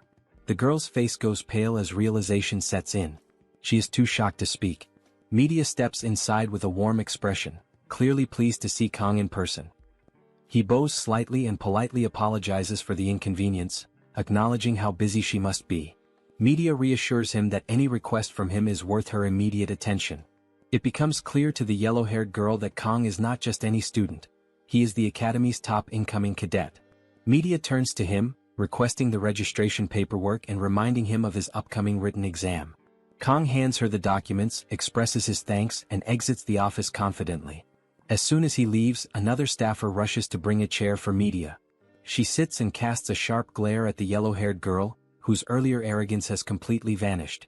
In a panicked attempt to recover, the girl stammers that the situation was simply a misunderstanding. Inside the administrative office, the yellow-haired staff member tries to explain herself, claiming she didn't mean what she said to Kong. Media, cold and assertive, cuts her off without hesitation. She makes it clear that she does not require blessings or permission to see the truth. Her words are sharp, pointing out the staff member's prejudice, which was based entirely on Kang's background. Media emphasizes that both she and Siegfried have personally acknowledged Kong as a cadet worthy of being a successor. With a flick of her hand, she casts a wind spell that sends the registration form flying toward the girl. She gives a strict order: the form must be completed within 5 minutes. Without giving any room for protest, she tells her to begin. The focus then shifts back to Kong. He checks his device and sees a message from Media confirming that the club registration is officially complete. A smirk forms on his face. He suspects the staff member likely got fired. He sends a polite message of thanks to Media and promises to visit her soon. In response, Media instructs him to stop by the headmaster's office after classes. Later, Kang arrives at the blacksmith's shop. The heat inside the workshop is stifling, and sweat starts to form on his brow. The blacksmith, whose name is Violent, informs him that he'll need to wait a few minutes if he's come to collect his gear.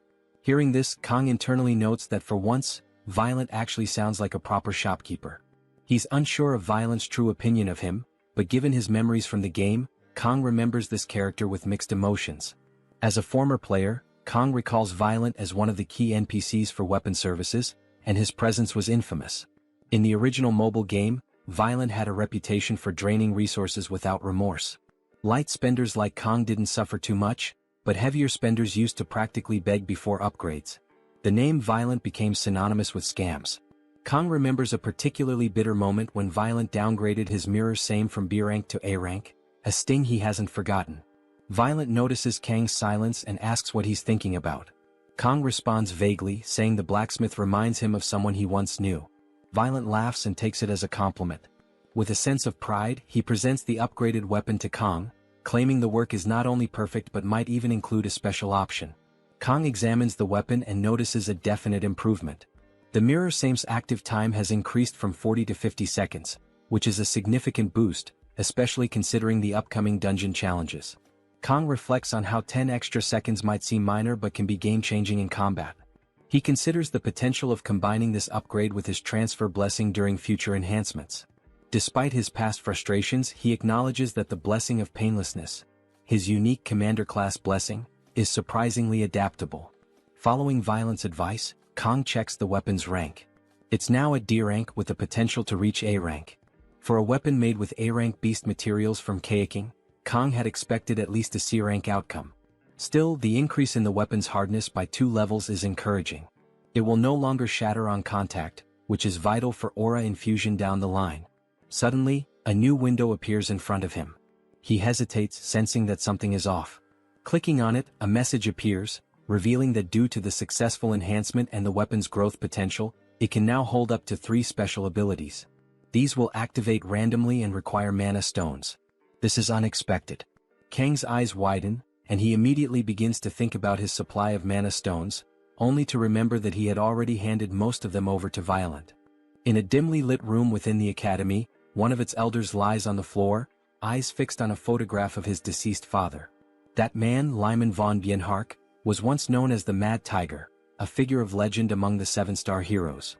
Revered by the public, Lyman's life came to an end 40 years earlier during the 6th Legion's campaign in Bauman. His death, however, marked not just the fall of a hero but the beginning of a relentless assault on the Bienhark family.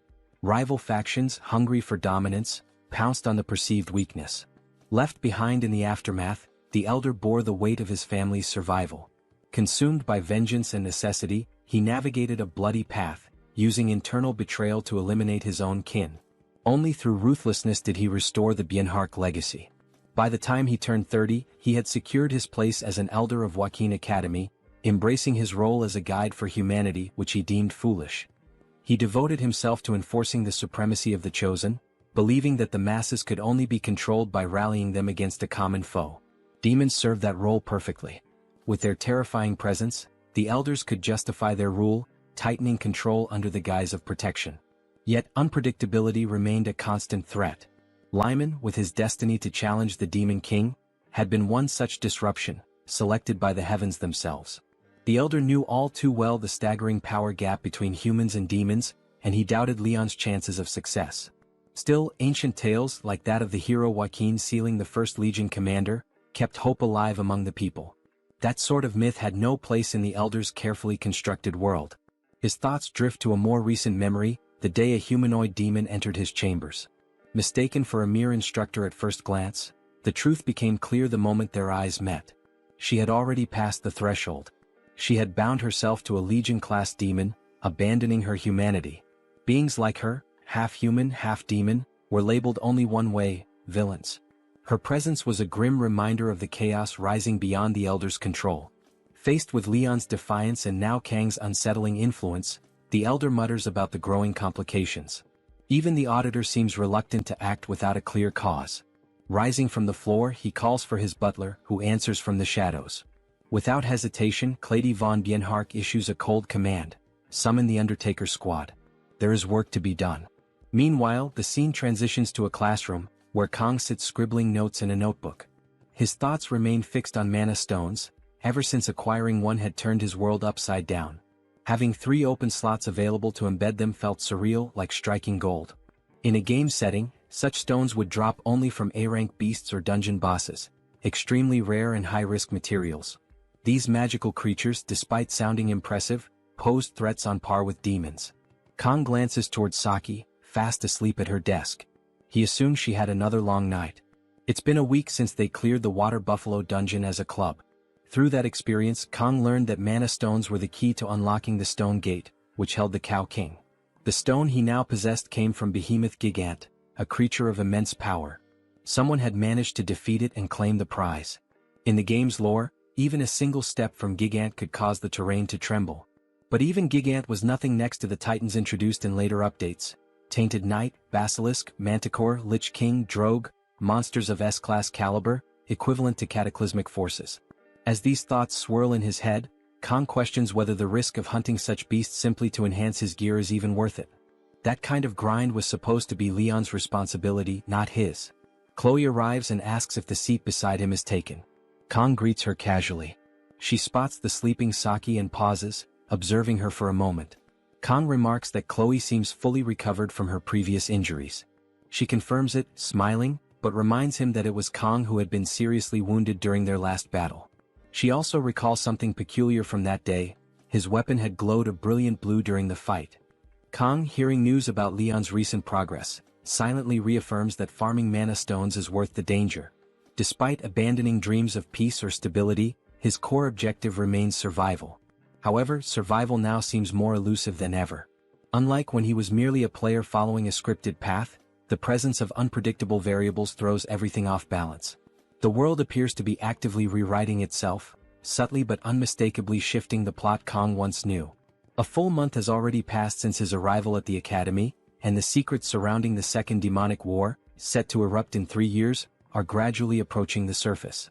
In light of this, strengthening King's physical prowess and enhancing his gear has shifted from strategic decision to absolute necessity.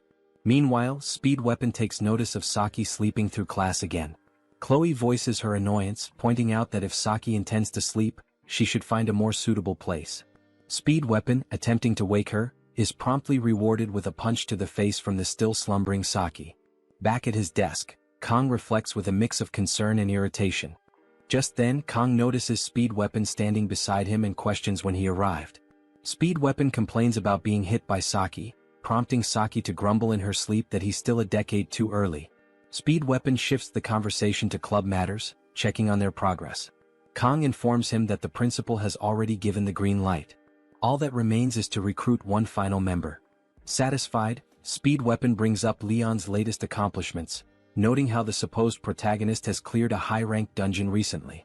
Kong thinks to himself that Leon might finally be stepping into his destined role. Saki casually adds that Leon managed to clear an A-rank dungeon just yesterday, and with a small team. In contrast, their own squad barely handled a C-rank dungeon.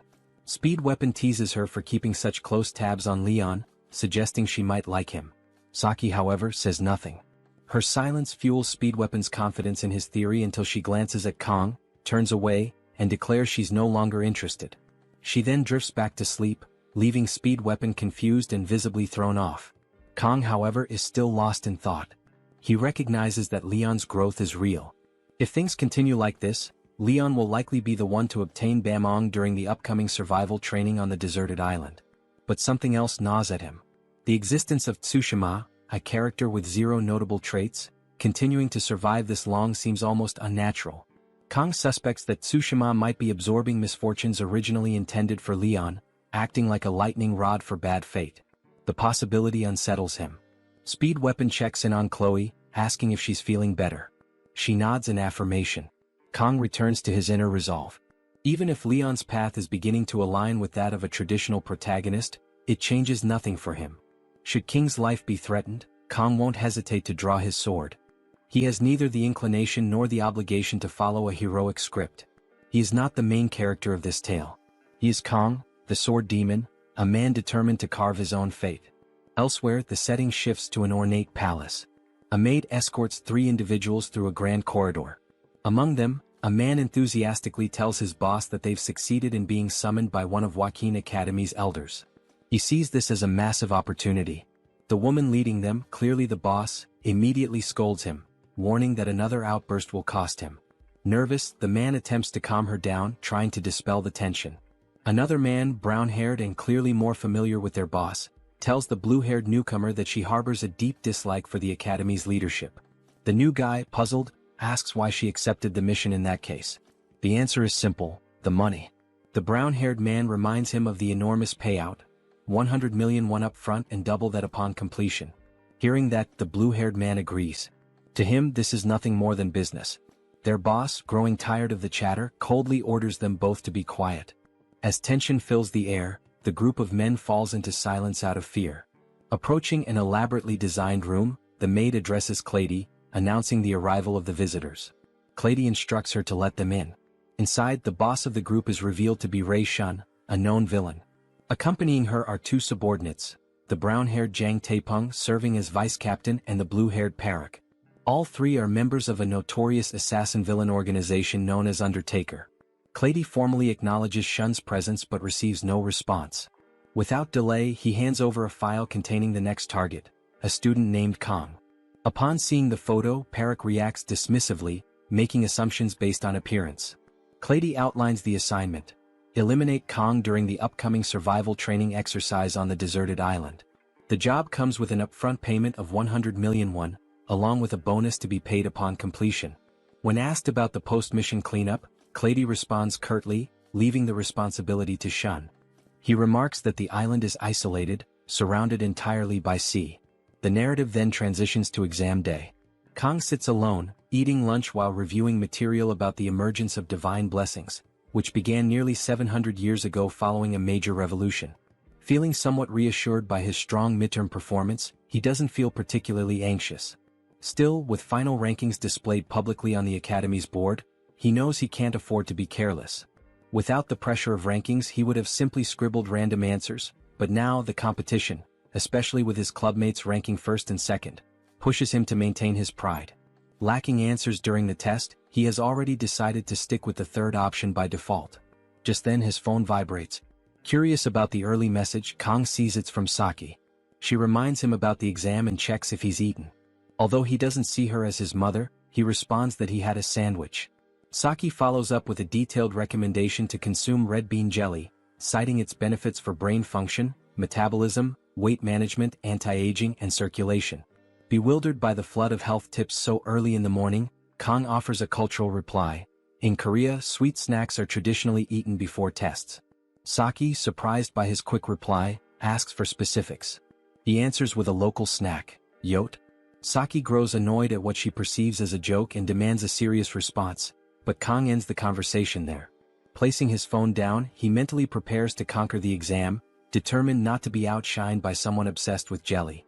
Later that day, after the test concludes, Kong reflects with dismay. His confidence from earlier has evaporated. This time he truly feels like the fool. Meanwhile, Saki and Speed Weapon argue over specific questions, while Chloe checks in with Kong to ask about his performance. He admits to selecting option 3 across the board. Chloe laughs, teasing him for his consistent simplicity. Kong internally admits that relying on his past gaming knowledge is no longer a viable strategy. Chloe playfully remarks that he can be quite the schemer when he wants to be. Meanwhile, Speed Weapon considers his own performance, silently estimating that he likely outperformed Chloe. Kong brings up the topic of Nox, asking Chloe whether she has heard from him lately, since there has been no recent contact. Chloe responds that her brother did try to call the day before, but she missed it because she went to bed earlier than usual. She mentions that the call came in around 7 p.m., though she's been keeping late nights lately, making her unusually sleepy that evening. This explanation causes Kong to grow slightly suspicious. He quietly considers the possibility that Chloe may have intentionally avoided the call. Given that the contact information of auditorium members is restricted, Kong realizes that unless Nox appears in person, there is no straightforward way for him to confront Chloe or dig deeper. Nonetheless, he assumes Nox must have a personal reason for staying silent. Even with the emotional distance between Chloe and her brother, Kang sincerely hopes they will eventually find common ground and reconnect. Across the room, Speed Weapon suddenly erupts in distress over the exam results, lamenting his decision to stay up late the night before. Saki wastes no time in teasing him, suggesting the problem lies less with his sleep schedule and more with his intelligence. Her teasing then turns toward Kang. With a playful smirk, she asks what he and Chloe were whispering about moments earlier. She adds a lighthearted question about whether the two of them are secretly dating. The comment immediately causes Chloe to flush with embarrassment, and Kang internally rolls his eyes at how obsessed the student body seems to be with romance. He firmly repeats the same explanation he has given before, that there is nothing going on between him and Chloe. Upon hearing this, Chloe's face calms down and her usual demeanor returns. However, Saki leans in close, challenging Kang more directly.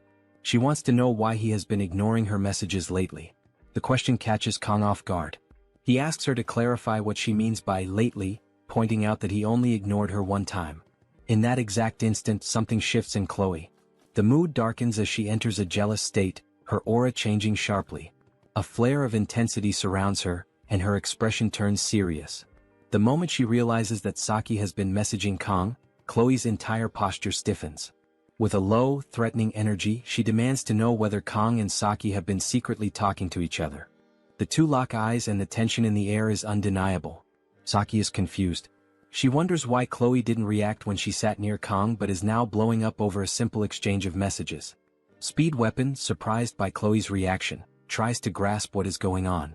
With a provocative smile, Saki directs the question to Kang, asking him to explain what's wrong with Chloe. Kang, however, only asks Saki to move away from him, visibly irritated by her provocation. Saki doesn't back down.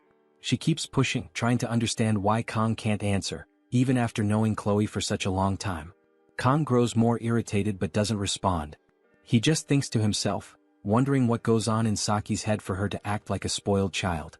Chloe interrupts Kang's thoughts, demanding to know why he never gave her his phone number. Kang tries to reply, but Chloe doesn't give him room. She's upset over a supposed promise that Kang would be her prince, and only hers. Seeing that this is all turning into a storm in a teacup, Saki adds more fuel to the fire. She laughs shamelessly and moves even closer to Kang, just as Kang asks her if she even knows what the word yandere means.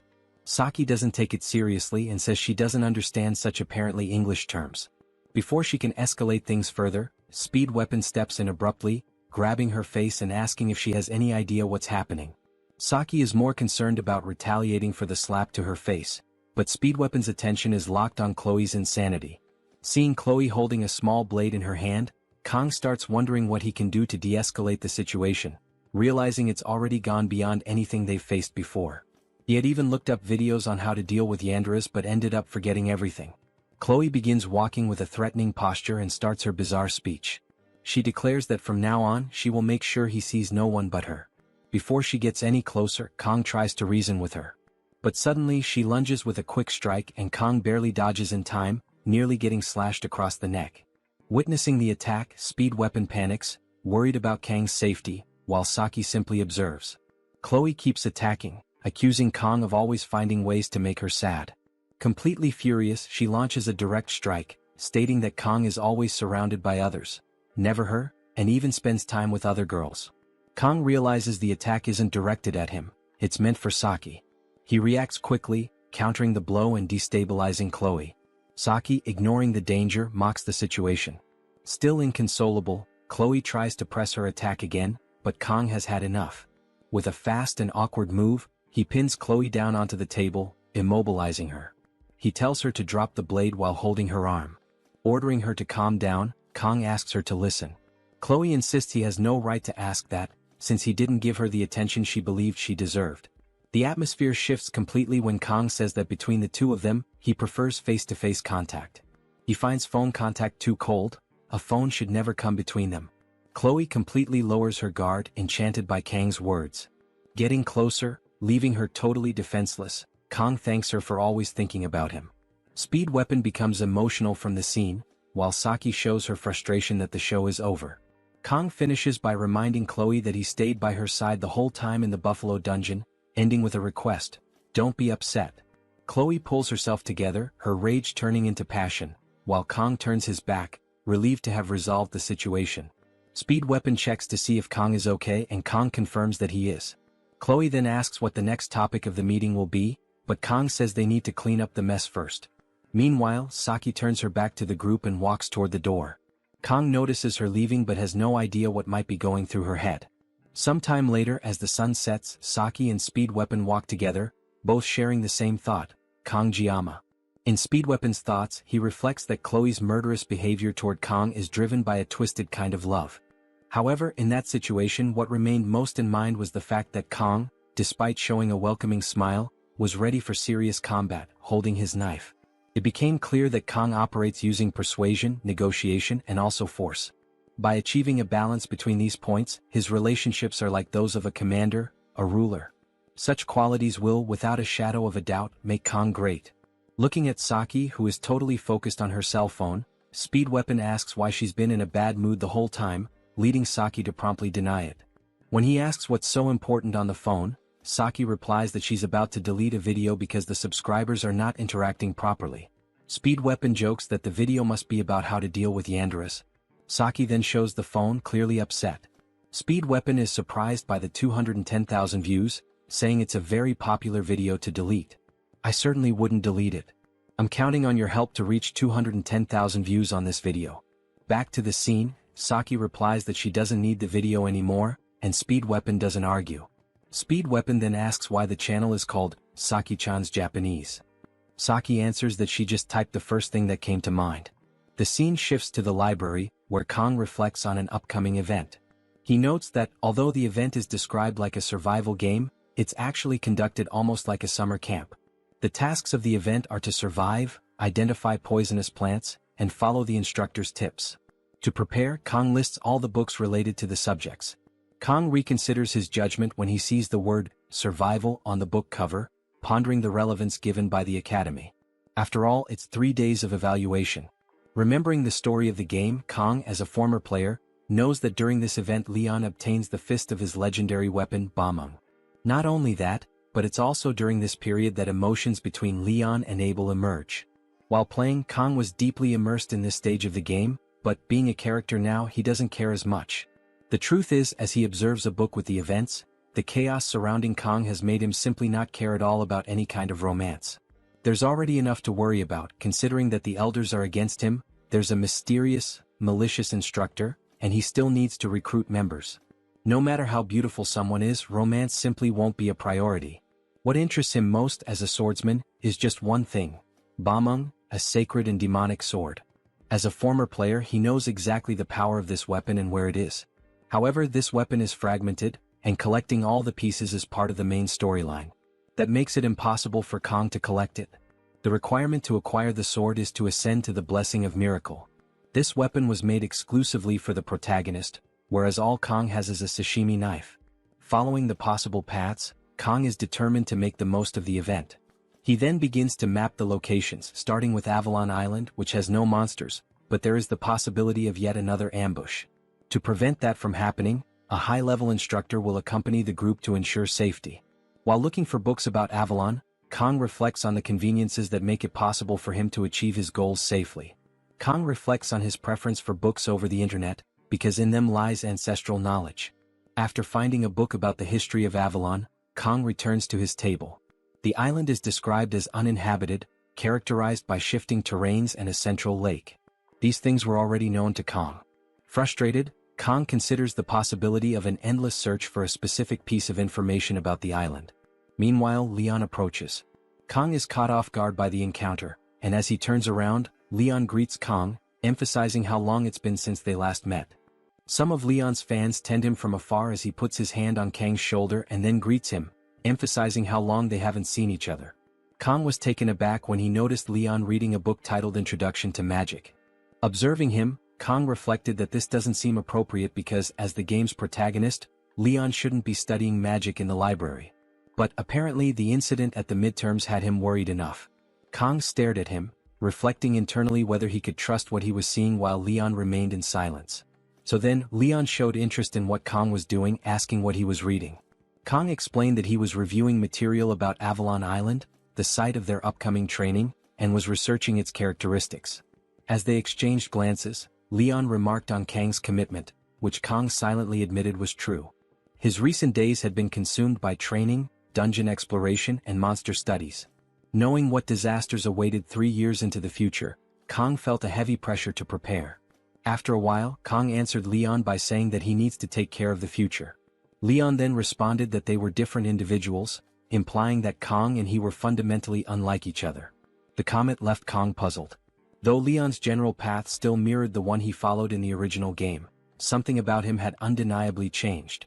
A sadness lingered in Leon's demeanor, hinting at an inner struggle. Leon encouraged Kang to keep working hard and reminded him that the library would soon close, wishing him a safe return.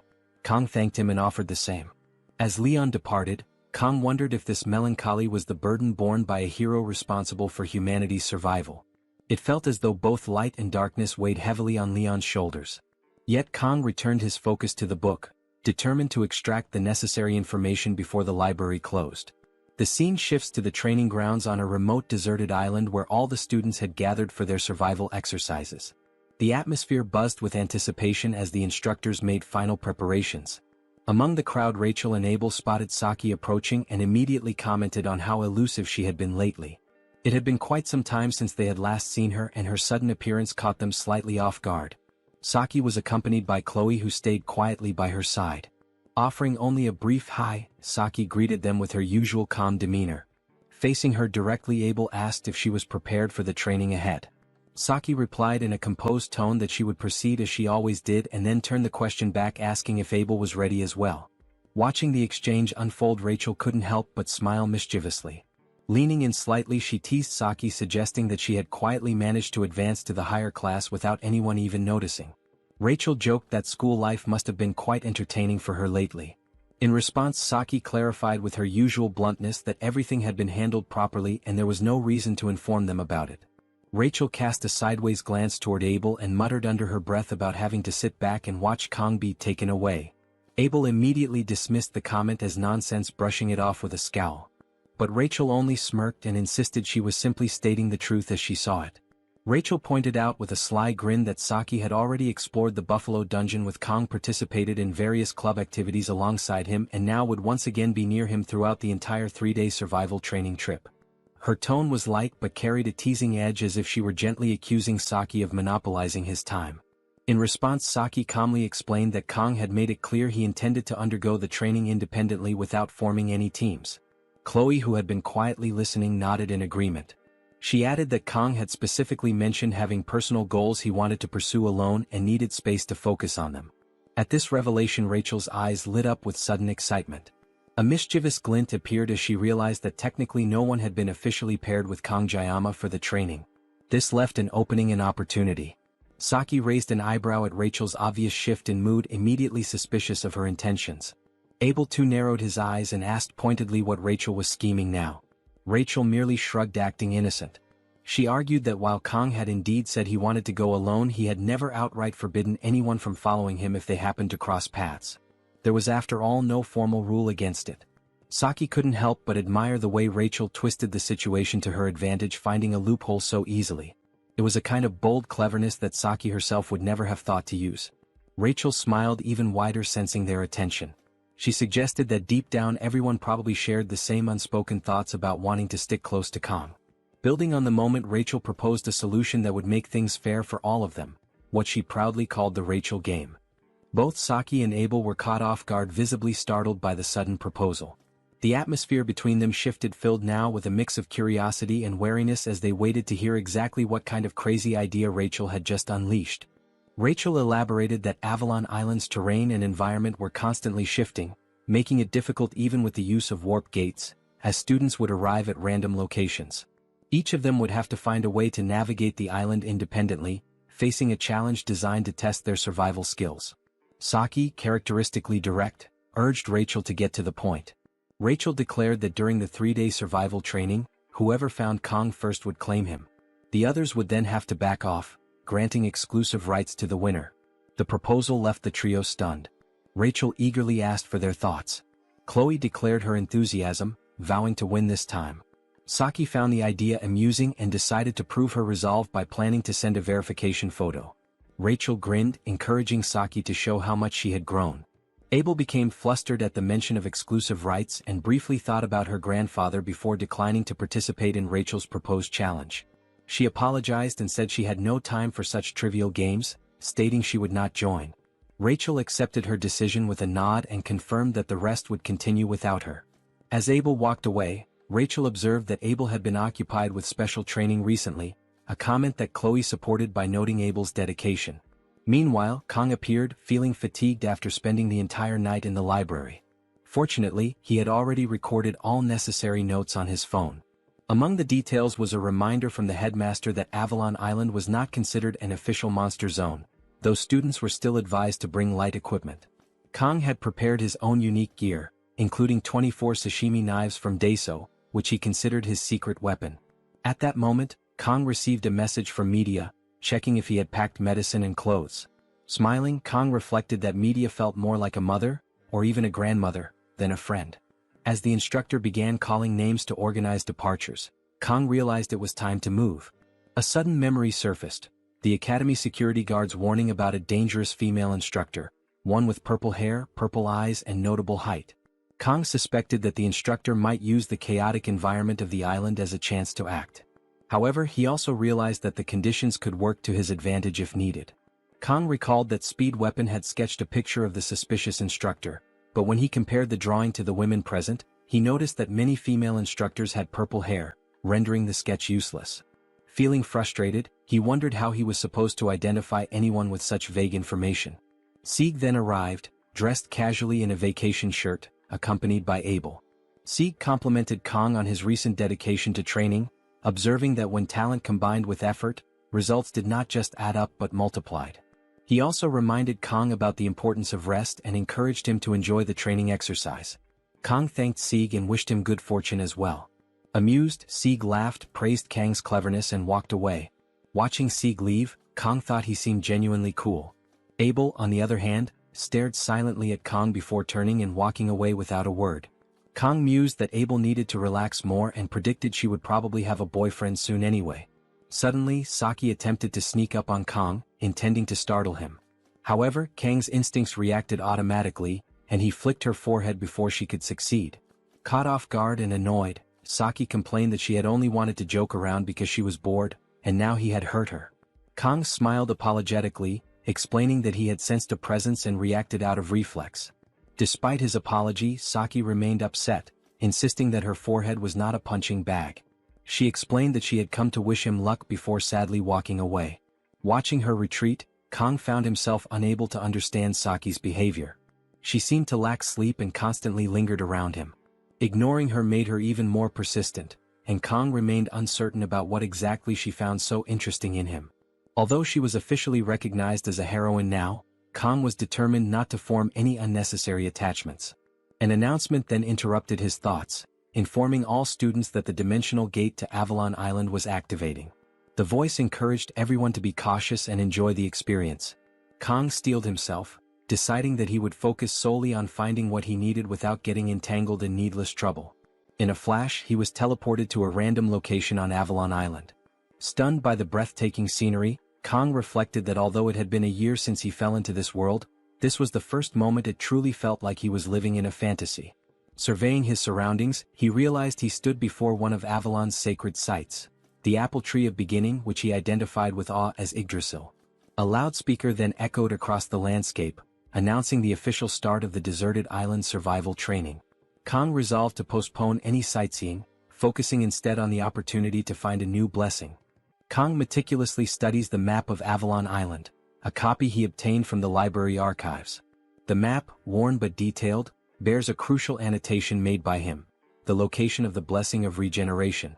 This rare and coveted power is rumored to be hidden somewhere on the island, and Kang, having played through the game that this world seems to mirror, believes he knows exactly where to look. As he cross-references the map with the vivid images in his memory, he recalls that the blessing lies near an odd rock formation, not far from the heart of the island, where the majestic world tree towers above the landscape. With this realization, it becomes clear to Kang that his journey must take him toward the lake at the island's center, a route that will lead him through rough, rocky ground and densely wooded areas. Time is on his side, at least for now. Kang still has 3 full days to accomplish his goals. The academy hadn't sent the students to Avalon Island for leisure or relaxation. This expedition is no leisurely outing. It's a carefully structured trial. The students were tasked with a specific mission: to locate and retrieve magical orbs scattered across the island. The purpose? A test of skill, endurance, and strategy. Each orb adds to a student's score, and some contain magical properties that can enhance abilities. Recognizing this opportunity, Kang decides to collect whatever orbs he can during his trek to the lake, killing two birds with one stone. Before embarking on this difficult journey, Kang prepares according to the advice he read in a survival manual. He gathers essential gear, and finally pulls out his secret weapon, a machete. It's not just any machete, but one he had specifically purchased from the hiking section of a local supermarket.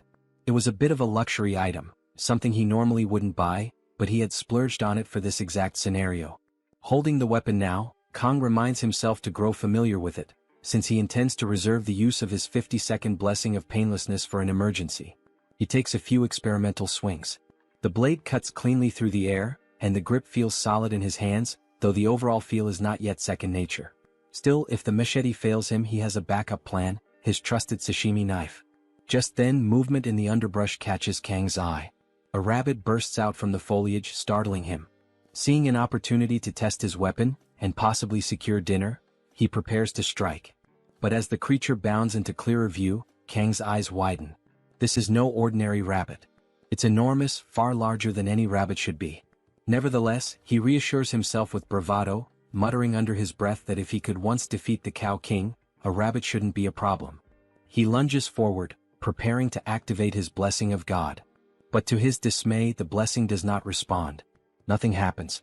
Elsewhere on Avalon Island, Abel encounters a rabbit of her own.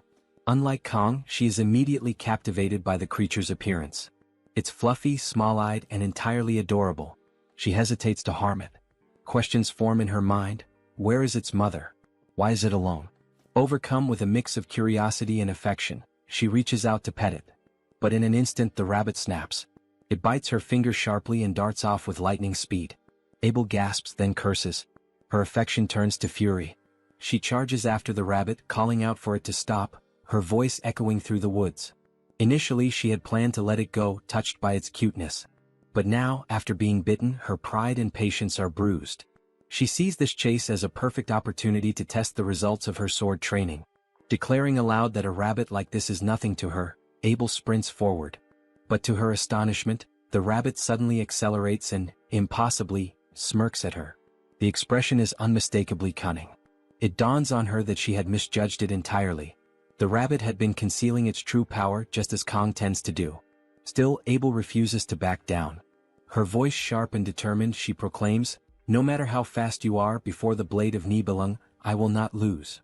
She reminds herself that she is no ordinary girl. She is the granddaughter of the Sword Emperor. With renewed focus she strikes, believing that this time she has the upper hand. But once again the rabbit effortlessly dodges her attack.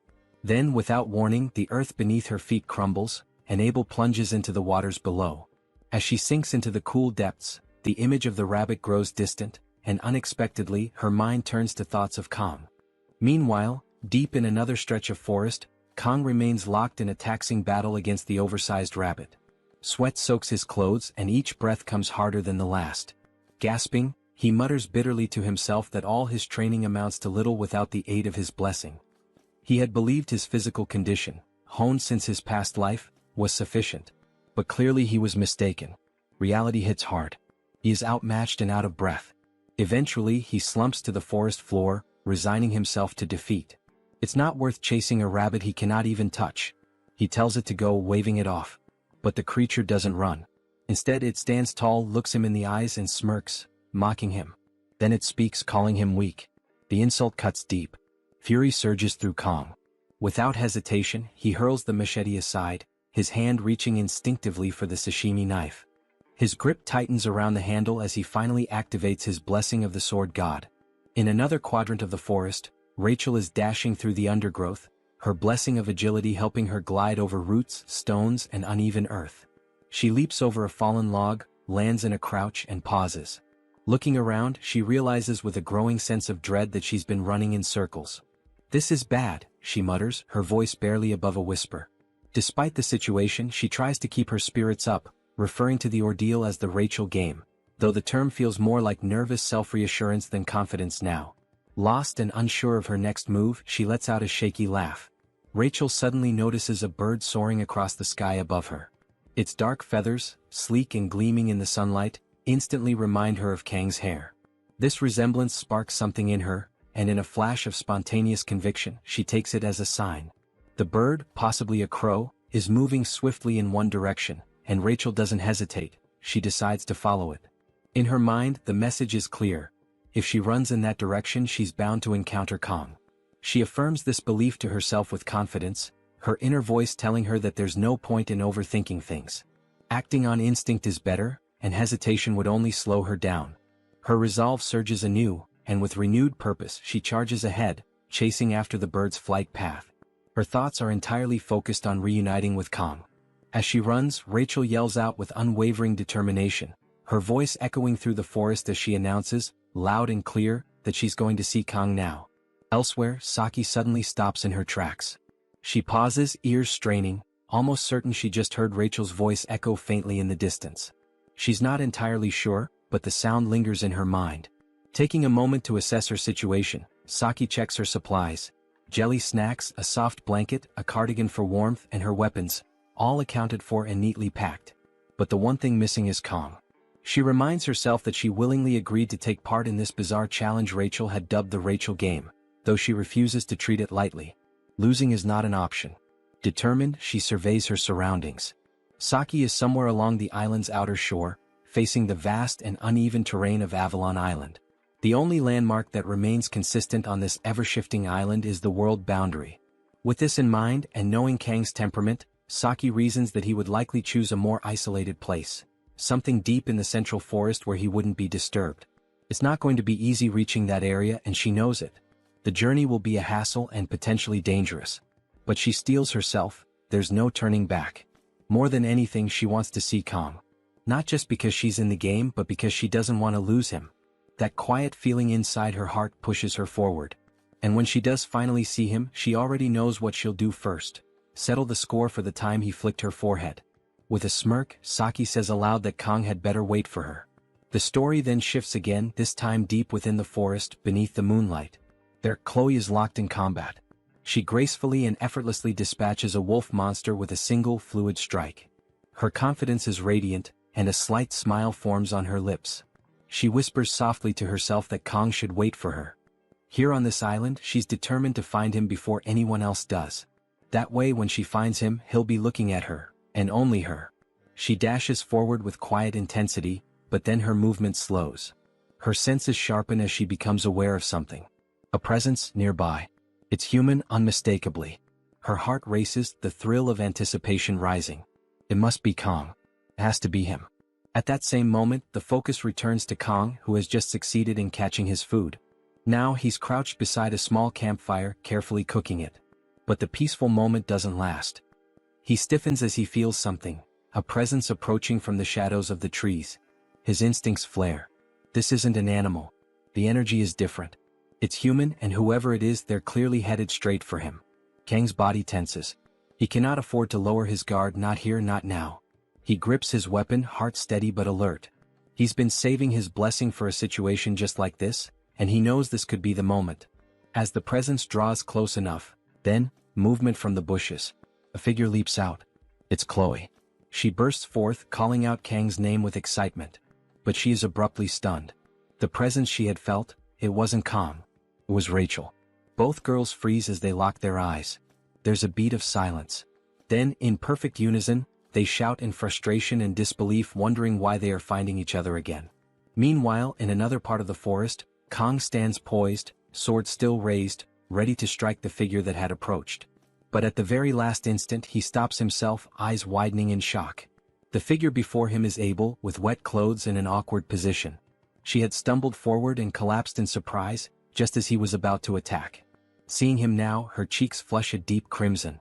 Her embarrassment rises as the realization dawns that she has finally found him. Looks like the couple will enjoy dinner time. After a brief moment of settling in, Abel begins to observe Kang's makeshift shelter. She first notices a blanket made from some kind of animal hide, likely fashioned for warmth and survival. Near the fire there is dried meat roasting to satisfy hunger. As she takes in these details she quickly realizes that all of it, the hide, the meat, came from the same rabbit they had both encountered earlier. This realization stings. Even in this, Kang had outdone her. Embarrassed and shivering, Abel wraps her arms around her knees, visibly frustrated by the situation. Kang soon approaches her, noticing her discomfort. Without saying much, he offers her the blanket, silently acknowledging her cold state and helping her feel slightly more at ease. As he returns to the fire, Abel tries to hide her embarrassment, reflecting inwardly that she probably shouldn't have followed the scent of food. Still, she accepts the blanket with gratitude. As she adjusts her position, she becomes aware of a strange adornment on her ankle, only to realize it's actually a darkened bruise from a sprain. She hadn't noticed it before and is immediately overwhelmed with worry. Kang, however, reacts swiftly and calmly. He improvises a treatment, taking care to prevent infection and assist her recovery. Abel watches in silence as he tends to her injury, and when he finishes, she thanks him again. The two lapse back into silence as Kang tends to the fire once more. Breaking the quiet, Kang suddenly asks why she's wandering around alone. Caught off guard, Abel scrambles for a response. The first thing that comes to mind is Rachel's challenge, but she knows she can't mention it. Instead, she simply says that she prefers doing things her own way, and that being alone makes it easier. Kang nods, acknowledging that he often acts the same way, noting the similarity between them. Internally, Abel reflects that she had initially chosen to ignore Rachel's challenge, but in the end she became part of it anyway. Reaching into her pocket, she pulls out her phone and activates the camera. She takes a selfie that captures both her and Kang together. Without much ceremony, she sends the photo to the group chat that includes herself, Rachel, and Saki. As expected, the reactions come quickly.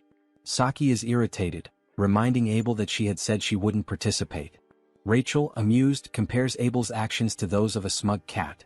Chloe, who happens to be nearby with Rachel, observes the interaction but doesn't quite understand what's going on, since she isn't part of the same group chat. Meanwhile, Abel remains quiet, holding her phone without showing much excitement about having reached her goal. Kang then hands her a skewer of meat, and her mood lifts noticeably. She had been very hungry. After some time passes, Kang initiates another conversation, commenting on how strange the situation is. Abel takes the opportunity to ask about the nature of his strength. Before answering, Kang briefly reflects. His strength only lasts a minute. He recalls several of his past battles before replying that everything he's capable of is thanks to a good teacher. Abel asks who that teacher was. Kang simply says it was someone who taught him well how to wield a sword. This sparks a memory in Abel of her grandfather, Sieg. Although their time together had been short, all those years were devoted to sword training. For 17 years she had believed she knew more about the sword than anyone else, only to be frustrated upon meeting Kang, who had clearly surpassed her in every way. She decides to probe further, asking what exactly Kang learned and which family he comes from. Kang doesn't give a direct answer. Instead, he shares a belief he's held for a long time, that being strong doesn't always mean winning, it means never giving up and enduring until the end. Abel takes a moment to consider his words, and then she jokes that he sounds like an old man. A laugh escapes her, and she remarks that what he said was like something out of a cliché, so much so that laughing was inevitable. Kang appears visibly annoyed by her reaction. Abel teases him further, comparing him to her grandfather, Sieg, and asking if he's 70 years old too. The moment reminds her of when they once talked on a bench. This, she realizes, is the first real conversation they've had since that day.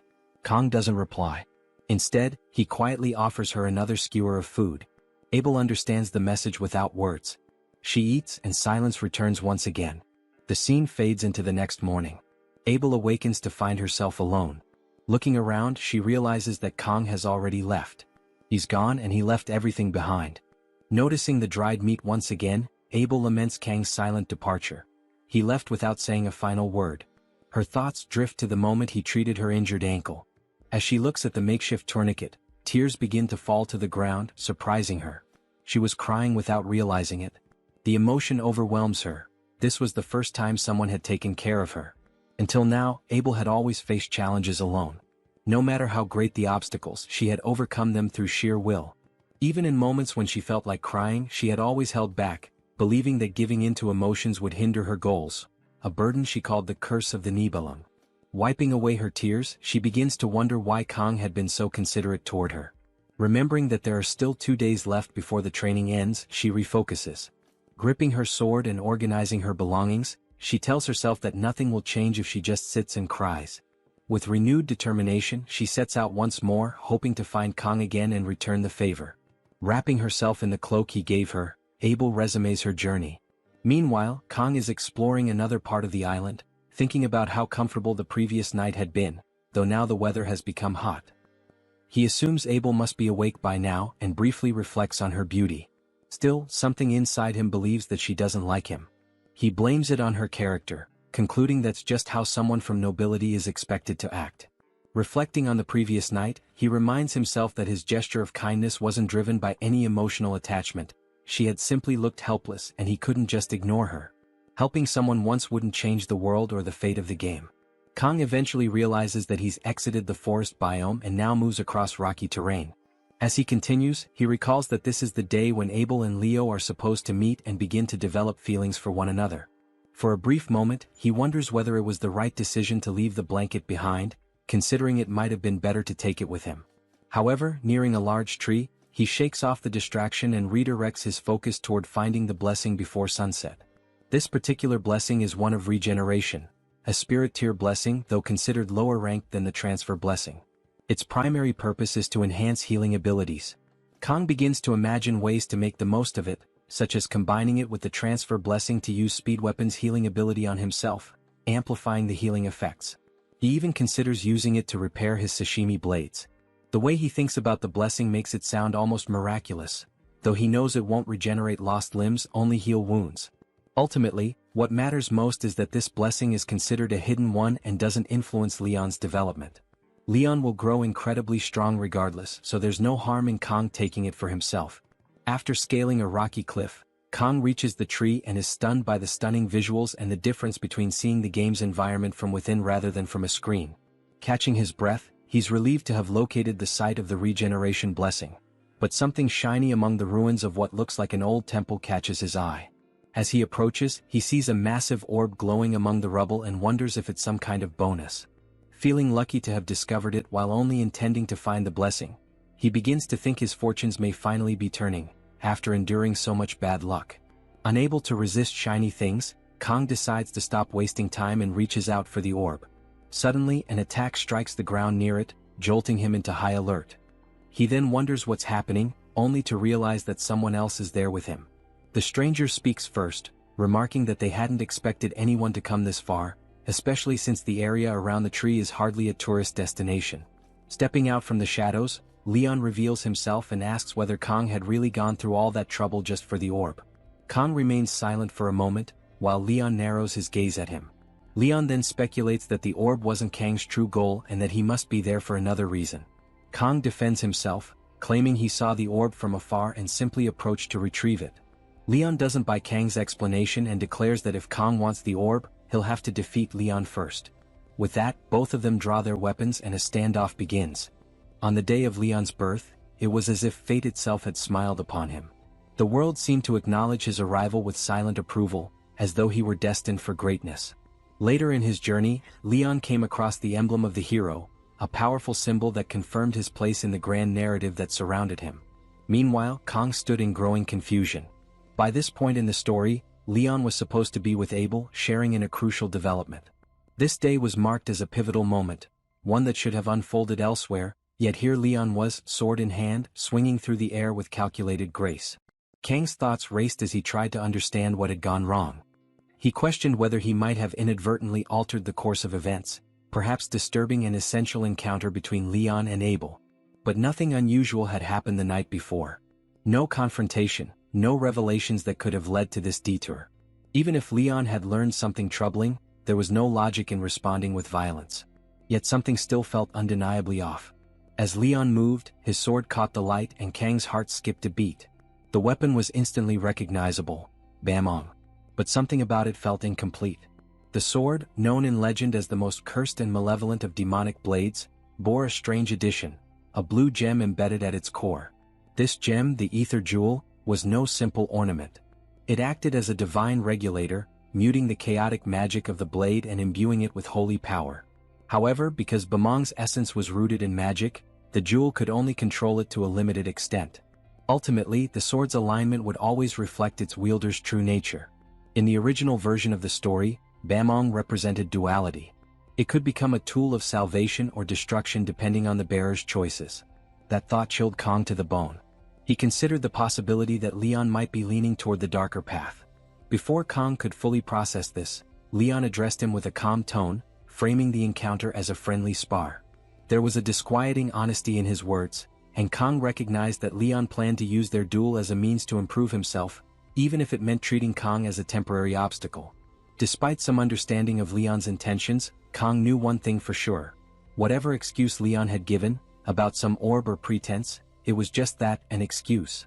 Leon's expression hardened. Time was limited, he said, and he was ready to begin. Without waiting for agreement, he charged forward with tremendous speed. Meanwhile, elsewhere on the island, Saki was fuming as she came across Speed Weapon. Her patience wore thin. Of all people she could have encountered, it had to be him. Speed Weapon was equally displeased, making it clear he hadn't chosen this meeting either. Saki grumbled about the incompetence of those who had assigned Speed Weapon to her path, telling him to stay quiet and follow her lead. Speed Weapon, never one to let such remarks slide, asked if she was looking for someone, perhaps Kang? Her immediate confirmation caught him off guard, but it also gave him fuel for teasing. Speed Weapon suggested that maybe Saki had feelings for Kang. She denied it, but her flustered response only made Speed Weapon more confident in his theory. He pointed out how her behavior had changed dramatically. Not long ago, she had spent most of her time lounging around the archery range. Since becoming involved with Kang, however, she had taken on tasks she used to avoid, like hacking, which she once claimed to hate. Now, she was willingly volunteering for extra responsibilities, clearly acting out of character. Saki suddenly stopped walking. Speed Weapon, unprepared, walked straight into her. Annoyed, he muttered a complaint, but then noticed the faint blush on her cheeks as she quietly wondered whether her feelings had been so obvious. Speed Weapon's tone shifted slightly, teasing her again by suggesting she might be under a spell or possessed. Her response was swift and violent, a clean punch to his face. But their bickering was abruptly halted by a low, deep rumble. Saki immediately sensed something was wrong. Speed Weapon assumed it might be an earthquake, but Saki's instincts told her otherwise. The disturbance, she said with certainty, came from Kang. Back at the battlefield, the fight between Leon and Kang escalated. In one clean, powerful strike, Leon shattered Kang's machete. Kang stood stunned, unable to mask his disbelief. The force behind Leon's attack was overwhelming. Leon, closing the distance between them, questioned why Kang hadn't retaliated. Kang stood motionless at first, caught off guard by Leon's unexpected attack. Though the strike had missed, the mere fact that Leon had genuinely attempted to land a blow unsettled him. He hadn't anticipated that level of seriousness. The realization dawned, this was not a mere sparring session. Engaging in battle without fully understanding the stakes could lead to disaster. Kang hesitated. Using his blessing might overwhelm Leon, but if he faltered even slightly, Leon, armed with the miracle blessing of the protagonist, would win without question. It was a dangerous equilibrium, where one misstep could shift the outcome entirely. Leon, aware of Kang's turmoil, pressed forward without mercy. His demand was clear: Kang had to fight. This confrontation was inevitable. Without giving his opponent a moment to regroup, Leon attacked again, striking with precision and force. The sheer absurdity of the situation weighed on Kang. Fighting someone like Leon without any divine aid bordered on madness. Realizing he had no other choice, Kang invoked his blessing. Instantly, their clash ignited a burst of raw energy. The air around them crackled as their weapons collided, neither willing to retreat. Their ferocity mirrored one another, and every move was met with equal resistance. Yet, despite his best efforts, Kang found himself on the defensive. Leon's strikes came with unrelenting speed and aggression. He pressed forward, swinging Bamong with deadly precision. Kang dodged narrowly, evading the cursed blade by the thinnest margin. But the protagonist gave no respite. A new strike from the right came like lightning. Kang shifted just in time, but Leon was already preparing the next assault. The barrage left no room to counter, no space to breathe. In a desperate move, Kang pulled out his sashimi swords, hurling them in an attempt to buy himself a moment. Leon, however, met the thrown blades with ease. With a single swing of Bamong, he shattered them all midair. The display of strength stunned Kang, leaving him vulnerable. Leon advanced in a blur, appearing before him with terrifying speed. Kang, driven by instinct, dropped low to avoid the downward swing. Bamong crashed into the stone pillars behind him, reducing them to rubble. Kang seized the chaos, bounding across the collapsing columns to gain some distance. From higher ground he assessed the situation. Leon's growth since the midterms was almost incomprehensible. The gap between them had widened dramatically, as if the protagonist's progression defied natural limits. While others plateaued, Leon surged ahead. But then a flicker of hope emerged. The brilliant aura around Leon's sword began to wane, its radiant glow faltering. Fatigue was setting in. Kong saw his chance. With renewed focus, he drew another sashimi sword and advanced, his own blessing surging within him. The divine energy of the sword god coursed through his limbs, strengthening his resolve. He charged forward, ready to test Leon's limits, now more determined than ever to match the strength of a man touched by fate. Leon stood still, his eyes drifting upward, his face distant as if caught in the grip of a powerful memory. In that moment he recalled a divine voice, one that had once entrusted him with the promise of bringing happiness to the world.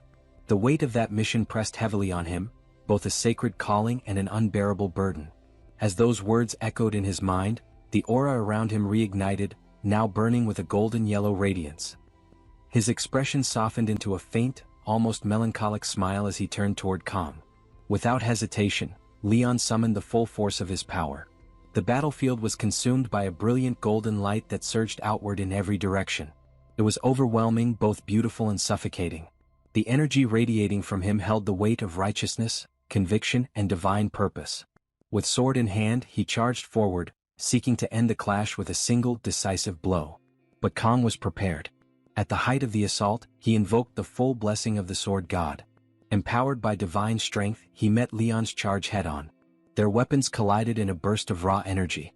Kang's sashimi sword struck with perfect timing, clashing against the demonic blade Bamong.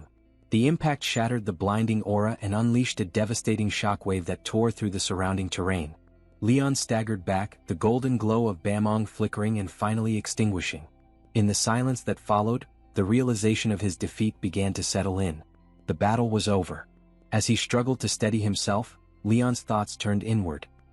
He remembered the voice that had chosen him, the promise he had tried so hard to fulfill. He had believed himself to be the one destined to bear that divine responsibility. But as he looked at Kong, still standing strong, unshaken despite everything, it became painfully clear. Kong had risen to meet the moment in a way Leon never could.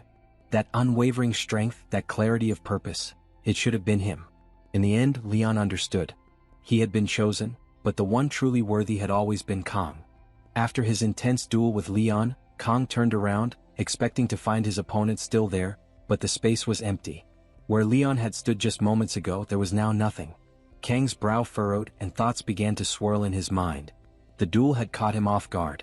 He reflected on how Leon had approached him, deliberate, focused, clearly with the intent to grow stronger as a hero. To Kong, it was obvious that Leon saw the duel as a personal trial, a way to sharpen his blade and spirit. But Kong had no interest in playing along with anyone else's growth arc. He wasn't here to lose to anyone. He thought back to the way Leon had fought. His attacks hadn't made it easy for Kong to bring the fight to a swift conclusion. One wrong move and Kong could have ended up seriously injured. So he did his best to avoid causing any harm. He dodged. He evaded. And he made sure not to strike with lethal force.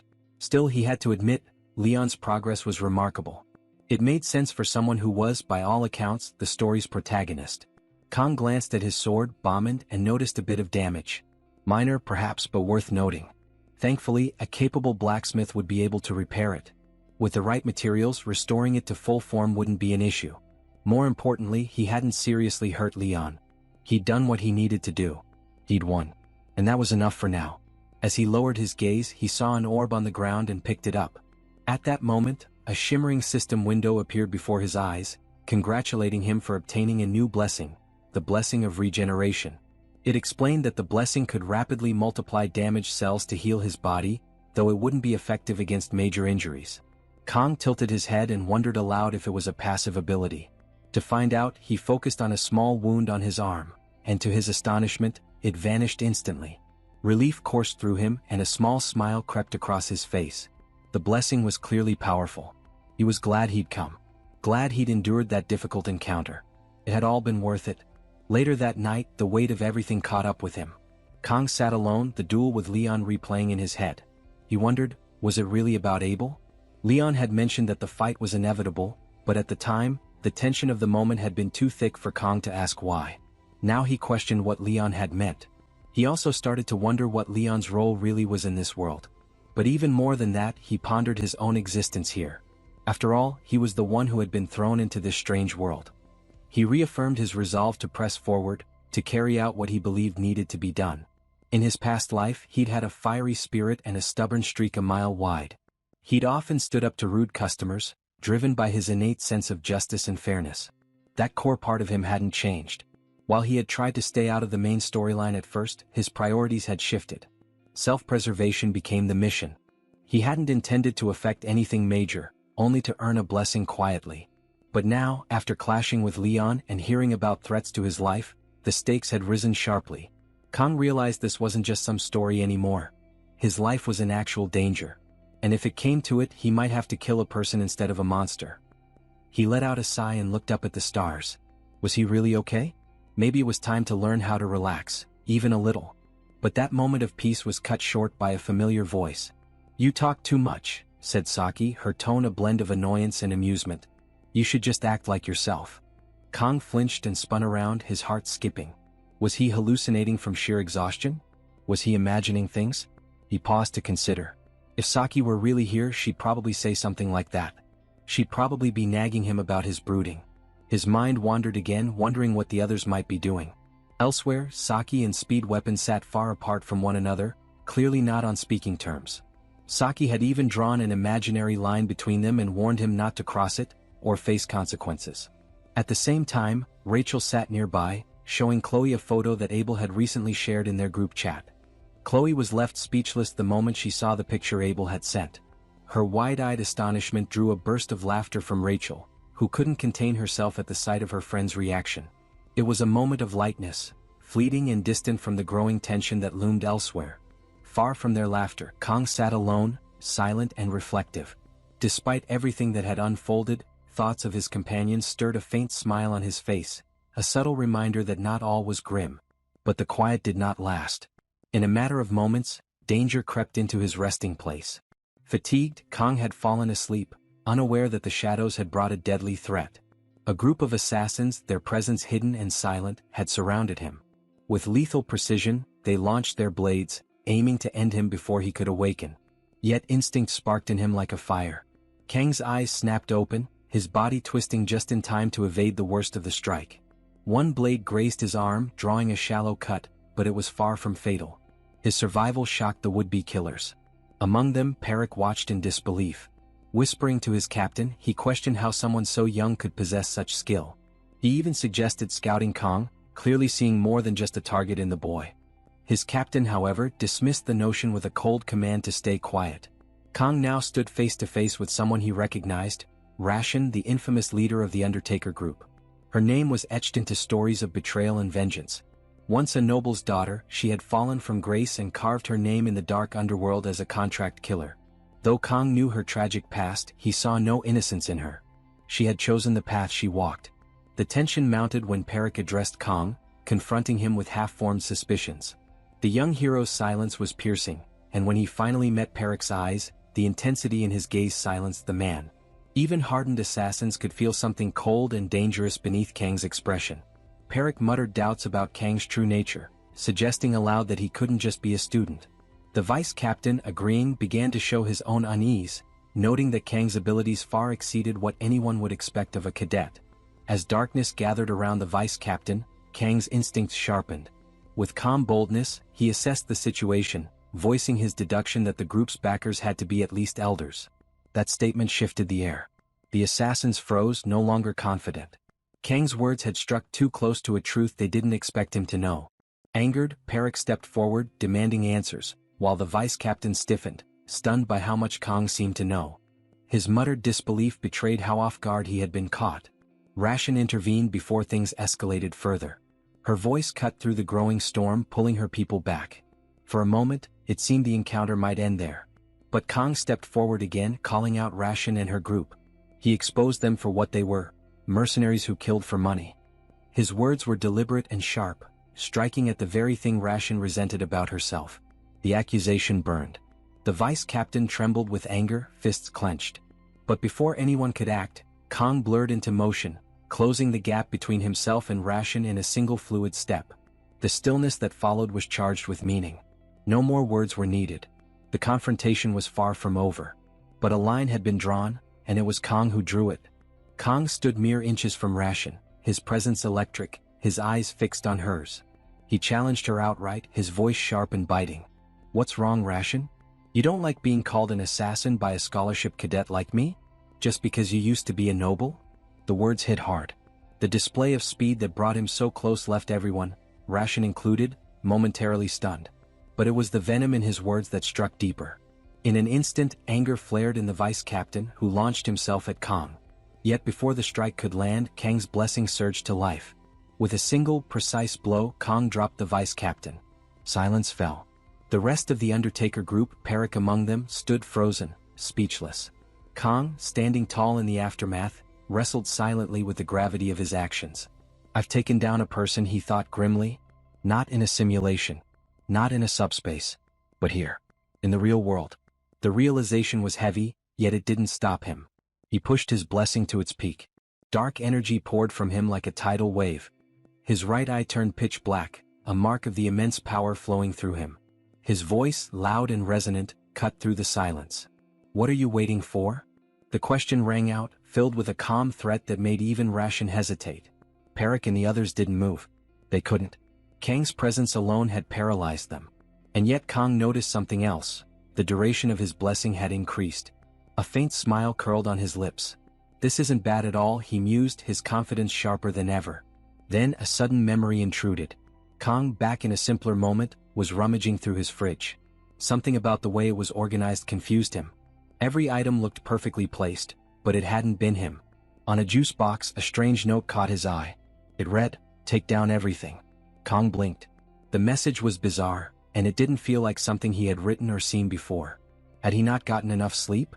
Before he could process it further, a brilliant light burst from the fridge. The world tilted.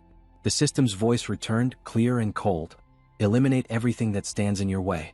The blessing of painlessness activated. And with it came the beginning of something much more dangerous. Back in the present, Kang stood over the vice-captain's fallen body. There was no time to reflect, because the rest of the group was already charging at him. Blades drawn.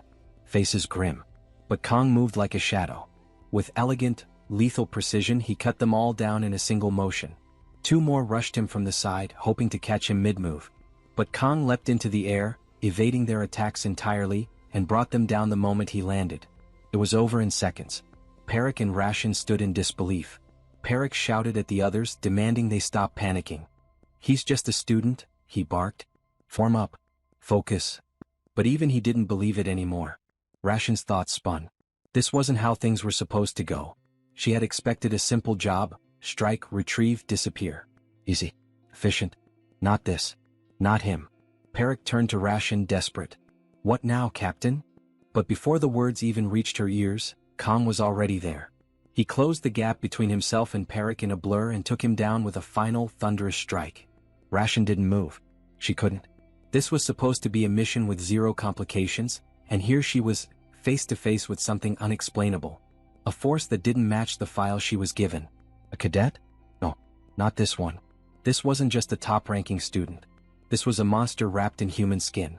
The Elder had promised her 100 million. A bonus. Glory.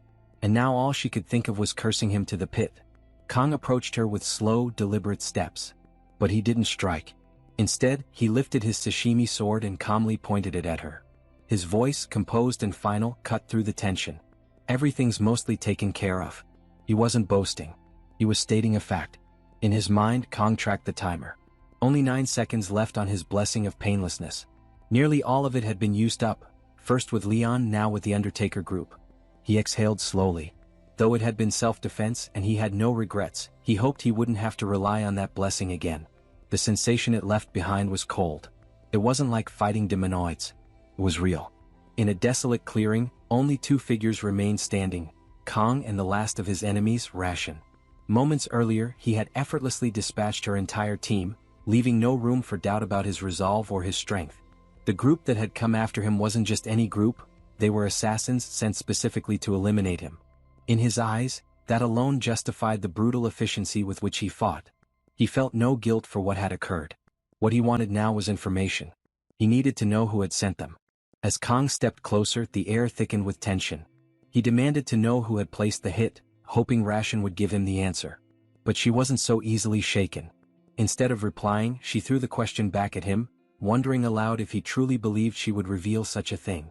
Despite her defiance, Kang remained focused. He understood that the best way to make her talk wasn't with kindness, it was through fear. If he ended the fight without learning the truth, he knew he would carry the regret with him. His next move was deliberate. He reminded her of what had become of her subordinates, making it clear that the same fate awaited her. Ration snapped in response, calling him a demon. Then she said something that cut deeper than any blade. She mentioned a bounty placed on his head by someone powerful. Someone who had also ensured that all records of Kang's existence had been wiped away. His parents, his family, gone. Erased. Kang froze. Her words struck him like lightning. He searched his mind, desperate to recall their faces. Nothing came. Not a smile. Not a voice. Just emptiness. Panic turned to fury. He demanded she repeat what she had said, barely able to contain the trembling in his voice. His original plan had been to extract the identity of whoever hired her, then let her go. But now the plan had changed.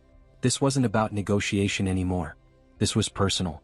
As Kang took a step forward, a pressure fell over them both, immense and suffocating. Magic, deep and old, surged through the atmosphere. Neither Kang nor Ration could identify its source. The sensation was paralyzing, like standing at the edge of a thunderstorm. Then, as quickly as it came, the force vanished. But something else had started. Kang stared in disbelief as Ration's body began to shift. Her outline contorted, her aura deepened, and before he could act, she was no longer Ration. Elsewhere, far from the confrontation, a man named Siegfried fished calmly by a quiet pond. His line remained still for a long time, until suddenly several fish bit in rapid succession. Just as he pulled them in, a familiar magical pressure swept across the forest. His eyes narrowed. He recognized it instantly. A demon commander. Back with Kang, the air exploded with energy. Dust and wind swept around him, and when it cleared, Ration was gone. In her place stood a new figure, smiling with twisted amusement. Her voice echoed, ancient and proud. This moment marked her return to the human world after 700 years. The power radiating from her dwarfed anything Kang had encountered. Even the mermaid demonoid he had fought earlier paled in comparison. Now standing before him was not a mere assassin. She was Ager, the true identity behind Ration. She was the commander of the 5th Legion in the Demon King's army. With her head tilted, she addressed Kang as if meeting an old friend. Her tone was casual, almost playful. After centuries away, she no longer understood human customs and treated the moment like a formal greeting. She introduced herself with a faint smile and asked for Kang's name. But he didn't answer. He watched her carefully, wary and calculating. Ager's soft laugh followed his silence. She teased him for being cold and distant. But Kang wasn't ignoring her out of rudeness, he was thinking. In his mind, he sifted through everything he remembered about her from the game Miracle Blessing AM. Of all the Legion commanders, Ager was not known for brute strength. In fact, her combat skills were average. But that wasn't what made her dangerous. Ager was a master of mental magic. And now, that master stood before him in the flesh. In a quiet moment of clarity, Kang recalled details from the days he had spent playing Miracle Blessing AM, long before he'd been pulled into its world. He remembered Ager well, her traits, her power, her infamy. But something didn't sit right with him. After 700 years, why had she returned to the human realm? And of all people, why had she chosen Rayon as her host? While these questions churned in Kang's mind, Ager surveyed the battlefield with a casual, almost detached gaze. The remnants of the fight were strewn around her, the air still thick with tension and the scent of scorched earth. She acknowledged the destruction with a faint sense of admiration. Kang had defeated them all alone. That made him no ordinary human. Her eyes studied him more intently. Despite the fierce aura he carried, she noted that he still looked like a kid. Yet in him she saw potential, a warrior in the making. And with that, a new idea took shape in her mind. With an unsettling smile, she extended a proposition. A contract. Before Kang could react, she cast her magic, an invisible force surging toward him. He didn't understand what was happening. Her voice wove through the air like silk, offering him a rare opportunity. Her words were laced with temptation, peeling at the edges of his thoughts. She spoke of humans, of how they cloaked themselves in nobility but secretly ranked and judged one another. It was a truth he couldn't deny. As her voice sank into his mind, her presence grew heavier, more alluring. The haze set in. Her argument, once absurd, now felt reasonable. Maybe allying with the Demon King's army would make things easier. Maybe survival depended on compromise.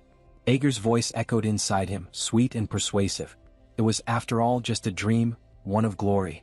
But just when the fog seemed ready to consume him, something deep within Kang stirred. His divine blessing activated. A surge of clarity shattered the enchantment in an instant. The weight lifted. His vision sharpened. Reality returned. Kang recognized Aeger for what she truly was, not just a legion commander but a demon queen. She had tried to ensnare him with high-level mental magic, but his blessing had shattered her control. Aeger's surprise was palpable. She hadn't expected her spell to fail. She glanced down at her own hands, questioning the weakness. Her host body was new. Perhaps that was the reason. But Kang didn't let up. Amused now, he laughed, low and sharp. Aeger's gaze snapped back to him. She hadn't anticipated such defiance. His blade flashed with sacred energy, steady in his grasp. There would be no contracts, no alliances. He made that clear. The atmosphere thickened. Without another word, they launched into battle. Aeger moved like smoke, dodging his every swing without effort. Kang gritted his teeth and pushed his blessing further, channeling its divine force through his sashimi sword. The blade shimmered with radiant light. Aeger finally took notice. His aura surged. The next strike came with blinding speed. She barely avoided it, retreating with a smirk that suggested both surprise and intrigue. What had begun as a joke was turning into a real fight. Her posture shifted. No longer playful, she raised a hand and began chanting. Flames burst forth in a torrent, rushing toward Kang. He did not waver. With will alone, he tore through the inferno and closed the distance once more. Aeger's eyes widened. His resolve burned brighter than her fire. She retreated, weaving through his attacks. Every move he made pushed him further beyond human limits. Though she had only recently returned to the human realm, her new vessel was still unfamiliar. She was adjusting. But Kang, he had already adapted. And when he caught up again, he didn't hesitate. He brought down his blade with full strength. But Aeger raised a hand and caught the strike cleanly. Smiling, calm and unbothered, she reminded him of the difference between their worlds. For her, time was endless. For Kang, every second mattered. Kang stood on the battlefield, his thoughts sharpened to a single point. There was no room for hesitation. He couldn't afford to waste even a second. Drawing deep into the core of his strength, he unleashed the full power of his blessing. A brilliant aura erupted around him, wrapping his body in radiant energy. He surged forward, striking at Aeger with precision. Each blow landed harder, faster. The seconds were slipping away, only 4 remained. He poured everything into his offense, a relentless storm of attacks driving Aeger backward. Her defenses held, but she could feel it. He was growing stronger, faster with every swing. When the final seconds vanished, Kang stood panting, body trembling with fatigue. The blessing had faded. Across from him, Aeger calmly lifted her hand, still tingling from the blows she had taken.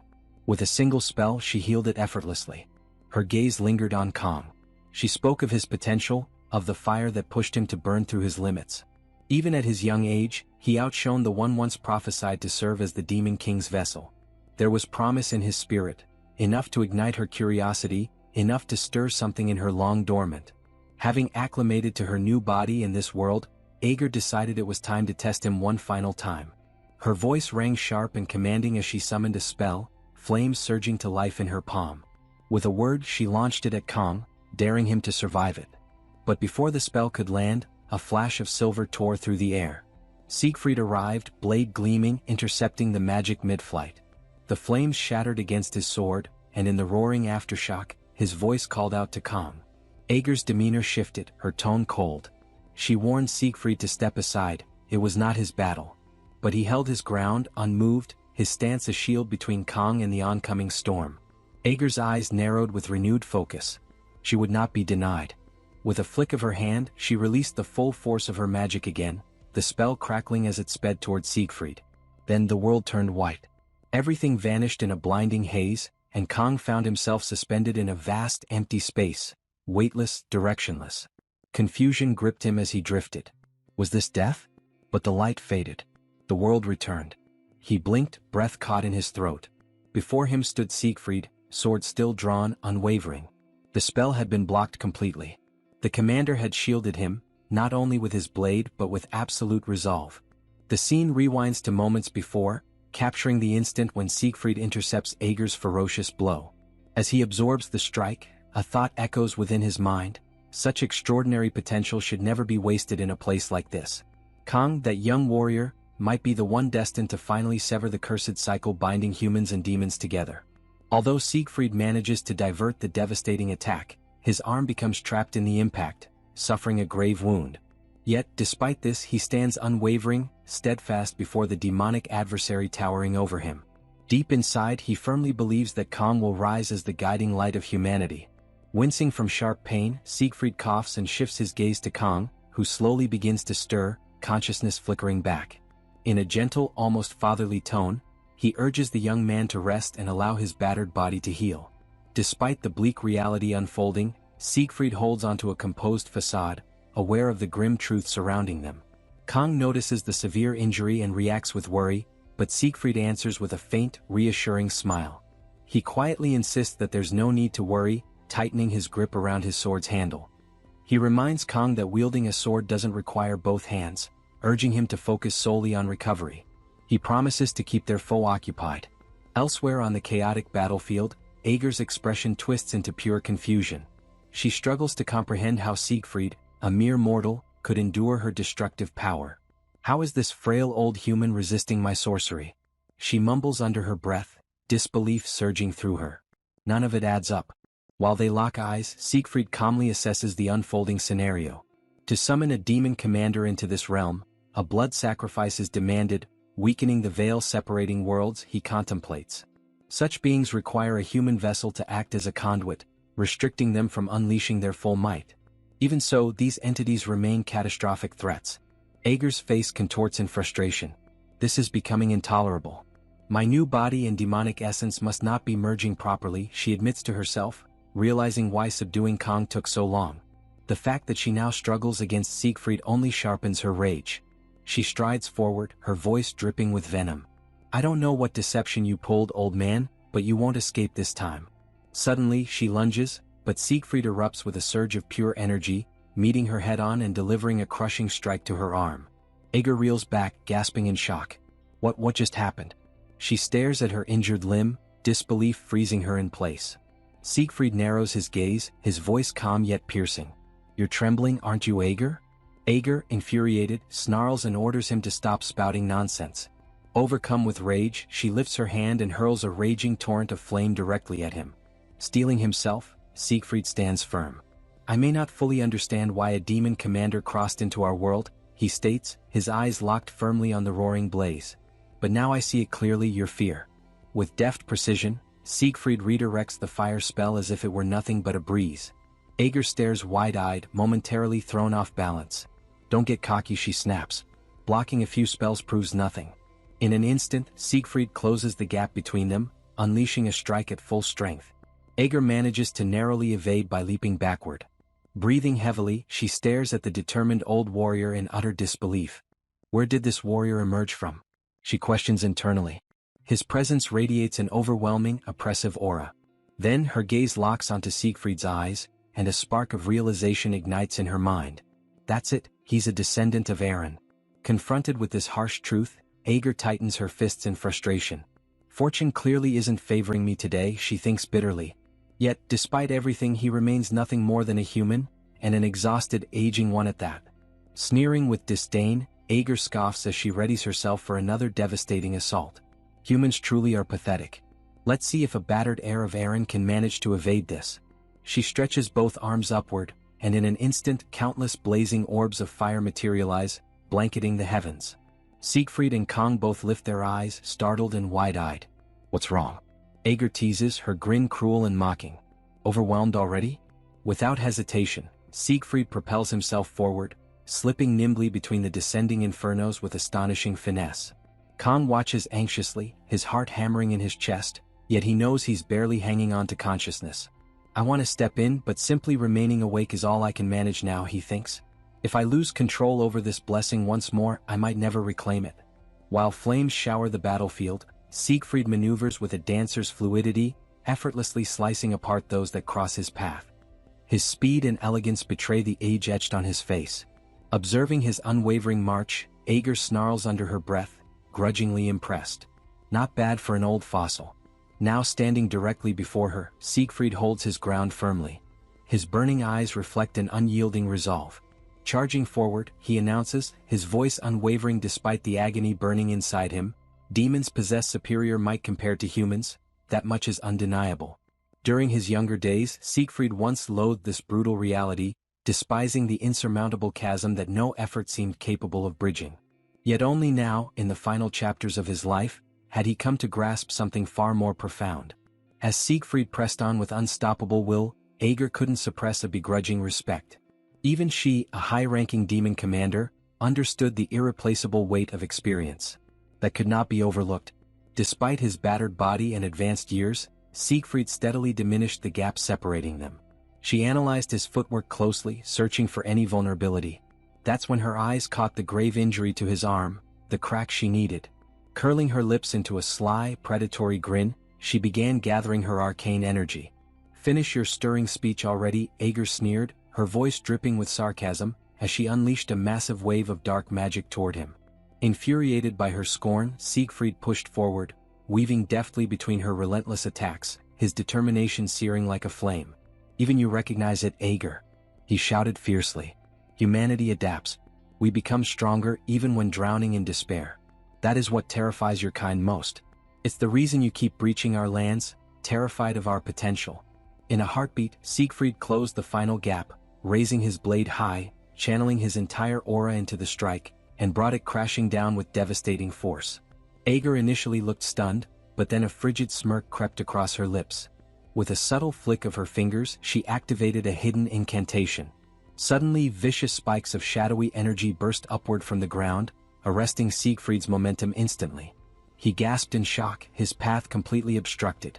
Disoriented and infuriated, Siegfried froze momentarily. What now? He wondered, his mind racing. Wasting no time, Aegir lunged forward, driving a concentrated surge of magic directly into his abdomen, landing a brutal, decisive blow. Siegfried stumbled backward, blood dripping from his fresh wound. "That's the best you could muster?" Aegir jeered, her laughter low and mocking. "Even after 7 centuries, you humans remain laughably predictable." From afar, Kong cried out in horror, his voice trembling. "Siegfried, are you okay?" Hearing this, Aegir's attention snapped toward him. She turned, her gaze sharp yet playful, and addressed him with a sly smirk. "Oh, I almost forgot you were still here, Kong. My apologies for keeping you waiting. I still owe you the conclusion of that little experiment we started earlier." "Kong, run!" Siegfried roared, his voice hoarse and desperate. But Aegir paid no mind to the plea. "You passed, Kong," she declared coolly. With a chilling grace, she lifted her hand, weaving a mind-binding spell. "From now on, you will obey the will of the demons," she stated with icy finality. "Don't resent me. It's simply how the world works." Siegfried's eyes widened, horror flooding his face. "Aegir, don't do this. That boy is only a trainee," he pleaded, his voice breaking. Yet Aegir remained resolute, completing the incantation. A luminous sigil seared itself onto Kang's forehead. In that instant, a translucent system notification flickered into view before them. Unauthorized external interference detected. Engaging autonomous defense mechanism. Unexpected failure. User authority too low. System unable to proceed. World line classification inadequate. Another panel popped up. Override initiated. Catalyst recognized, Yggdrasil. User rank temporarily enhanced. Defense protocol commencing. World line synchronization beginning. Time limit extended from 12 to 100 seconds. Suddenly, Kang's body erupted with divine brilliance, his latent blessing exploding into full power. Siegfried, struggling for breath, started staggering toward Aegir, each step fueled by sheer willpower, attempting to stop her in time. Aegir, however, noticed something odd. Despite being gravely weakened, Siegfried continued advancing, his movements agonizingly slow yet unwavering. How is he still moving? Aegir whispered, perplexed and irritated. Siegfried hoisted his sword for a final blow, but Aegir easily evaded it. His legs finally gave out and he collapsed to the earth. Yet even then, Siegfried forced himself back up, every muscle trembling, channeling all remaining aura into his blade. "I'll use everything I have to finish this. Right here, right now," he growled, teeth clenched tightly. Spotting the brilliant golden glow enveloping Siegfried's sword, Aegir's eyes widened in shock.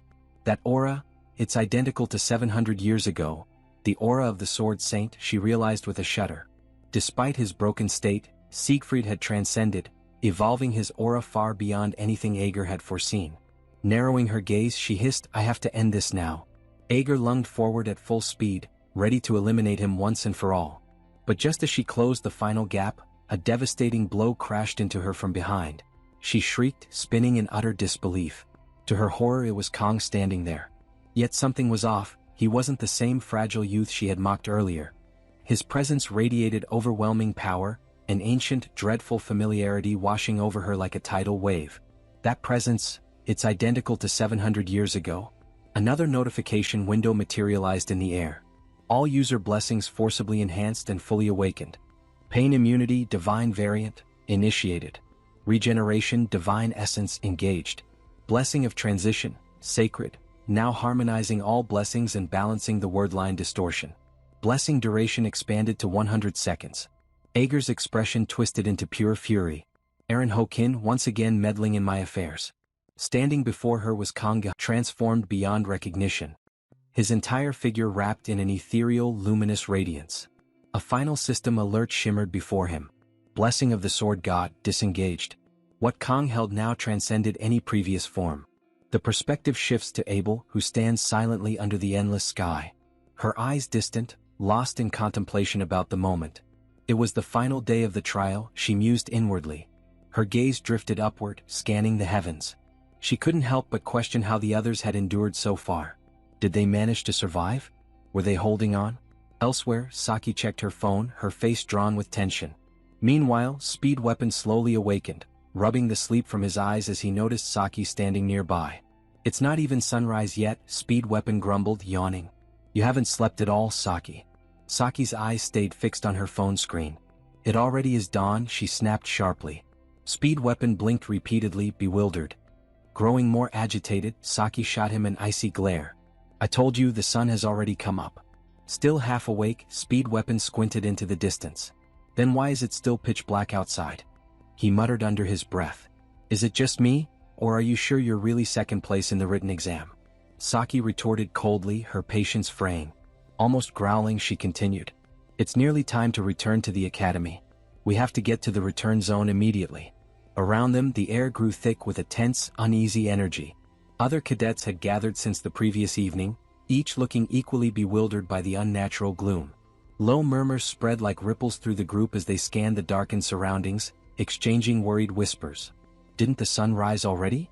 Why is it still so dark out? What is happening?" Saki glanced toward the hidden horizon, then turned to Speed Weapon again, her voice now low and edged with anxiety. "Regardless, this doesn't feel right at all." Abruptly, the narrative cuts back to the battlefield, where tension crackled in the air. Siegfried and Aeger stood frozen, eyes wide with shock as Kang's transformation finished before their eyes. Aeger's pulse thundered in her chest. What she was sensing felt impossible. "That's Hokin's energy," she whispered shakily. "How is this kid emanating Hokin's power?" As Kang landed firmly on the ground, realization crashed into Aeger's mind like lightning. It really is him. Yet, the aura surrounding him bore Hokin's unmistakable signature. How is he channeling Hokin's might? She mumbled, her thoughts spiraling. "I was reckless. I assumed, no, I was certain. Hokin was merely a mortal. There's no way he still exists." A chilling dread crawled through her mind. Things were already dire, but now they had spiraled into something far more catastrophic. Aeger's newly formed body, still unfamiliar and lacking full strength, felt woefully inadequate against the force towering before her. Her thoughts churned in a fog, unable to comprehend how Kang had so flawlessly mirrored Hokin's power during that earlier blow. Meanwhile, Siegfried, grievously wounded and fighting to remain upright, could do nothing but observe in stunned bewilderment. His knees finally buckled, dropping him to the ground, completely unable to process the unfolding chaos. Kang began to step forward. In utter silence, he lifted a hand, and a gentle luminescence enveloped Siegfried's battered form. A revitalizing surge coursed through him. Within moments, his wounds closed, vanishing as though they had never been there. Siegfried examined his body in astonishment. "My injuries, they're completely gone, in an instant. What kind of divine force is this?" Kang offered no explanation. Instead, he shut his eyes briefly. When they reopened, currents of lightning coiled around him like a living mantle. The air crackled with electric tension. Suddenly, he vanished from sight. Before Aeger could even register his movement, Kang materialized directly behind her. A sharp inhale escaped her lips. I didn't even catch a glimpse of his movement, she thought, dread knotting in her chest. Something is terribly wrong. She couldn't read his flow. Couldn't trace his strikes. Was it only her weakened vessel? This transcended simple frailty. This was beyond any ordinary perception, she murmured to herself. He no longer felt human. Cornered, Aeger clenched her fists tight, drawing upon every last reserve of power. So be it, she muttered under her breath. You've left me no alternative. She spoke aloud, voice tinged with reluctant finality. Forget what I said before. I withdraw my words. You are far more than worthy to serve as the Demon Lord's vessel. Raising both arms, she summoned a monstrous surge of abyssal energy. But if I fail to defeat you right here in this moment, you will become the gravest threat ever to the future of demonkind. The atmosphere ignited, waves of hellish heat distorting the air. She unleashed her ultimate attack, Black's Flame. A monstrous torrent of demonic firestorm surged toward Kang. Even from a distance, Siegfried could feel the scorching heat clawing at his skin. Aeger narrowed her gaze, her voice low and certain. Farewell, Kang. The infernal wave thundered toward its target, yet Kang remained utterly still. Siegfried's breath caught in his throat. Why isn't he moving? Kang stood firm, lightning sparks crackling along his frame. The blazing inferno swallowed him. At that crucial moment, Kang triggered a sequence of divine blessings. First, the blessing of flexibility activated, followed by the blessing of rapid regeneration, and then the blessing of transference. As the final flood of energy rippled outward, the blessing of the sword god began to radiate. Standing steadfast in the maelstrom, Kang's voice reverberated like a vow. I will obliterate everything before me. As Aeger's overwhelming spell loomed, Kang seized his sashimi blade, gripping it with unwavering conviction. In a single, sharp movement, he executed a strike, enhanced by the celestial sword technique. The strike didn't merely stop the advancing flames, it shattered them completely. The unleashed energy wave then surged forward, crashing into Aeger herself. Caught entirely off guard, her eyes flared in raw disbelief. The impact slammed into her, flinging her to the ground with a violent, bone-shaking force. Meanwhile, back at the return zone, the waiting cadets lifted their eyes skyward. Gradually, the heavy, ominous cloud cover began to disperse. Beams of early sunlight pierced the gloom, spilling gold across the earth. The gathered students exchanged hushed gasps, captivated by the long-awaited dawn. Back on the scorched battlefield, Aeger lay sprawled amid smoldering debris. Her body battered and motionless, she strained to activate her regeneration. Yet no magic came. Her limbs remained limp, her power utterly severed. A trembling fear seeped into her voice as she whispered hoarsely, "At this rate, I'm going to die." Nearby, Kang stood silently before her, until finally, his body buckled under the strain of his unleashed might. He toppled forward, utterly spent, his strength completely depleted. Aeger, shaking and battered, struggled to move her broken form. She clenched her jaw tightly, struggling to muster the last lingering fragments of her mana. Her entire frame quivered violently as she forced herself onward. I refuse to die like this, she thought, panic burning in her mind. If Kang survives, it will bring doom upon all demonkind. Even if I perish here, this is my final opportunity. Drawing every remaining drop of her strength, Aeger began weaving one last incantation, her most potent fire spell. Blazing flames surged and coiled within her palm, prepared to erase Kang completely. But just as she prepared to release it, Siegfried, filled with unwavering determination, surged forward. With a decisive charge, he swung his sword at Aeger, cutting off her final attack before it could ignite.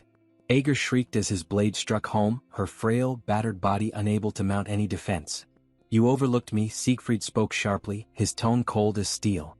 "You're no different than Bamon, the sixth commander. However, I'll give you credit, your magic far surpassed his." Without hesitation, Siegfried summoned one last technique, his ultimate aura sword.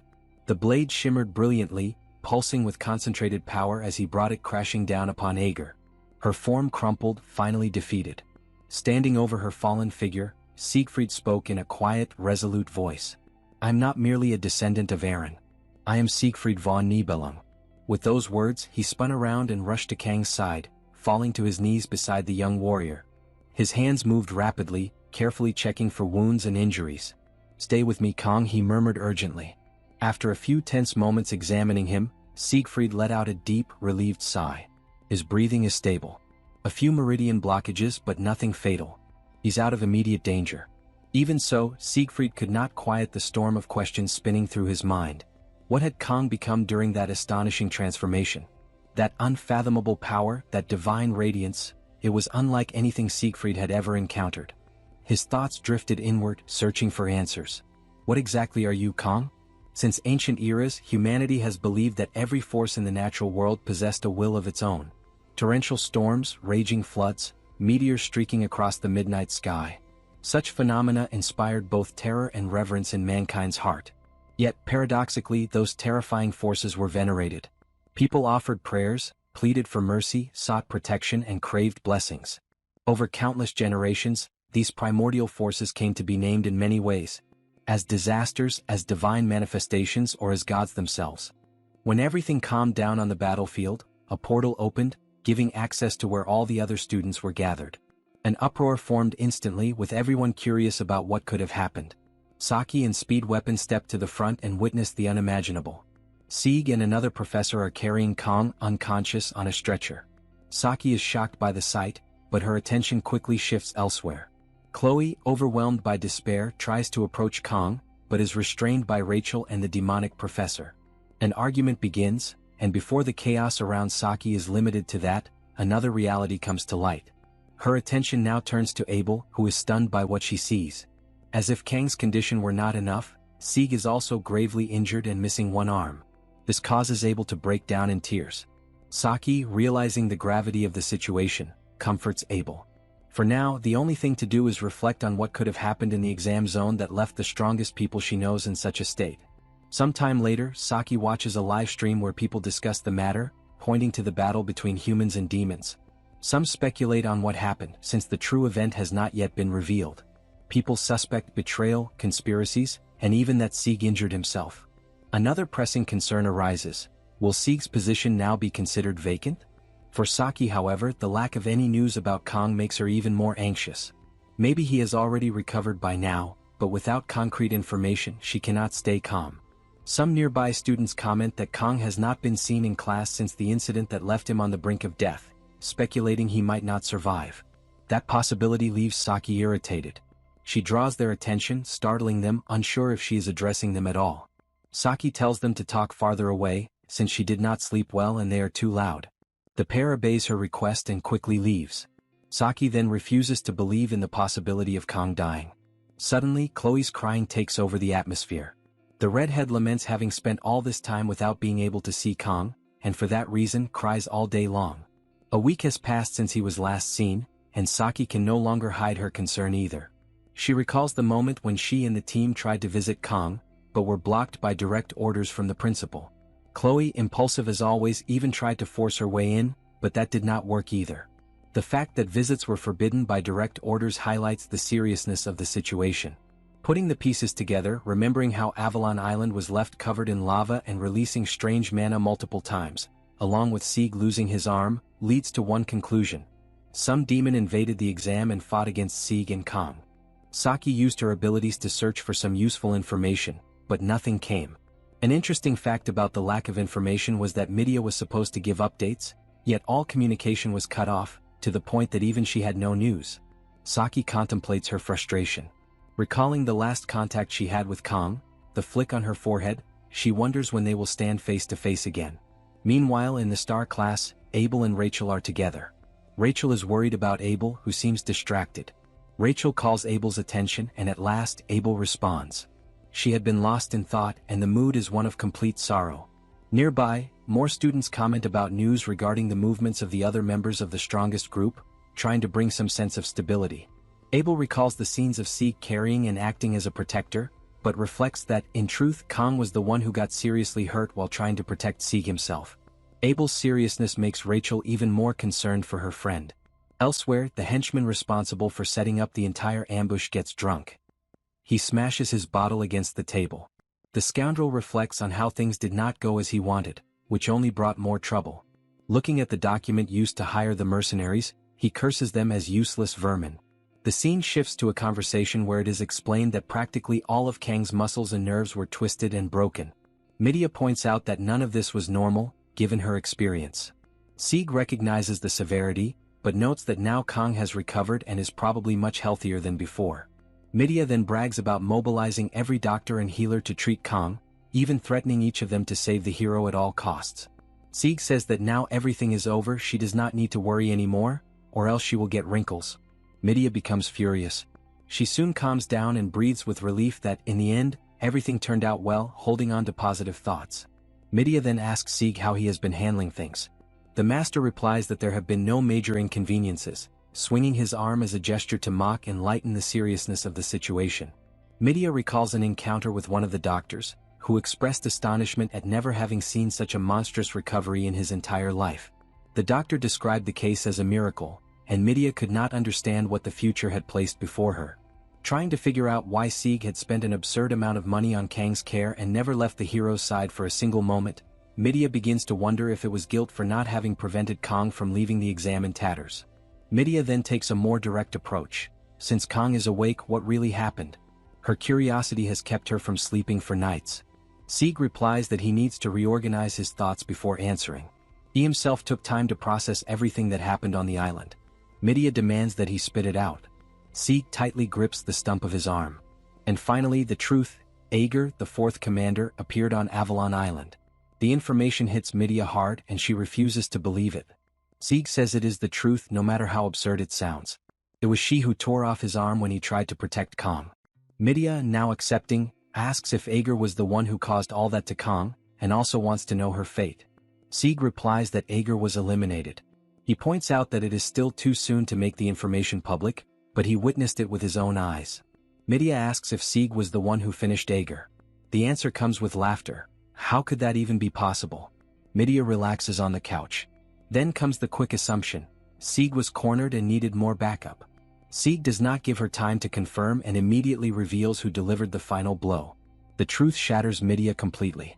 As for the details of how things unfolded, Sieg cannot say more as he still needs further information.